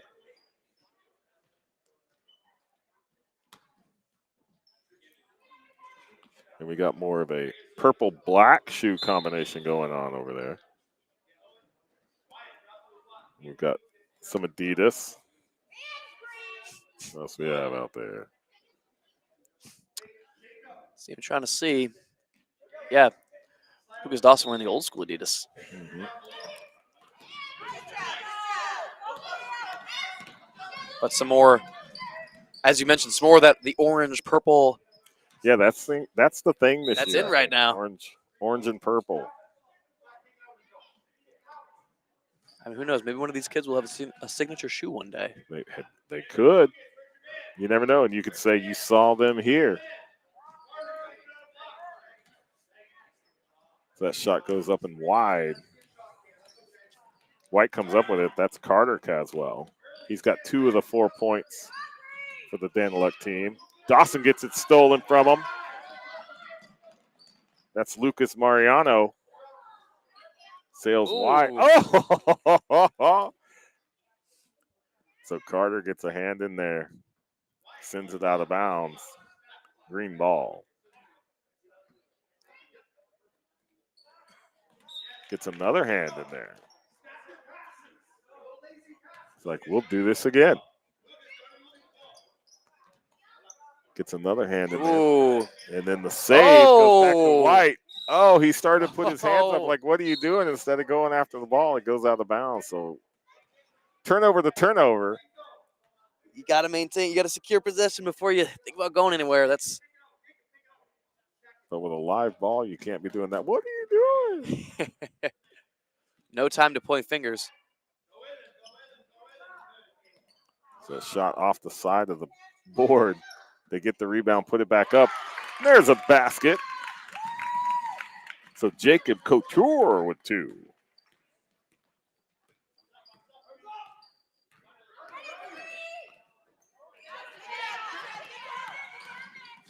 So Dawson and Hurto battling. They're going to get the jump ball. That's Wyatt Daniel getting dirty on the floor with the jump.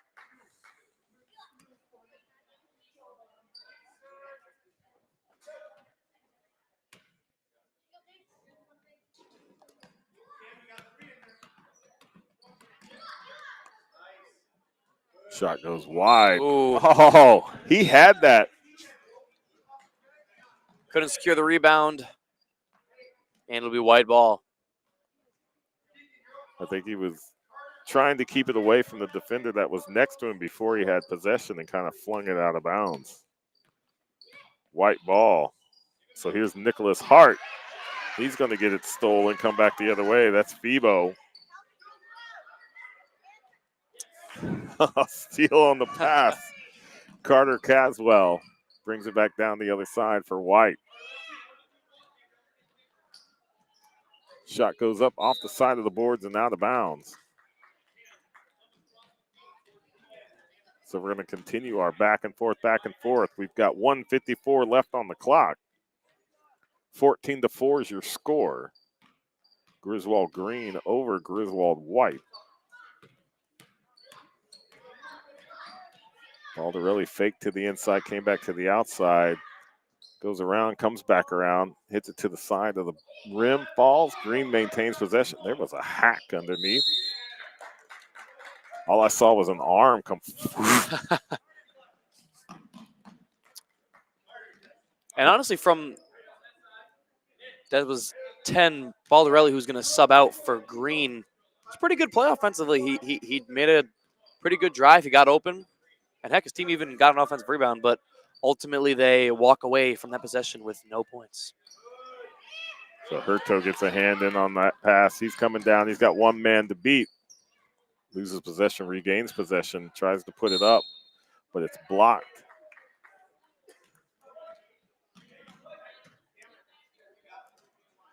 And they will get called for the foul on Green. White ball.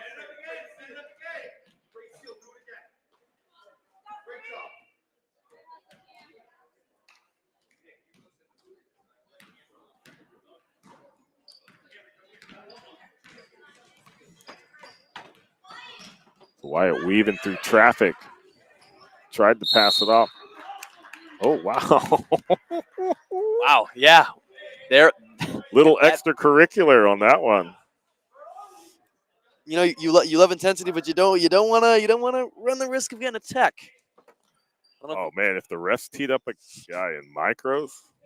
I mean, I can't lie.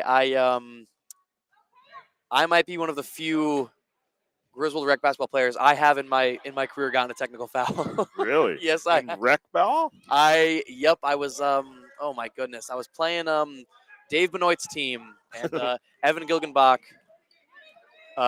drained a three, like pretty much hit like 2 threes in quick succession, and my reaction was to slam the ball into the ground as hard as I could, and you can't do that. So I paid the price. I had to check out too. I had to sub out for the rest of the quarter. Oh, you better sit there and think about what you did, young man. But it's all smiles here. It's all smiles.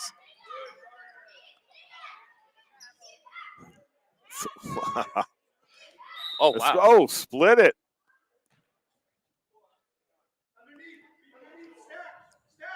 Oh, they're gonna get a defensive foul on that one. He got through. Usually when the elbows start swinging, you're stuck. Offensive guy gets called. Yeah. I think he was an elbow to the face away from an offensive foul call. Only 6 seconds left in the third quarter. So Green's going to have to see if they can get something up.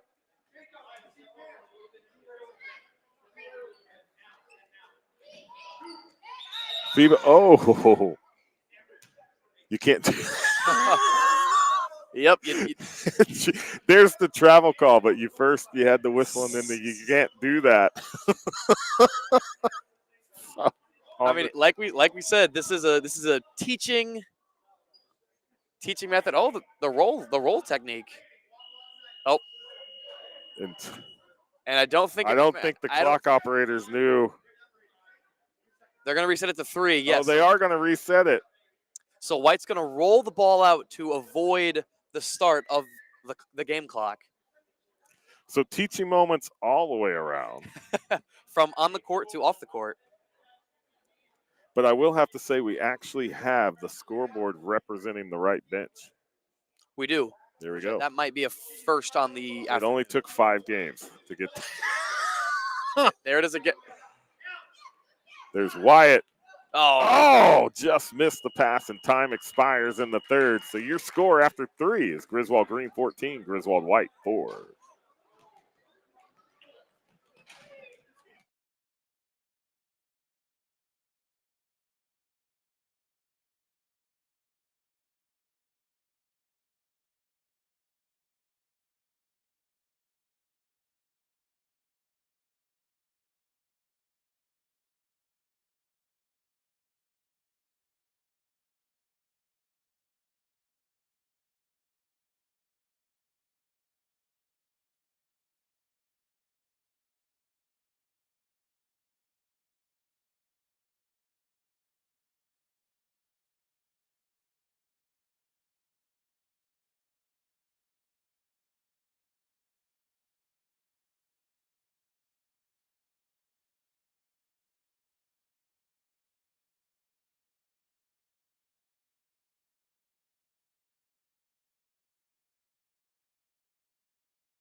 So this is fourth quarter action.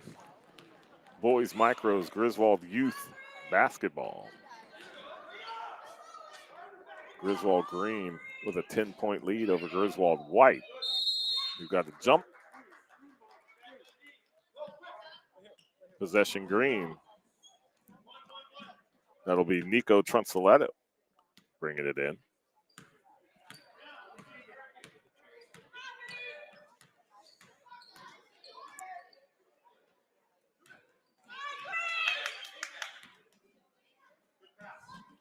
Back over the ball to Relly. Cross court back over to Carter Stringer. Going to work his way around the defense, able to get that down in the corner. Moved there a little bit after he got trapped in the corner. So here comes White. Nicholas Hart with the ball, trying to pass it into Dawson. It's going to get stolen. That's Febo. Gets his own rebound. Follow your shot, indeed. They're going to be a jump ball in Couture.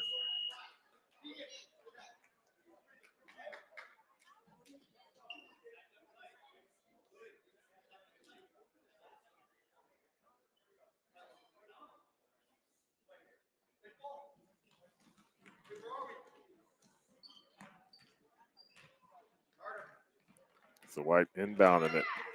They got 6 minutes to make up this 10-point deficit. Something that certainly can be done. tried to get it over to Camden Rickard.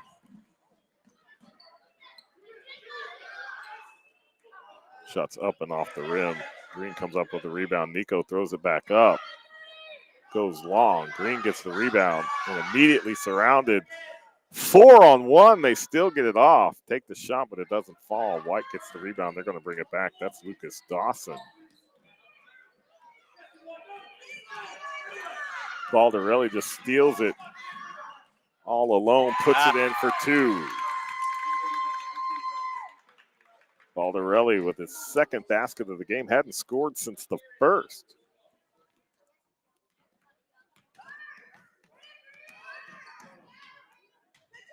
Green not taking their foot off the gas. That was Connor Zadel for White that had it.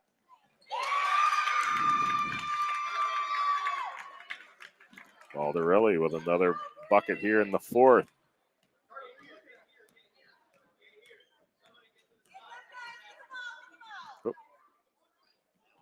Oh, right through the hands of Dawson. Lucas Mariano to Nico, takes the shot. Mariano gets the rebound, kicks it back out. Nico's going to work his way to the other side. Looks like he was wearing Dawson as a coat. He was all over him. Ooh. Baldarelli for 3, but it didn't go in. Haven't seen many threes attempted in this match, so. Nope. Got a hand in on that pass, but White's able to maintain possession. That went to Camden Rickard. He tied up with Nico Trunsolito. We've got a timeout, Green. Yeah, we're probably going to get our mid-period substitutions out of the way, and then we're going to see it's starting to look a little grim for Whites. It's only trailing 14 with 4:18. Look at that. The score and the clock are exactly the same.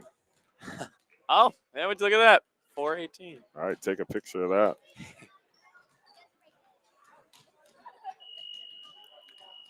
But looking ahead, I believe this is match 5 of 7 on the afternoon slate. Coming up, we have boys juniors who are eagerly waiting on the bench. Yeah, the big boys are in the gym. They are here and they're ready to play. And then following that, we'll have girls micros, and that game will be a players versus coaches. I'm thinking the players are going to take that one. I also, hey, I mean, I got players. because hear me out. I think the coaches used up all their juice in that early matchup between the senior all-stars. Yeah, seen a lot of, but you know one thing, they weren't properly hydrated, because I saw when they would come out in their substitutions in the previous player-coach game, there was a lot of consumption of Dunkin' Donuts. Is black coffee the new Gatorade? Yeah. So that shot goes off the rim. Green comes up with the rebound. They're coming back the other way. Nico's going to take it all the way in, go up for the shot, but he's going to draw a foul, and he knows where to go. He sprints to the line. So Trunsolito shooting 2. He's got 4 points on the game, both in the first half.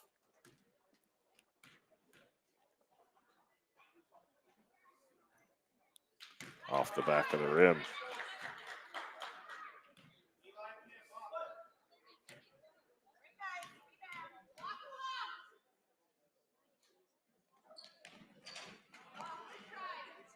In and out, but his teammates get the rebound. They put it right back up. Woo! And Baldarelli coming alive here in the fourth. That's 6 in the fourth, 8 on the day. Perfect putback layup, uses the glass.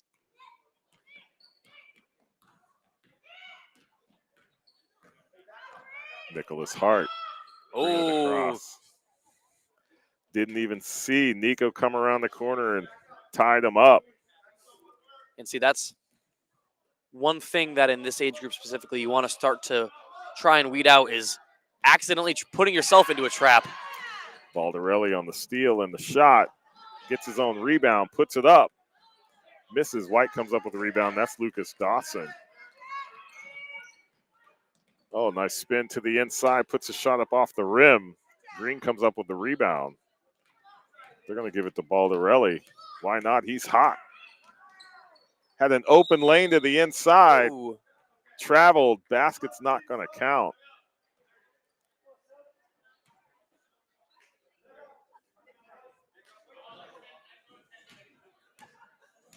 I don't even know why he had an open lane right to that basket, and he kind of did that stutter unnecessarily and then got rung up on the travel. He did sink the basket, but it was waved off. Might have been trying to build up his highlight reel. Make some edits for Instagram and TikTok. Oh, yeah, they probably all have pages, right? I'm sure their bios probably read some interesting stats. 75 pounds, 4'9". 4'9". That might be Only stretching 8 years old. Yeah.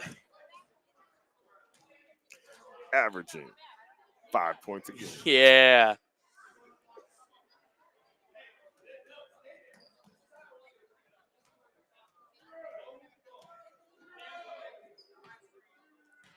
But hey, that's what the learning is all about. Absolutely. Here at Griswold Youth Basketball. There's a steal. Trying to regain possession. Oh, nice move to the inside. Puts it up. Didn't have enough on it. Goes out of bounds.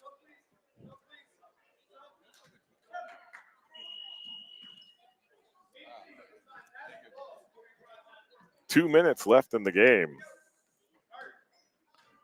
Griswold Green, otherwise known as Trunsalito, with a 16-point lead. Ooh, like there's a steal. You know, that defensive effort is also part of what's been what we've been seeing from Green. The tail of the tape is they have been everywhere on defense. Febo gets wrapped up. That was Owen Beck forcing the jump.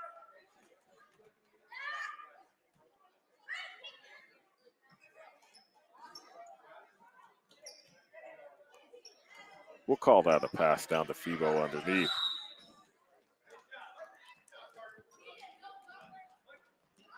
Another jump ball, this time going to White.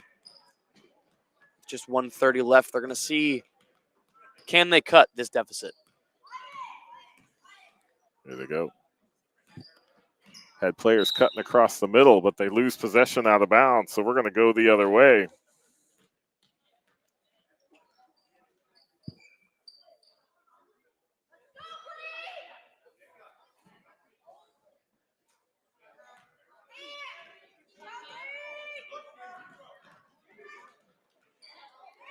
Dawson with the steal. He's not ready to give up yet. Gets fouled by Couture. And Couture was right there on that fast break defense. It looked like Dawson pretty much had a free lane, but Couture not giving up. Actually, that's one of those things you would call probably a good foul.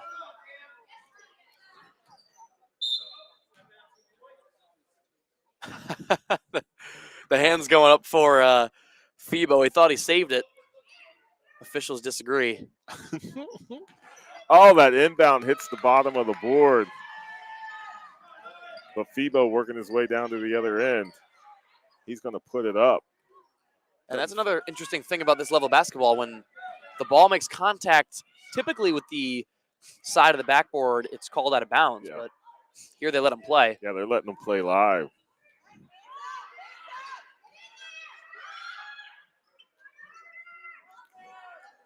Carter Caswell gets surrounded. He's able to open it up, get it up to Dawson here at the top of the key. He's going to work his way to the right, go back down inside. There's a shot. Somebody got a hand in there, but they're going to get a foul.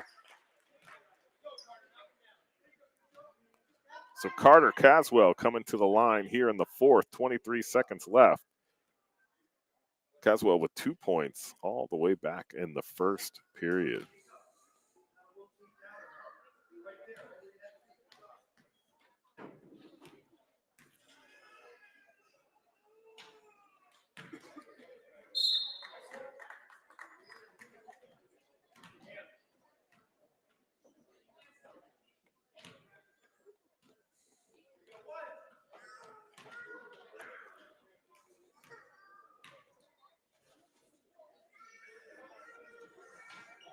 gets his second shot.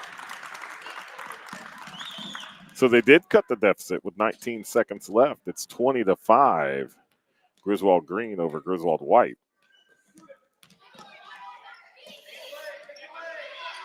Bebo puts it up. Off the glass. Rebound White. Owen Beck tried to put it up as time expired, but just your final score. It's going to be Trunsalito 20 over Danaluck 5.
So here we are. This is boys juniors.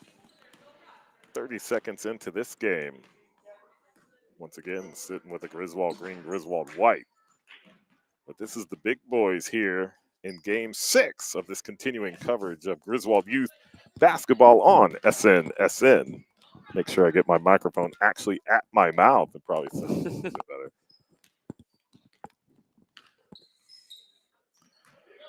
But nature called. I had to go.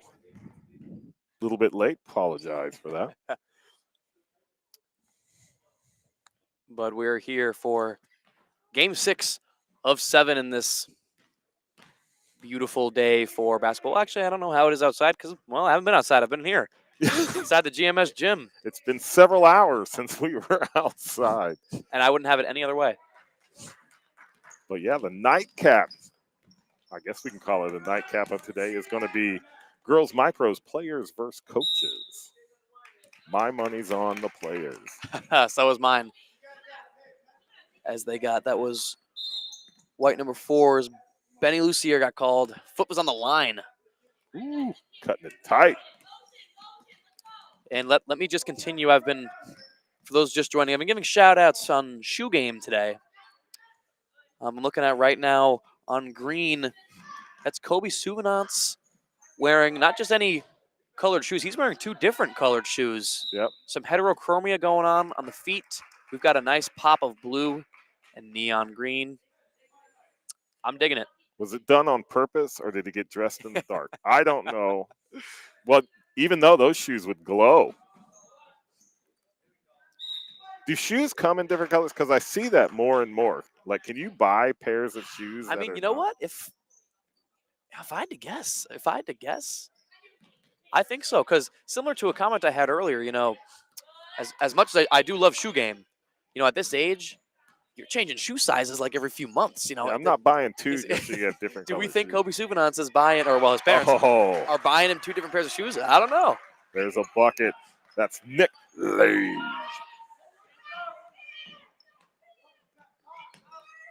So Green working it around. Had it down in the corner, coming back. Get their position set up. Looking to go to the inside. Working to the inside, kicks it back out.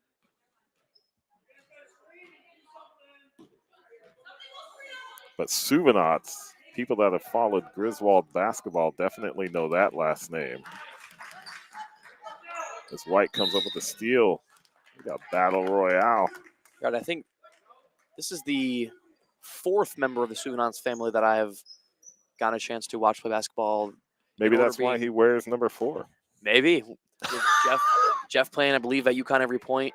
Jasmine in the middle school, and Noah also playing ball. And, oh, wow. My goodness. Big elbow. And I'm shocked to see no call there. I got to say, even Coach was livid there, but hey, he took it like a champ, honestly. I thought his feet were set. That's kind of like a picture-perfect call for a charge, but the officials let it play.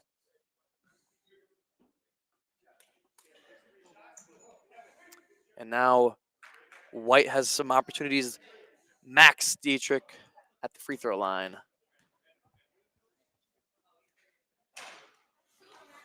Off the front of the rim.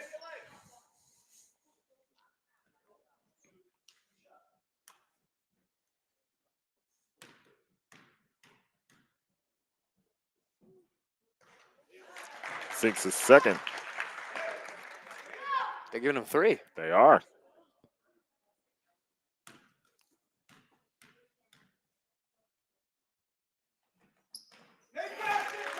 Gets 2.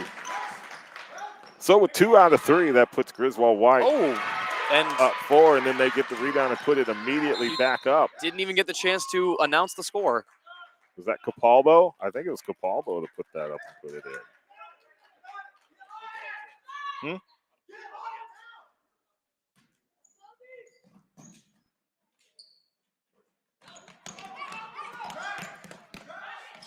And White coming in with that press. We've seen that a few times today.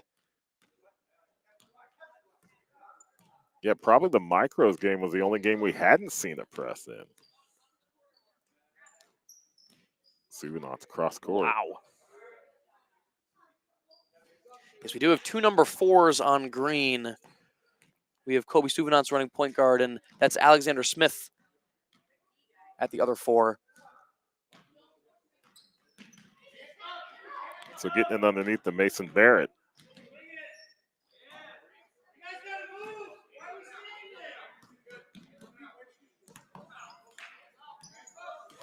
Oh, misdirection there by Suvanot. Puts it up. That gets blocked. That was Capalbo with the block. They're going to call Suvanot's block. So it's going to be inbound white ball.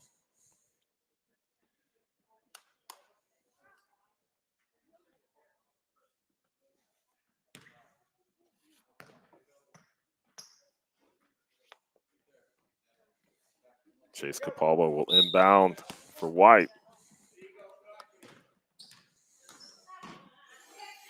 Down underneath of the big man. Dumps it at the baseline. Gonna have to kick it back out. Capalbo going to the top of the point. There's a shot for 3. No, that would have been 2. And you know what's interesting I'm noticing about Capalbo? So I mentioned earlier there's a rule about the numbers available to use in the this rec basketball league. Capalbo's wearing 18, but there is tape on that. That is a number 13 with tape on it. And there's a 4 with tape as well. I think that's so they didn't have doubled up numbers. Yeah. Which I appreciate. We've had doubled up numbers like all day long. Yeah, that definitely does help out. Especially, oh my gosh, that All-Star game, we had like 2 zeros on. We had zeros. We had double zeros. The only thing we didn't have was red and black. Ooh. Oh, travel. Shaking his head. He knew. Yep. Can't go up and down. So that'll send the ball back the other way. And that's stolen. Oh, and saved, but goes back to Green. But Capalbo cuts it off. He's going to kick it out to Kevin Wilbur. That shot goes off the rim. Capalbo gets the rebound, goes back to Wilbur. He Wow. Shot up. It's short. Battle underneath. There's Lage. Falls backwards as his shot goes up. Yeah, and eventually, you know, with all that contact, you're going to get a foul called eventually. I think Suvanot's got a hand on one of the shots, but Green was just unable to get a rebound, and it ends with a trip to the free throw line. Waste no time to put that up and in.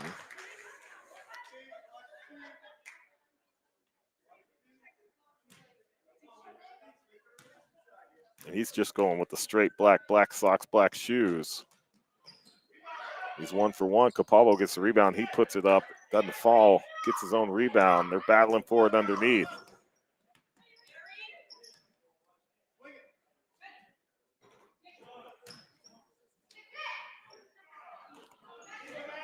Surprised as somebody with Lage's height, somebody could get their hand on the ball as he's trying to go up.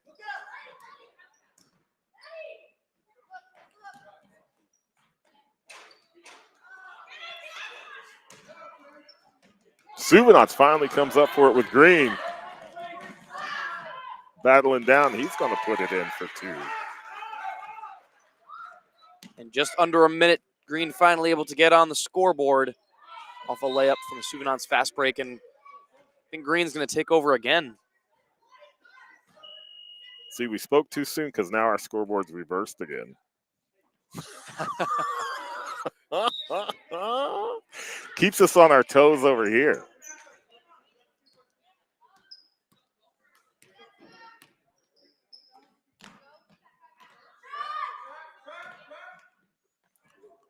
So weaving his way underneath, he's going to get the basket.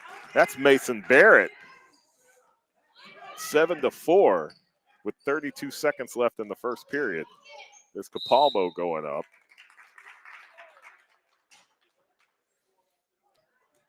Gets fouled, which brings him to the line.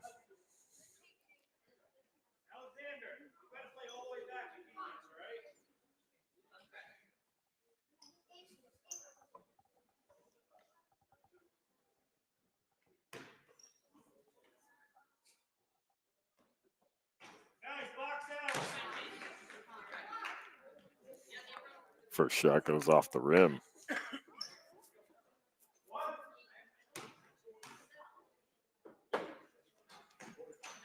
gets the second one. He's got 3 on the day. 8-4 is the score. Driving all the way in was Cameron Brisson. Max Dietrich bringing it back across for White. Oh, they're going to call the jump. 1 second left on the clock. That was a great defensive effort. I believe, who was that? Number So it's Kevin Wilbur versus 10, Sean Manning.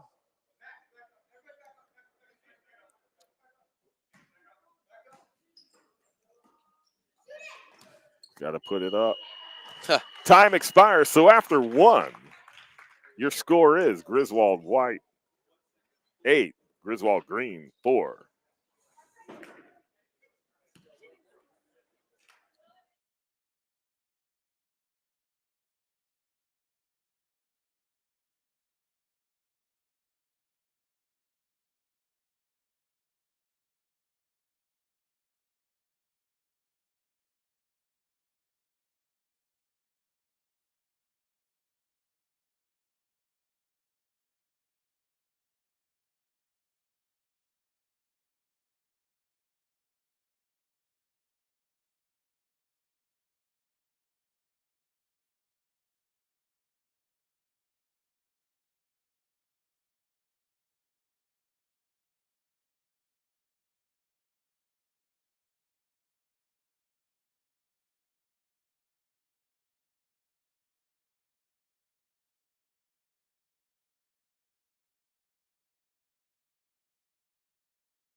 So here we are with the second period.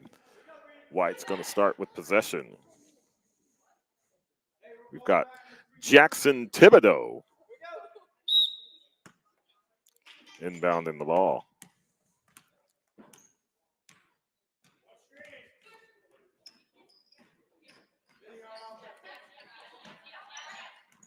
Kevin Wilbur fighting against the defense. Passes it off to Quinn Hickey. But ends up back with it. Runs into traffic down low.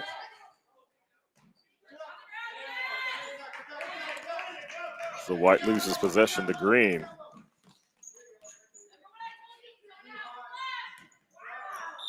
Green looking to make up their deficit, and there's a travel.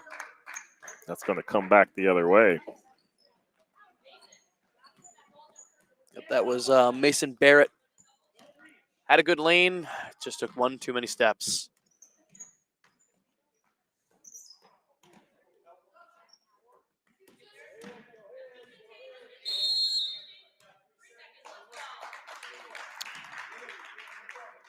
And there it is again. We saw this. We saw this in the earlier micro game, but White just got called for a 3-second violation.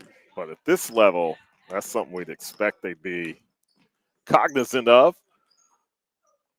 So 2 hurling it up there. That's Cameron Brisson. White comes up with the rebound. Kevin Wilbur down in the corner, looking to get it back up to Thibodeau. That's 2. Deep range 2-pointer, and I would take that shot. I mean, they gave him a lot of space. They did. That's a high percentage shot, even if Quinn it's Hickey on the board.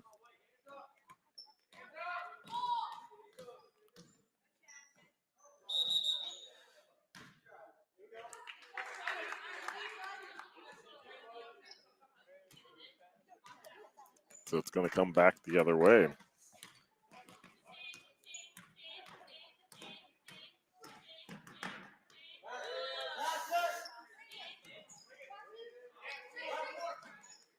Capallo gets it, puts it up. It's off the rim.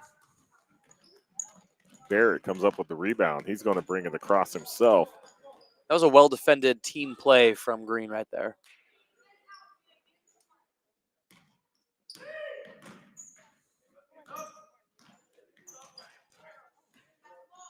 Cutting off that lane back up to the top of the key. So we're noticing, at least awareness of some of the subtleties of the game here at this juniors level. Anticipating moves and shots and positioning yourself accordingly.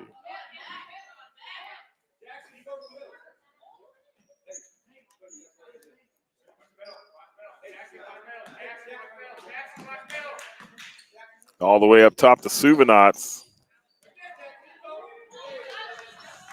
Tried to get it to Connor Gauthier. Ooh.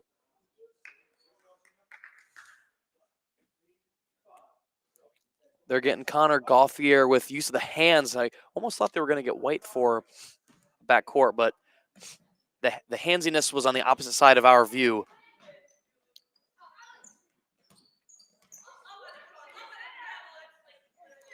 That was Alex Compesta for White, but now that's Suvanats coming down the other side. Up to the top to the other number 4. That Alex, and he's going to get a bucket. And that play started off something we've been seeing a lot of today, which has been you pick up your dribble and you panic. You just kind of throw up a pass, and it seems like it's been a 50-50 shot, whether it winds up in the one of your teammates' hands or a defender's hand. So it's like a game of chance. White forced to use a timeout after the successful trap.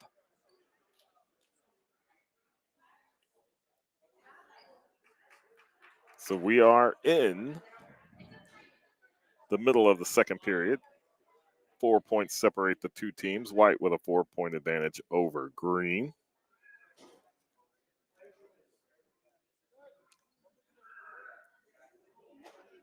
We've got Mason Barrett with 2, Alexander Smith with 2, Kobe Suvanats with 2 on the Green side. Then we've got Max Dietrich with 2 from the line, Quinn Hickey with 2, Nick Lage with 3, and Chase Capalbo with 3 for White.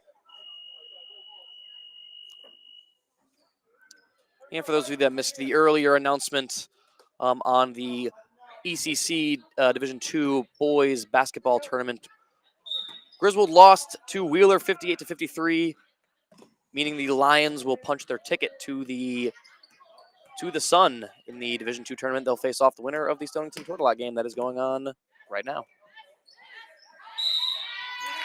So we got a jump ball. Possession's going to be Green.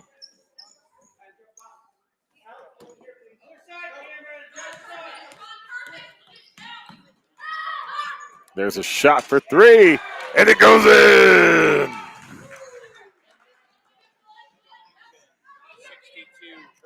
That's Sean Manning. Is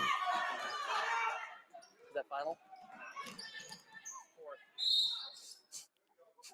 An update from that tournament game. Stonington currently leads Tortolot, score of 62-54.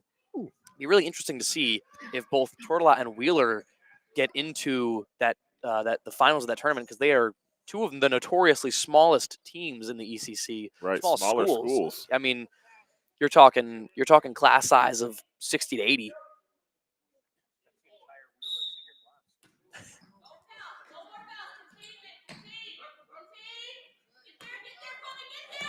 So White's inbound in it.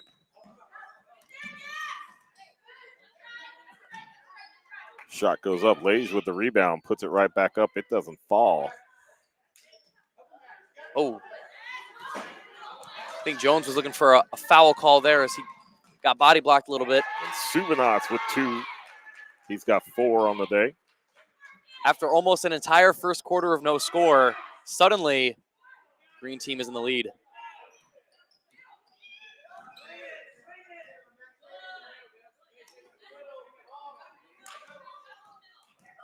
Suvanats with the move to the inside, driving the lane. They count the basket. And he's going to the line. That'll get the crowd fired up.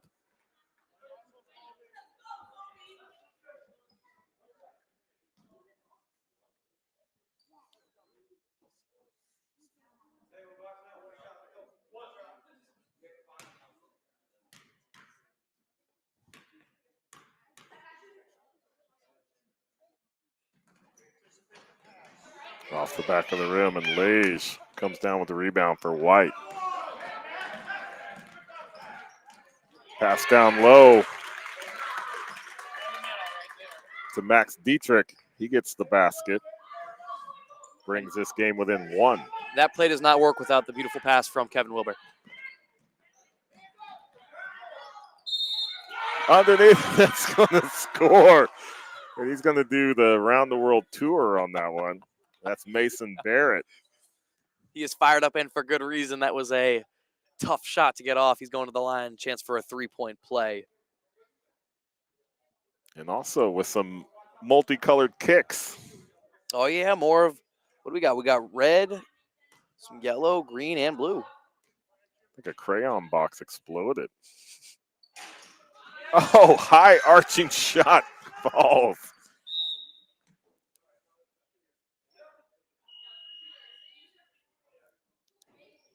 So Green now opening this lead up by 4 with less than 2 to play here in the first half.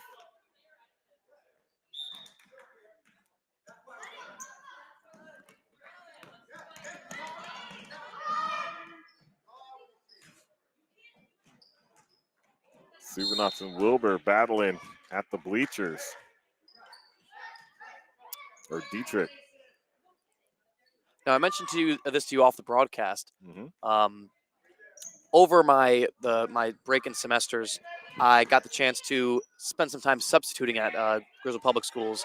And in my time at GMS, I actually learned that Kevin Wilbur was the only 6th grader to make the boys basketball team. Really? So primarily it's 8th, 7th, and 6th. They don't let 5th graders play. And Kevin Wilbur is the only 6th grader who made it. Wow. That's impressive.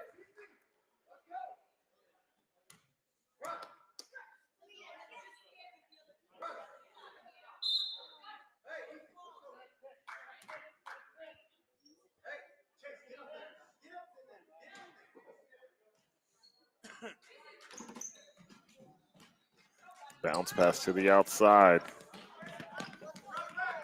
Capalbo with the defense. They're going to let that run out of bounds. It's going to go the other way.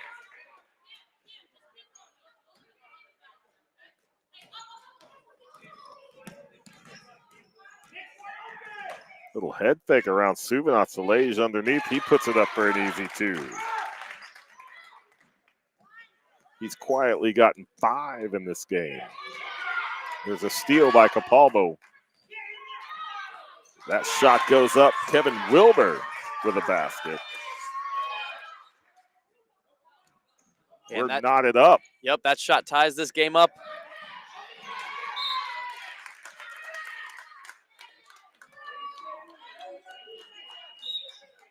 And that was Mason Barrett unable to keep play alive. Ball will go back to White.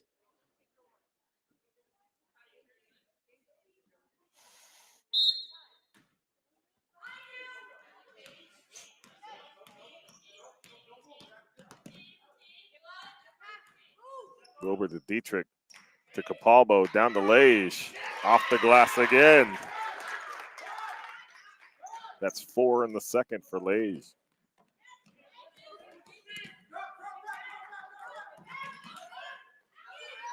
Suvanov Smith sails long.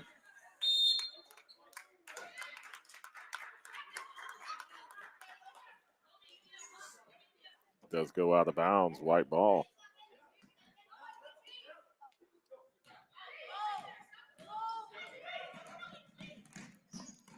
Capalbo brings it down, kicks it back up high to Wilbur. Wilbur working to the other side. He's going to get another basket. That's 4 for Wilbur in the second. And at the end of 2, your score. Now we got to make sure we're looking at the right scoreboard. Well, the score is 20-16. The question is, who has 20, who has 16? Should be White with 20. So we got 2, 5, 8. That's what I'm looking at 12, with the on-court clock.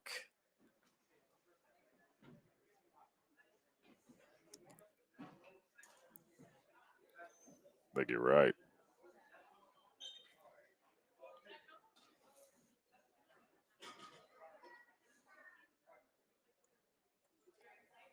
So that'll take us into the halftime break.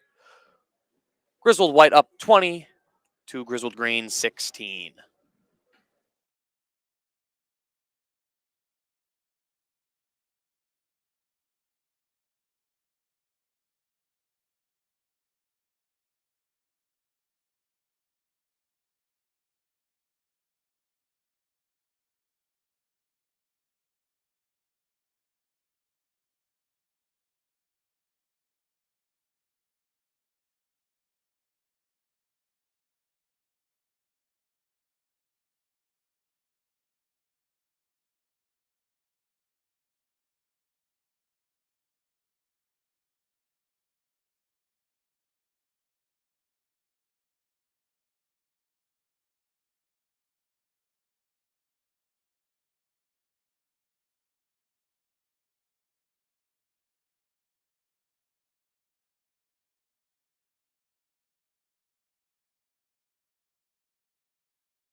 So we are back for the second half of this boys juniors match. Close game, 20-16. Only 4 points separate the two teams.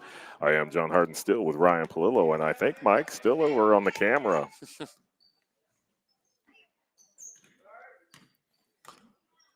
Suvanauts over to Barrett. 3-second violation. That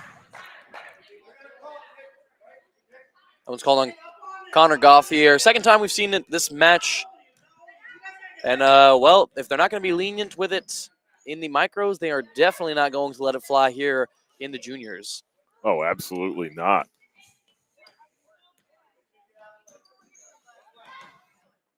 Oh, that was tough. That was just kind of hurled up, but it goes in. That's Max Dietrich putting 2 points on here in the third. That's Suvanauts for Green, bringing it across half court.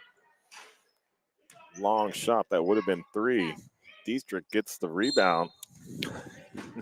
Off Flage back to him, but out of bounds. The effort was there. He tried to keep it up, but kind of tough to keep ball alive when you are laying out of bounds.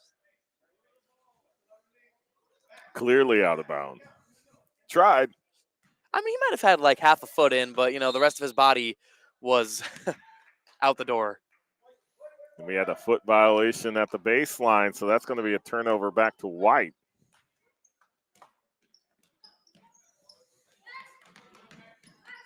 That's Dietrich. Ooh. Oh. Yep. Travel. I think Kevin right there wanted to pass out, but he saw at the last second that it was not there, so he thought about going for the shot, but it was too late.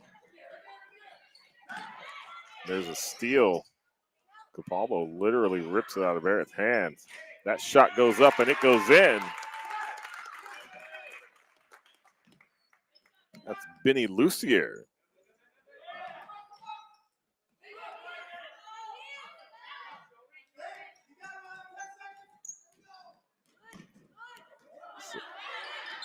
Oh, player down, player injured. Dietrich hit the ground hard. He's waving off the official. They already blew the whistle. He says he's fine, and they might let him stay in.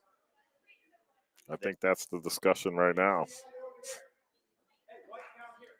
Yeah, because I think He is holding his wrist. if you have to stop play, typically that player will exit. He's still there. And he's still there. I think they're just going to give an official timeout, and the officials will discuss. But yeah, from coach over on Griswold Green is not, rightfully so, not happy because as mentioned, the typical ruling is if because the rule's the rule. So it looks like we do have a decision. They're going to come over and discuss it. But with this break in the action, I would like to take this moment not only to thank Ryan Aubin and Griswold Parks and Recs for sponsoring this tournament, having us here to be able, it's our privilege to bring this to you and watch this basketball and these young players, but also Eastern Connecticut Savings Bank, always a proud sponsor in their community involvement here, always supporting Griswold Youth Sports and SNSN. And they also have their monthly Casasa Cash Awards. So check out Eastern Connecticut Savings Bank. 76-64 final. And we also have results from the ECC Boys Basketball Division II tournament. Stonington beats Tortolot with a score of 76-64. So that sets up the Division II final to be Stonington versus Wheeler. Ooh, another that should be a good game. Hot rivalry because a lot of those kids live right down the road from each Yep, other. they grew up with each other. So that'll be a good one. That is the Division II. The Division I final will be determined, I believe, as the evening goes on. Shot by Bear. Oh, he stole the pass. It remains green ball.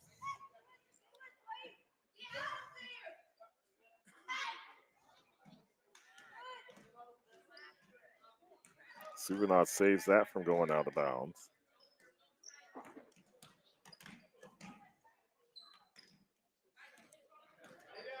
So Green moving the ball around.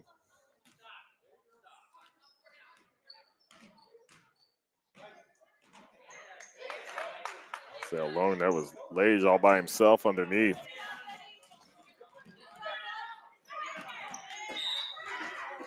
Off the hand of Lucier, out of bounds. That'll be green ball.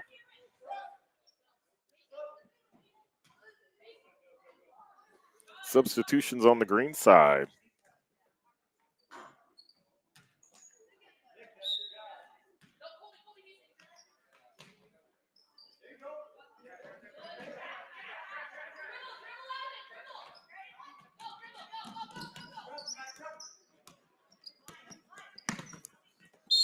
Oh, little physicality right here in front of our table.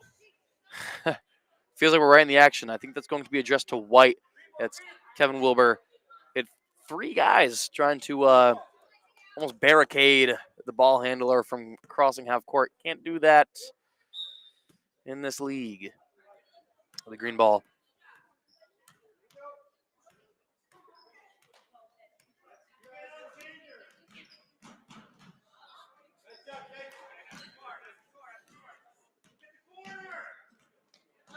Suvanov's bobbing and weaving, but it's stolen by Capaldo. Oh, there's another travel against Wilbur. Dragged his feet, and that'll get him a call. Get him fired up. Parents and coaches on the other end of the court.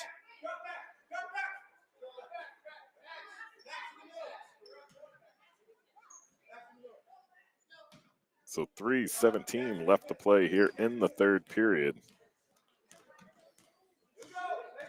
White's opening up their lead over Green 24-16. That would have been something. And, that's a good question. As we mentioned earlier, that typically in basketball, if the ball makes contact with the side or back of the backboard, it's whistled dead. However, in this league, we have seen them let it play on. So if, let's say, a ball travels across the top end of the backboard, what would the call on the floor be? I guess we'd have to wait. We have to wait and for see it to if happen. happens. We haven't seen that yet. So Green trying to inbound it to Abram Paza. Suvenance was looking for a charge there. Jump ball. White ball. Quickly inbounds it to the far side. That's Quinn Hickey over there.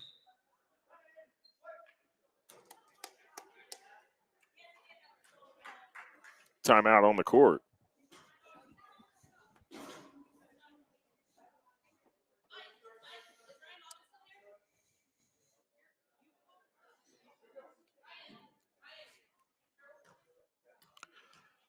A little bit lower scoring than I thought it may have been, but it's been very physical back and forth between these two teams.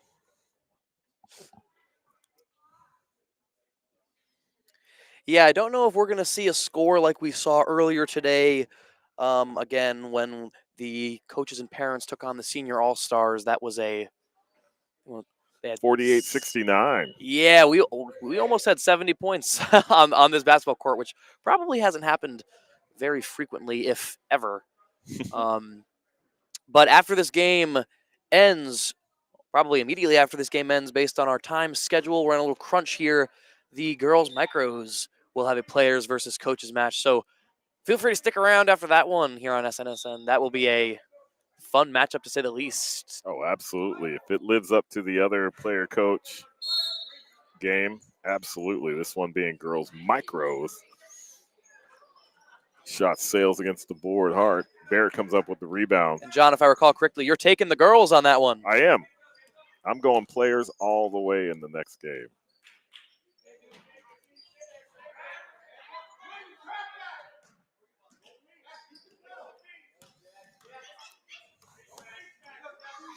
Green moving the ball around. They know they've got some ground to make up. Trailing by 8. Battling through traffic, puts it up. Doesn't fall, but Green comes up with the rebound. Jump ball. Oh, they're going to give him the jump. Don't know entirely if Gauthier had hands on it. I mean, his hands touched it, I guess. But we are most certainly right now in a scoring drought. Seems like there's been a lid on both baskets. As we were locked up for a little bit, but White has certainly taken the advantage as they hold an 8-point lead. And Green gets called for the travel, so that's going to bring it back the other way.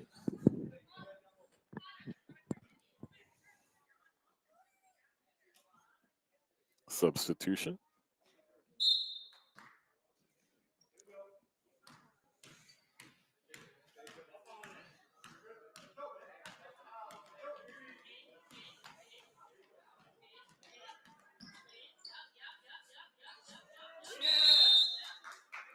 Another jump ball.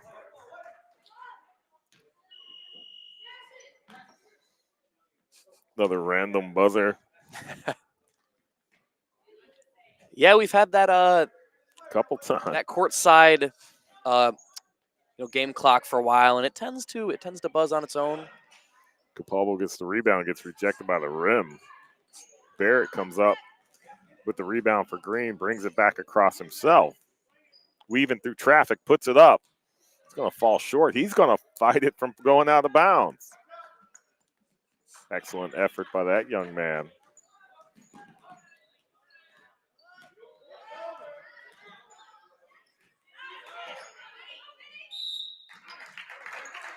Puts up the shot, draws the foul.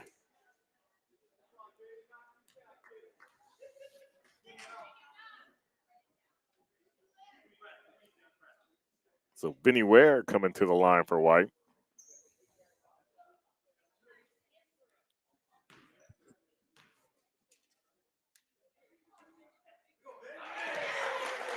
High arching shot falls.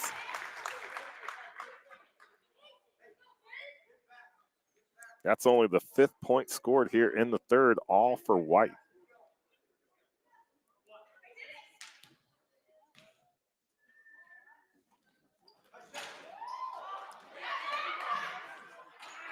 Dietrich gets the rebound, sends it back up, kicks it out to Capalbo. He puts it up. That's going to go over the rim. Green will come up with it. White bringing a press. Looks like we had a collision on the other side of the court. And I'm actually not entirely sure. We've been seeing a little bit of, we've been seeing presses today. From what I can remember, pressing at the rec level was not allowed. No, Now, we couldn't press when I coached in this league. Like I said, it was years ago. Yeah, we couldn't press. But it seems like they're letting it fly now. I mean, Green did retain possession, but Suvanov puts it off the front of the rim. Capalbo comes up with the rebound. Dietrich gets it down there. There's the shot. It doesn't fall, and time expires. So after 3, we've got White 25, Green 16.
So here we are with the 4th period.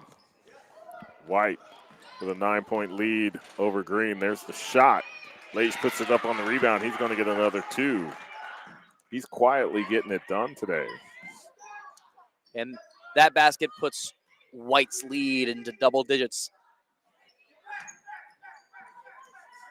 There's a steal by Green. It's Cameron Brisson.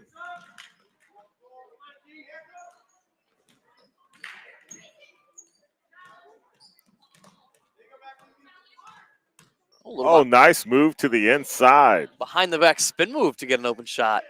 That was Connor Gauthier. And that shot will go down. Was that Brisson that made that one from the outside? Looked like, yeah, number 2. That'll be Brisson.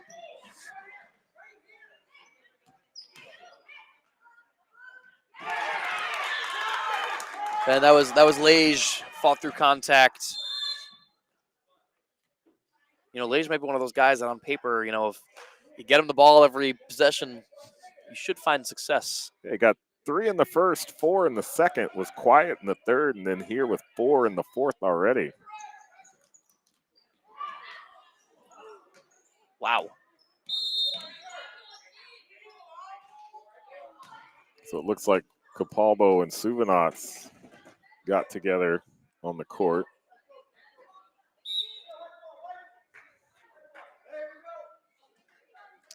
And Suvanov is going to be checked out for Alexander Smith.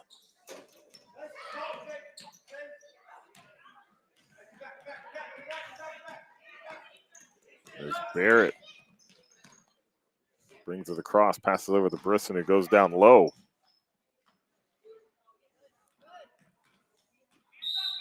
trying to get his way to the baseline. Ball goes out of bounds.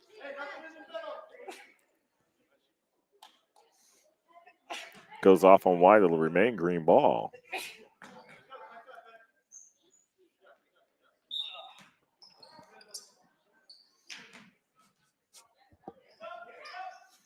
Shot goes up, falls short. There's Lage there for the rebound.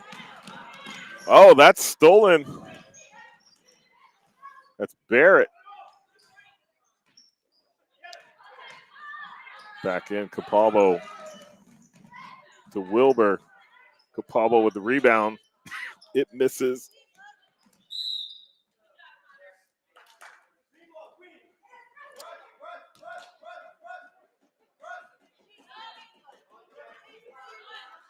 And Green able to stop the fast break. Kevin Wilbur had an open lane. He missed. Capalbo had a putback opportunity. He missed. And Green will take over. And Subinats is checked back in as well. There's Capalbo with a steal over the Wilbur. His shot gets blocked. Lage gets the rebound. He puts it up. It's not there. Wilbur tries to go up. Looks like Smith got a hand in on it.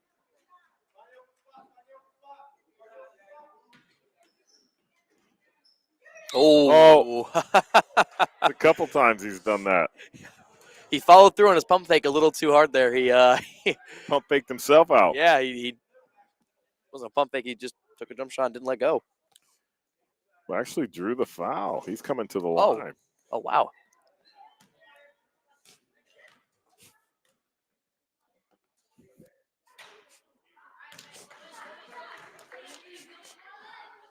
So somebody got a hand on there.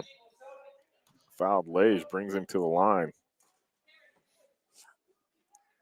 We're going to get more of our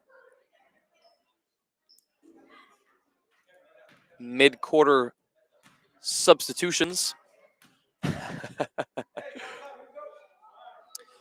think Quinn was going for the high five and got left hanging, so high-fived himself. I respect it. So he gets the second shot.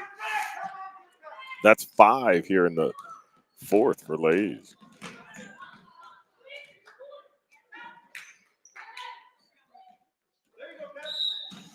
So trying to get the ball back to Gauthier. And Wilbur comes flying, knocks it out of bounds.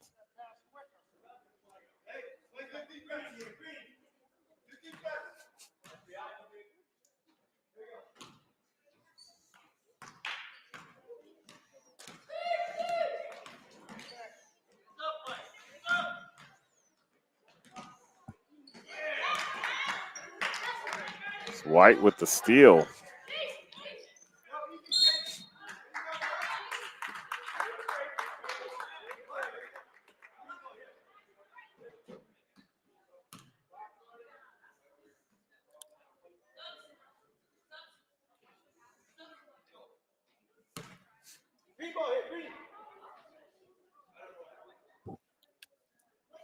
And after, I think the referees will discuss it. I think they have conflicting conclusions as to what happened. And White will take possession. And we've got substitutions happening on the court. Looks like we have some wholesale changes for Green.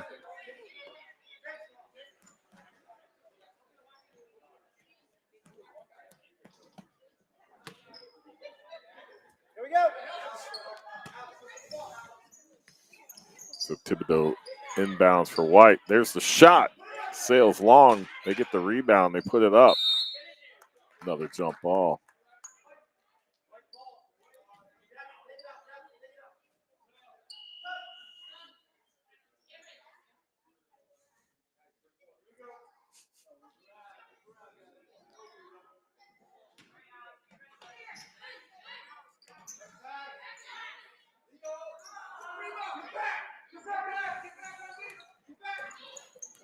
Green getting the ball, bringing it back across. Abram Paza, but that's stolen by White. Jackson Thibodeau going all the way across court to Quinn Hickey.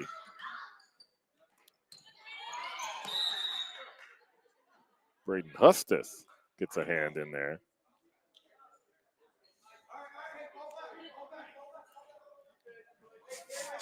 I was wondering what that hairstyle was. I think he actually has it pinned up. Oh, number 12 or number 10? 12. 12, yeah, I think he's got it up in the front. 10's got a half up going, similar to what I am currently donning. I don't have enough hair to even pin up. And you know, my Hustis with the shot. my guideline is, just do it while I can. Grow it out Right. while I am able to. I barely have to even comb my hair.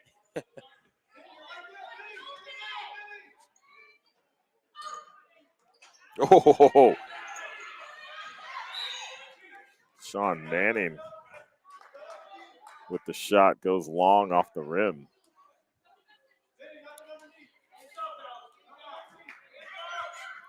Dylan Alexander going to inbound it for Green.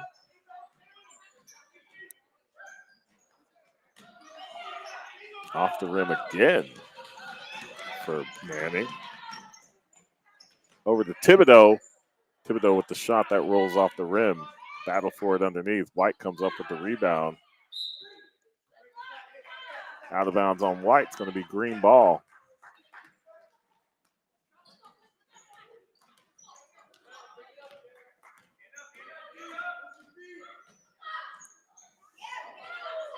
Shot falls short. White with the rebound. All alone is number 12. Mishandles it. Loses his opportunity. That was Quinn Hickey. He did get a basket back in the second.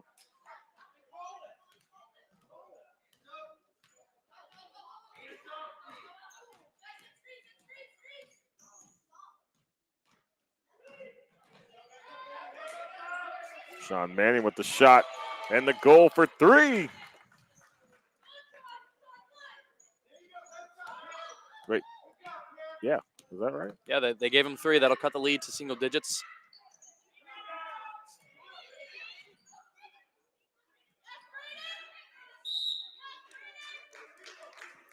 Jump ball. Jump ball. The clock will stop. 1 minute left. Exactly. In this matchup. 9 points separate the two teams. Colby Hastings inbounds it for Green.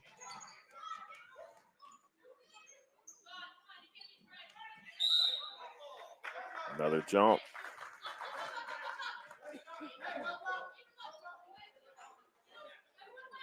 Braden Hustis in there again. Not afraid to mix it up.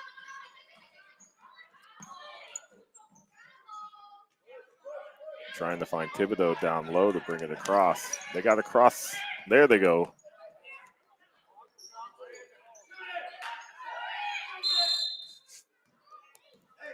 Call them travel. It's going to come back the other way.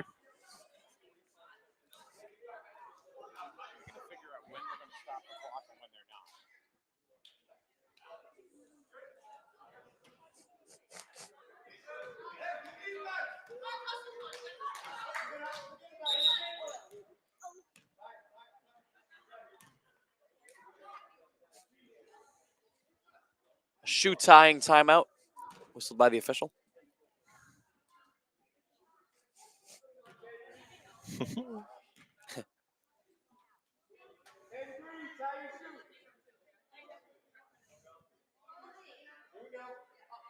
All right, let's all tie our shoe.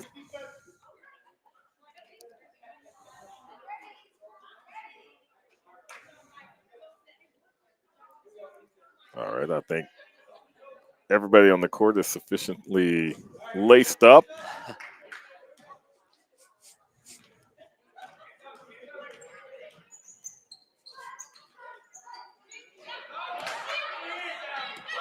Trying to get it across, but it's stolen by White. And Jackson Thibodeau with the bucket.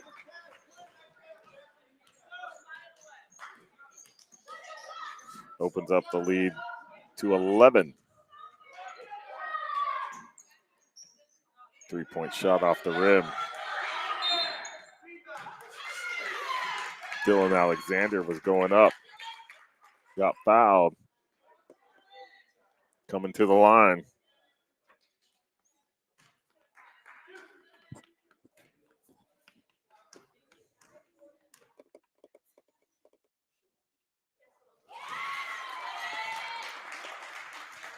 Nice basket.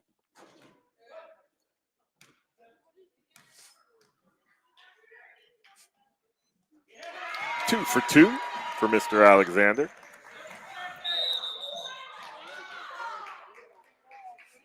Line violation on White. Going to be green ball. We've seen a couple of those in this game as well. Immediately comes up with the shot as time expires.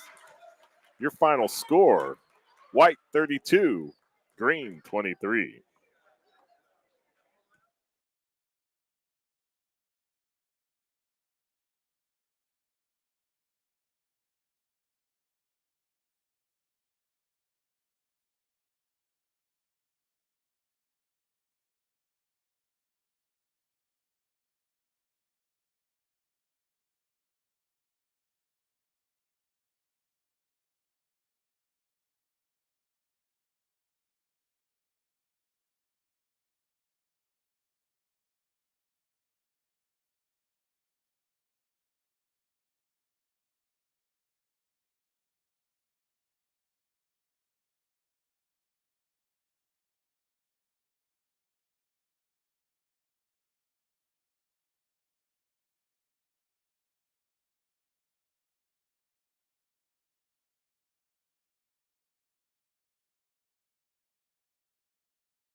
So here, is that me?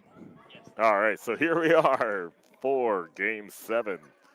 This is the girls' micros versus the coaches and some other people. The roster is continuing. They got some last-minute trade deadline pickups that are getting added to the roster right now. But talking to the coach before we came back on, so there were 9 girls on this team. The only 9 girls that came out for this age group, and they came in, ended up second in the league overall. Lost to Groton, which was the only team that they had lost to all season long. So fantastic group of girls. Actually came in here, got congratulated by the officiating crew for being one of the most well-rounded teams in the league. And here they are playing against their parents. Yeah, we got an opportunity to catch up with the head coach of this girls team, and they mentioned in the tournament, or actually throughout the whole season, they had only lost to Ryan. Wow. So there's Liz. As I'm interrupted by a fast break and a putback finish from Liz Dixon. Yeah, coach mentioned that the not only were they were congratulated by the officials, but they had a very successful season, which is something great to hear. They beat notable teams. They beat New London, which was a tough battle, I heard, and they beat North Stonington. They beat Ledyard. So hopefully a sign of things to come in the next few years for Griswold Rec basketball. Yeah, it looks like the girls basketball, as they continue up through the school system here, might be pretty good here in a couple of years.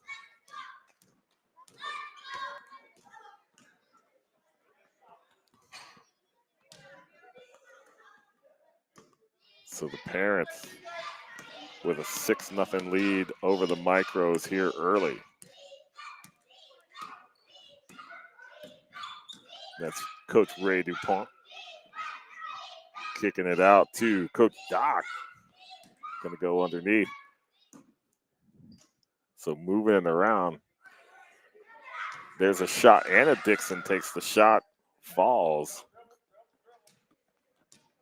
Micro girls picking up the rebound. That's Brienne Dope. Doc, I should say. Or is it Dope? Dope. It is I Dope. believe it's Dope. I had her brother at summer camp this last go around. There's Dylan Whiteshirt on the break. He's going to put one in for 2. So the parents breaking out here early, 8-0. 5:46 left to play in the first period.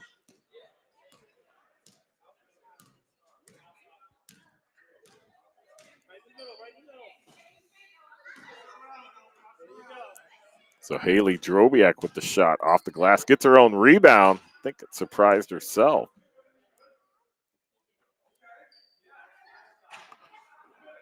So rebound after rebound. Third, fourth attempts. Finally goes in. Kids finally get on the board versus the adults. Of course, the question we'll have to ask is similar to the one we had earlier is, can the adults keep up conditioning-wise? Yeah, that's always been the question. 3-point land off the backboard in the rim. Anna Dixon puts it up, and their Mama Liz puts it in for 2.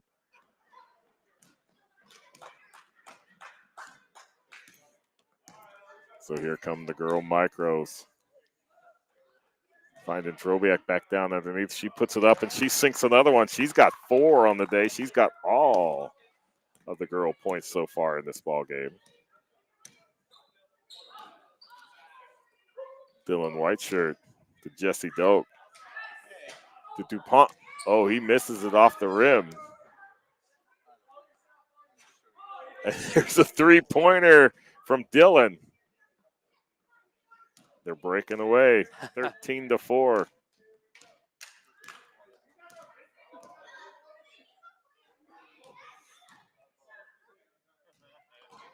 Working down towards the baseline. Kick it back out, take the shot off the side of the rim. Anna Dixon comes up with the rebound. And we got Mid-period substitutions. Looks like for the adults, we're going to get Youth Center volunteers in action. There you go. Owen and Cam checking in. Owen's got some height to him. Yeah, and playing in the jeans.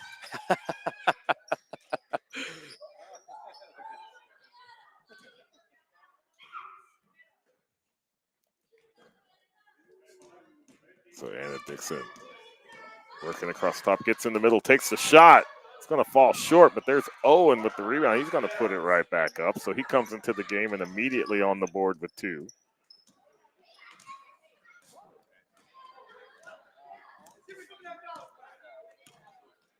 I'm not even exactly sure what color that is on those shoes. It's purple and something, but there's orange in the back, so it's keeping up that purple and orange combination.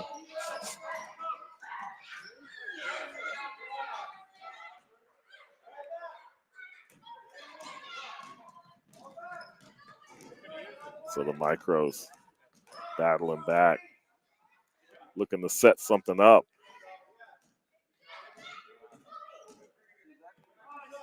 Working inside. Off the rim. Get the rebound and the points. So with that bucket, that'll take the girls up to 6. Chloe Prokop.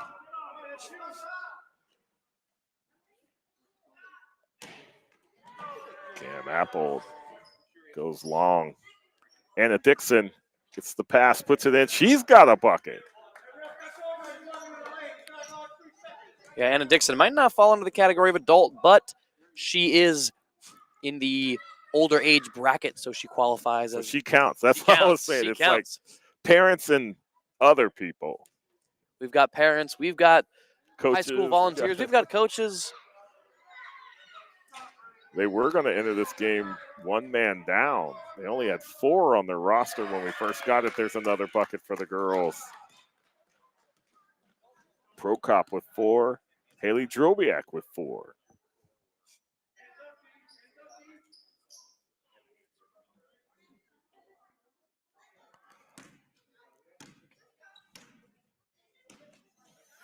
Dope to Dylan. Dylan with the shot and the bucket. They're only going to give him 2 on that. Sounds like we're getting some jeering from the crowd following the bucket from the adults.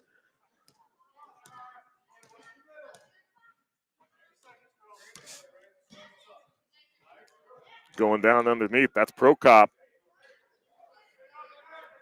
Gets her own rebound, puts it in. She's got 6 here in the first. Cuts the adults' lead down to single digits. 50 seconds left remaining in the first quarter. Owen Pappas going to Anna Dixon. She puts it up off the rim. Going to go out of bounds. Parents will have possession. Pappas is going to inbound it. 3-pointer off the front of the rim. Gets his own rebound. Going to pass it over to Dope.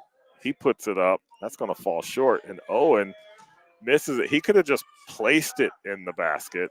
Somehow overshoots the rim. Maybe it's the jeans. They're constricting his ability. His arm span, it might be 10 feet. At the buzzer, there's the shot off the backboard. So after 1, it's Parents et al. 19, Girls Micros 10.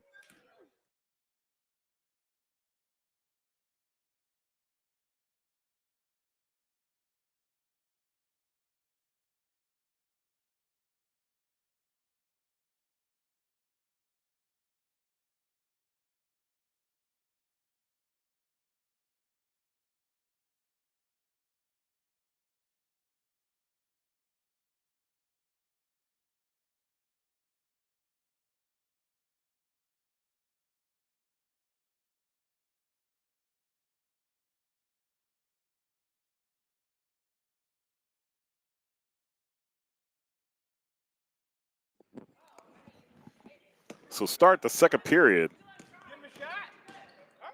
Girls with possession. That's going to be rebounded by Coach DuPont.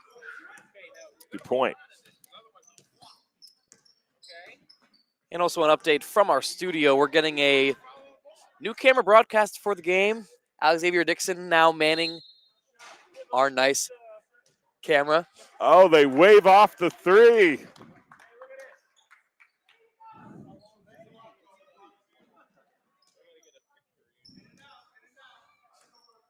So we do have a new cameraman.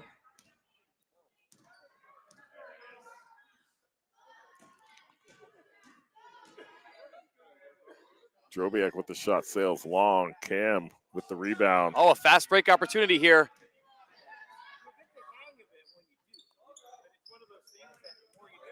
Over to Liz. She takes the shot off the rim. Rebound, girl. Yeah, Liz might be a bona fide baller. We saw her get a steal early on, and that shot, honestly, pretty close. Closer than the way Cam and Owen have been shooting.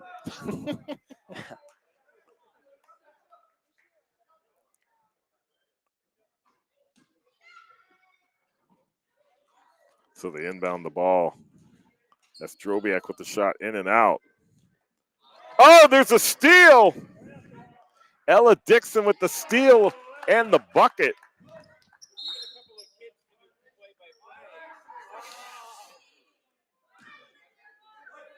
That's fine with me.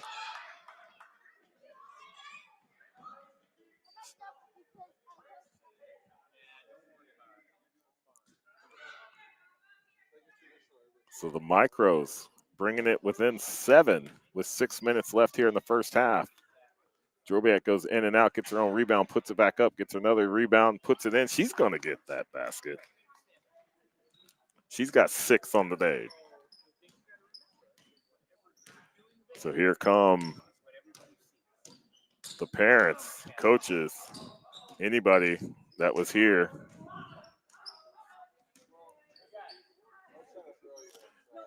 Down low underneath the Owen, puts it up. There you go. He's got a basket.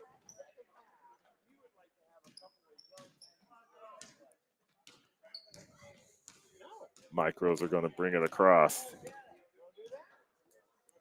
Ella Dixon on point. Over to Drobiak on the far side. She's going to work herself to the inside, take the shot. That's going to come off the glass. Girls with the basket and the bucket. She makes it right. Around the defense of Owen Pappas. Kia Messier.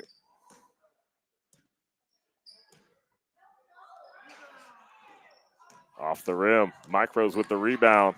They got to get around coach, and they do. There's Ella. There's the shot. Off the front of the rim. Liz Dixon going to bring it across for the parents. Oh. Works around Ella. Oh, they're going to leave him open. Going underneath.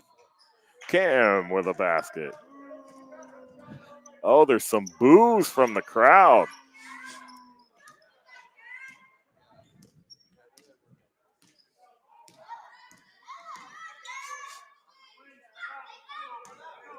Coming over here to the left. There's Drobiak there in the middle, off the glass. She's got another bucket. You know, this is my first time this season coming to watch Griswold Youth basketball, and I think I can see why this girls team, you know, did the things they did. They can shoot. They can't shoot. They can't steal. There's Ella Dixon on the break. One person to beat. She puts it up. Oh, it falls. They don't get the rebound. Oh, parents do come up with it. Long pass to DuPont. Misses it. Here come the Micros. Slowing it up, keeping the dribble. Oh, trying to get Drobiak. It's blocked, but she gets it. Takes the shot off the glass. Jessie Doak gets it stolen. Shot goes back up. Doak again with the rebound. Too long out of bounds to Coach DuPont. Micros ball. Almost took out our camera. So the Micros will inbound the ball. Under 3 minutes left here in the first half. Only 7 points separate the two teams. Working down to the glass. And there's a bucket for Peyton Lamorta.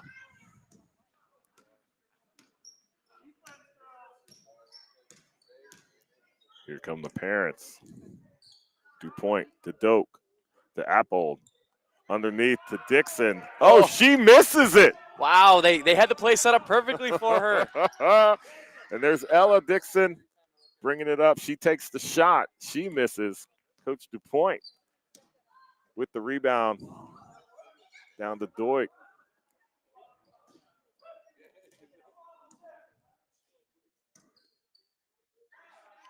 They're going to leave him open again.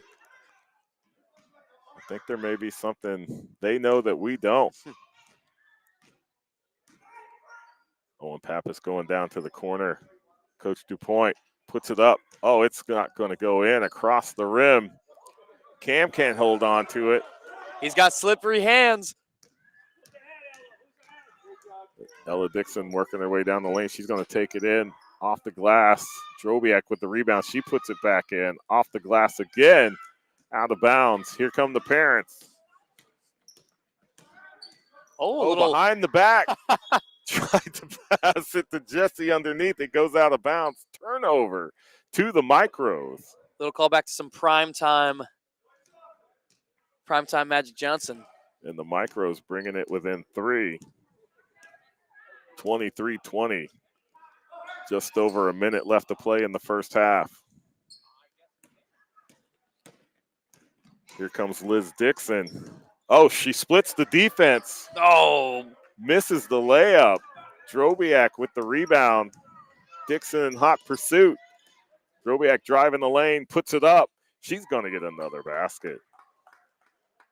She's got 6 here in the second. 10 on the game.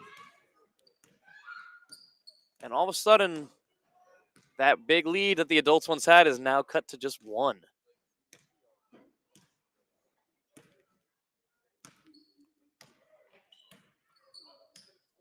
Oh, a screen.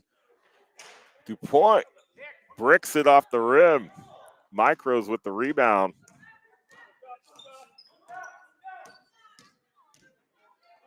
Ella Dixon passes down underneath. That shot's taken. It's scored. Kia Messier with her second bucket of the game. At the buzzer. Liz Dixon brings the parents within 1 of the Micros, 25-24.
All right, we are live. I'm just checking in. So, we're here at SNSN interviewing our official. Your name, sir? Alan Peterson. Alan, it's a pleasure. So, word is right now, you're going easy on these guys. What are we seeing? What are we seeing right now with the adults? I mean, Yeah, I think the adults are starting to wear down a little bit. We suggest they get some water, maybe some Gatorade, maybe a couple more subs. And then maybe they can stay with the girls in the second half. we've been thinking the X factor might just be the conditioning. Yeah, yeah. Do we see them holding on to this throughout the second half? Well, we're going to call it. We're going to call it like we see it. So it's really up to the players. We're going to see what they can do. But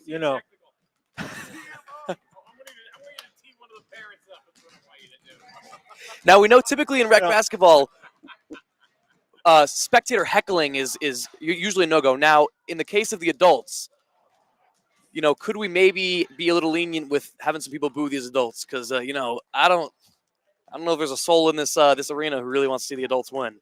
Yeah. I know the girls. They got a lot of fans here. But we got a gentleman over here. I might have to talk to the rec director, but we'll do the best we can. All right, we appreciate it. We appreciate your time. Appreciate you too. Thank you. Of course.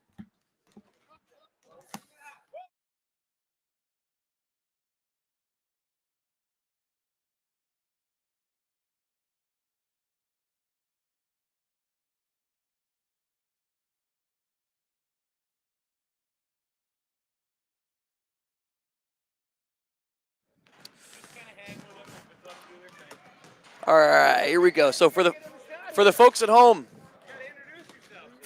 we are introducing here. Are we in camera shot with our new camera operator? All right, I'm going to allow these two fellows to introduce themselves. I'm here with Edward Tardif, Sean Jackson. All right, so these two have been chosen to be John and I's apprentice for the next half and the remainder of the game. So from now on, you're going to hear these two guys on play-by-play and color respectively. So this is our introduction, and let me officially hand over the reins. All right, so these microphones are live. You can take a seat. I'll keep running the scoreboard. Awesome. Hurry up. You gotta come around the back here. Sean, go. Oh, I'm going on that side? The Oh. wire, but yeah. So one of you will do play-by. We'll have this is the play-by-play chair, so you'll be calling plays, and you do color. So you just add a little bit of spice to what you can, and you got the player sheet. So yeah, take it away. All right.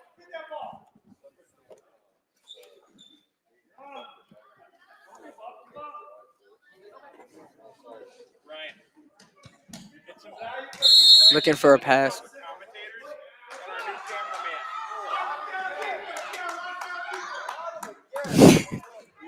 Yeah, that's it, man. I don't know if they've said anything. You gotta I'm trying to find out what to say. Just call what you see. Bringing the ball up. Paint the picture. Looking for a pass here. Almost drops it. Driving. Going for two. And it's a basket. Oh, wait.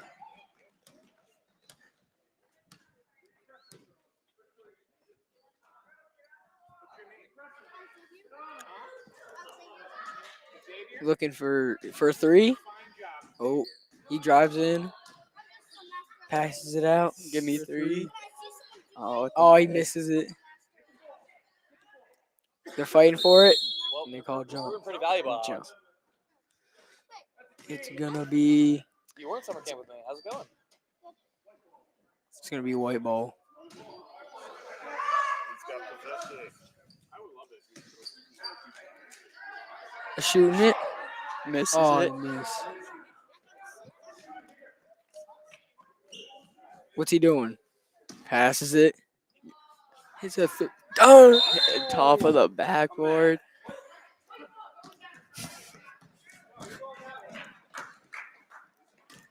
taking it back down again. Number 4.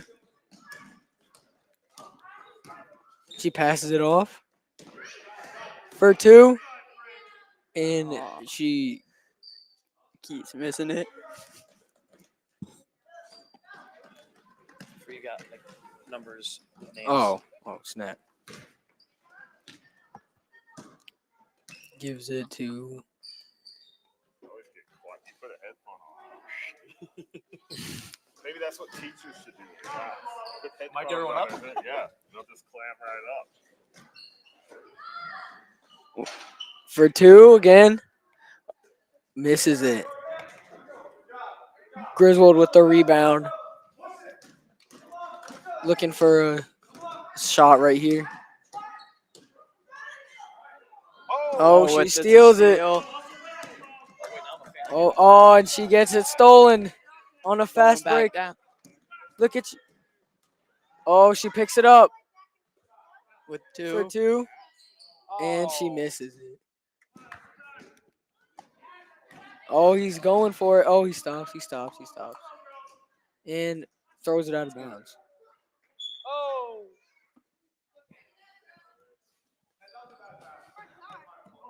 Griswold gets the ball. It's a white ball. Bringing it up very slowly.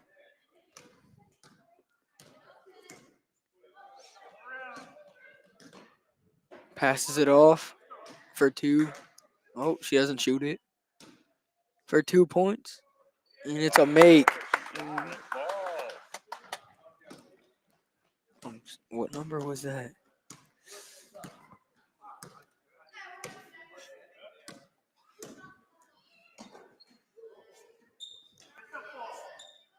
Give me 3. And he makes it. With the awesome celebration.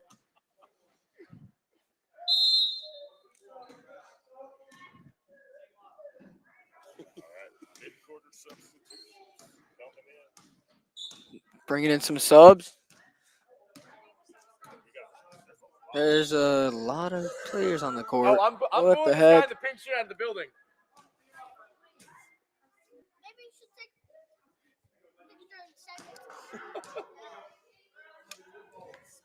What's going on here? Griswold is passing it in. They need to find somebody.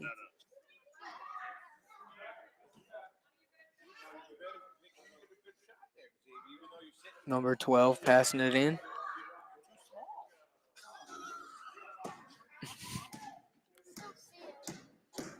Number 10 passing it off for 2 points, and she misses it. She goes back up. Number 12, and she misses it. Every once in a while I hear something here. I don't know. Are we hearing anything? I don't know if he's watching. Just add some color. You know, you watch ESPN, you watch CBS Sports. Sometimes. We got Al Michaels and Chris Collinsworth. Yeah, we got to. Tell us some interesting stories. About the players. And we got coaches. How was the? Do you see a cockroach go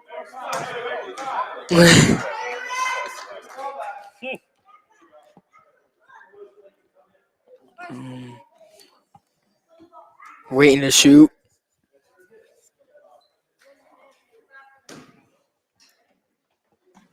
And she makes it. Number 12.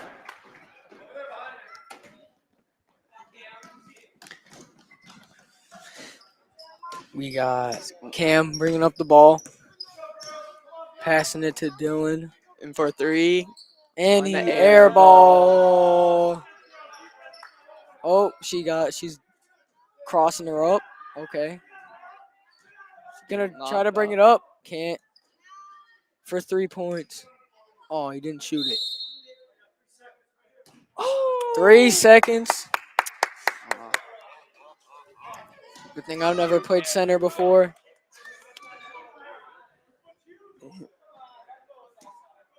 Number 10 bringing up the ball.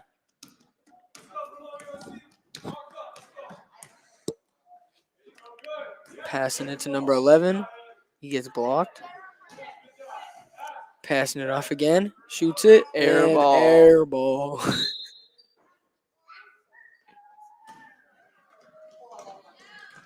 Where's he throwing the ball? Oh. Passing it off. Shoots it. And air ball. Putting it back up. Oh, Puts it back. And for makes 2. it. I don't know. Seems a little frustrated bringing the ball back up. Down by 1. Okay, shooting it. Air ball. Balls it. Come on. Number 11. She puts it back up. And she misses. Oh, on a fast break. Going for the 2. Oh. With the Boo! With the putback. Hit the point to the camera. Number 11 puts Puts it back up, again. and she makes it. Down First by point one. this quarter. Got Cam passing it off to number 10. Down by Green. 1 with 1 minute left. Oh, and she steals it. Going down. Uh-oh. Almost got stolen again. Almost. Passing it. She's going in Shoots for 2. it. And it's a make. Oh, shoot. I don't know. Nothing but net. That's crispy like chicken. Number 10.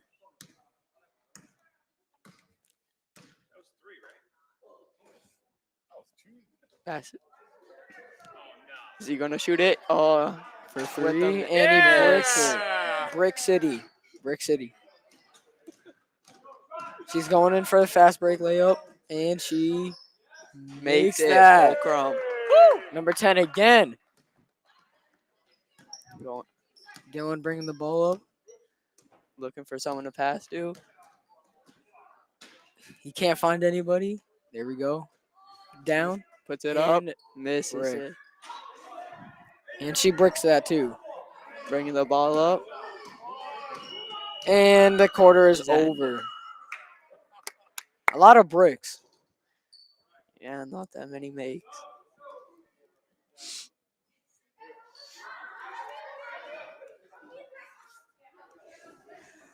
The ref's talking to the scoreboard. The shot by number 10 was good. Is it still easy? Number 10 has the most points this quarter with 2 points. No, 4 points. With amazing drives. And also number 12 with 1 point. And number 11 with 1 point as well. All doing great. Yeah, Do they know what they're watching it on? they're watching it on SNSN. Oh, on YouTube. You can go on YouTube and watch SNSN live. That's where I watch on all the time. Huh? SNSN's pretty good. You just gotta go on a channel, and if they're live, there's sports going on. Like a dodgeball report. Yeah. We're not. Number 0 passing it in. Griswold's ball. Oh, Playing getting tough blocked. defense. Number 0 coming up, passing it Drives down. it. Nope. Fumbles the ball. Puts it up. Puts it back up. Oh, Puts it up again. Oh, passes it to 0. 0 puts it back up, and it's a miss. White with black with the ball. Passing it off to Dylan. Oh, he doesn't shoot it. Can one of you For- plug in for a word 3? from our sponsor? A big thanks to Eastern Connecticut Savings Bank. Big thanks to Eastern Connecticut Savings Bank. Huge help. He's dribbling the ball up top. He's got someone open in the got corner. the corner. Not passing it. Not passing it. I don't You think got you her see wide it. open. She pulls it for 3. And it's a Misses it. brick. You should have just passed that. Yeah, that's what I'm saying. Oh, Oh, with with the the floater. Air balls the floater. Oh, rebounds it. Travel. They didn't call the travel. The ref's blind. Rebound by number Rebound by number 4. 11. Number 4. Passing it off to 0. She For shoots 2 it points. behind the backboard. Behind the backboard. That's a tough shot. Haven't seen that one before. That was a crazy brick. It's gonna be white ball. Passing it in. Looking for a pass. He steals it. Passing He's it gonna off pass to on a Dylan. fast break. Oh, he misses it. And they get Griswold with the rebound. I've seen the handles getting better as the game's been going on. Oh, with the behind the back move. Okay. Haven't seen this. Picked up the ball, passes it off, and they get it. Passing it to number 4. Number 4 is dribbling it down, looking for an open spot, and it gets steals. With the steal again. Oh. Putting it up With the 2. with Oh, a brick. With a brick. Number 4. Number 4 for 2. And it's a Punch make. makes it. I did my Z backwards. The guy in the Oh my jeans God. playing basketball, bringing it up. He's wearing Adidas. No, those are not basketball shoes. He might have no grip. He's holding the ball for a little bit. Dylan shoots it for 3. Dylan holds it. He doesn't shoot it, and he shoots it. Give me 3. And it's a brick city. That's gonna be fat. That's a brick, dude. Oh, number 4. Oh, Oh, she drops number it. 4 trips on the foot. Oh, snap. It's going to be white ball. This is a pretty You close game. This school's been around for a while. No, this is a pretty close game. And we got them with the fast break Number for 2. but she Brick misses City. it. Misses the putback. Oh, no, he's bobbling it. He's missing it. He can't grab it. And number 5 gets the rebound. Oh, no. Almost gets stolen. Number 4 is bringing it up. Almost gets stolen. Number 4 is going to go. She's going to drive in. And she's going to pick it up. And shoots it. number for 11 2. for 2. Nothing but net. That was like squish. Oh, is it the 4th quarter? Snap. 4 minutes left. Passes it off to Dylan. Oh, no. He misses the pass. Out of bounds. Oh, no. He saves it. Number Picks up the 4. ball. Number 0. Number Go. 0 on the With the travel. brick. Oh. Passes it down. Oh, Oh, snap. Oh, she almost steals it. Coach is going to go He's for shooting 3, it for 3. but man, air ball. Brick City. I don't know. Brick City. I don't know if the coach got butter on her finger. I think the coach is just a brick. It's all good, though. He can come back. Still 4 minutes to come back. Having some confusion with subs. Down by 7. And there's a kid crying with his dodgeball. And they're still not passing it in. There we go. Number 10 bringing it down. Speeding up here. Oh, he's coming. She's going to get. Oh, she's going to pass it to number 2. Number 10 didn't know what to Number do. 2 is going to pass it back. They're going to put it in the paint Oh, for what a 2. Air ball. Oh boy, yeah, here we go. Uh-oh. Fast break. Fast break. And with the dunk. He bricks it. He bricked it. 2. Oh, no. Uh-oh. And for 3. Bang. Yeah. Bricks that, too. Dang. Coaches aren't doing good today. Coaches are bricking today. They got to pass the ball in. Quick. See that she's going slow down the court. Being smart, looking for a pass. And she's getting trapped. Passes it back out.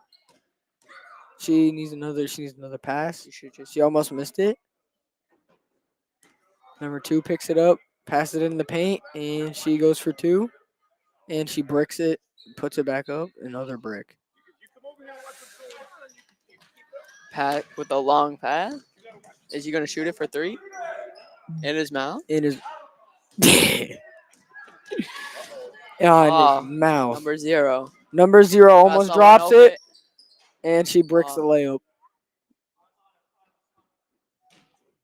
About 2 minutes left of the game.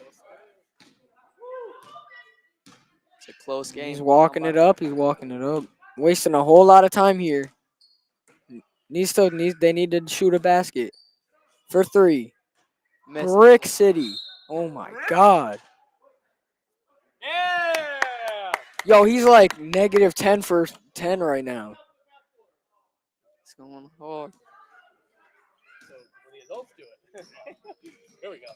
That's the line. That's the Number line. 0. Adulthood. Number 10, I meant. Oh, number 3 picks it up and make. Makes the layup.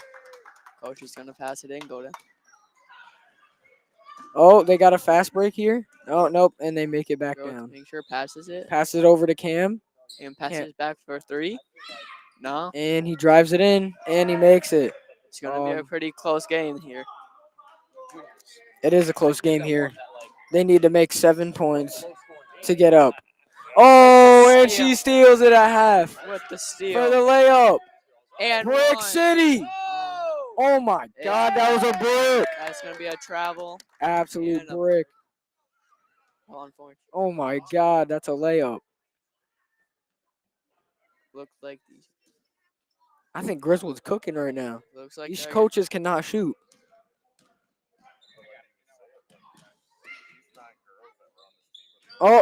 Oh no, and it's out. bounds. Out of bounds. It's unlucky. They're in a Oh. press. Oh, she almost The drops the layup. pass for the layup and bricks it. Oh no. He's gonna hit off the knee to number. Oh, 10. oh, fast break, number 10. Number 10. All the way. And misses it. Oh my God. Uh-oh. Fast break. And makes it. Only down by 5 now. Coaches are scoring a little bit. They're coming back. 3, I meant. Clock manage it. They need 3 more points to get back. They could just shoot a 3 here. Shoot a 3. Oh, and they're going for 2. And he bricks it. And 5 seconds. How does he brick the layup? Come on now. Oh, steal. Yo, he cannot hit any shots today. Oh, my God. Great game. That was a good game. Griswold takes the win. Thank you for letting us do.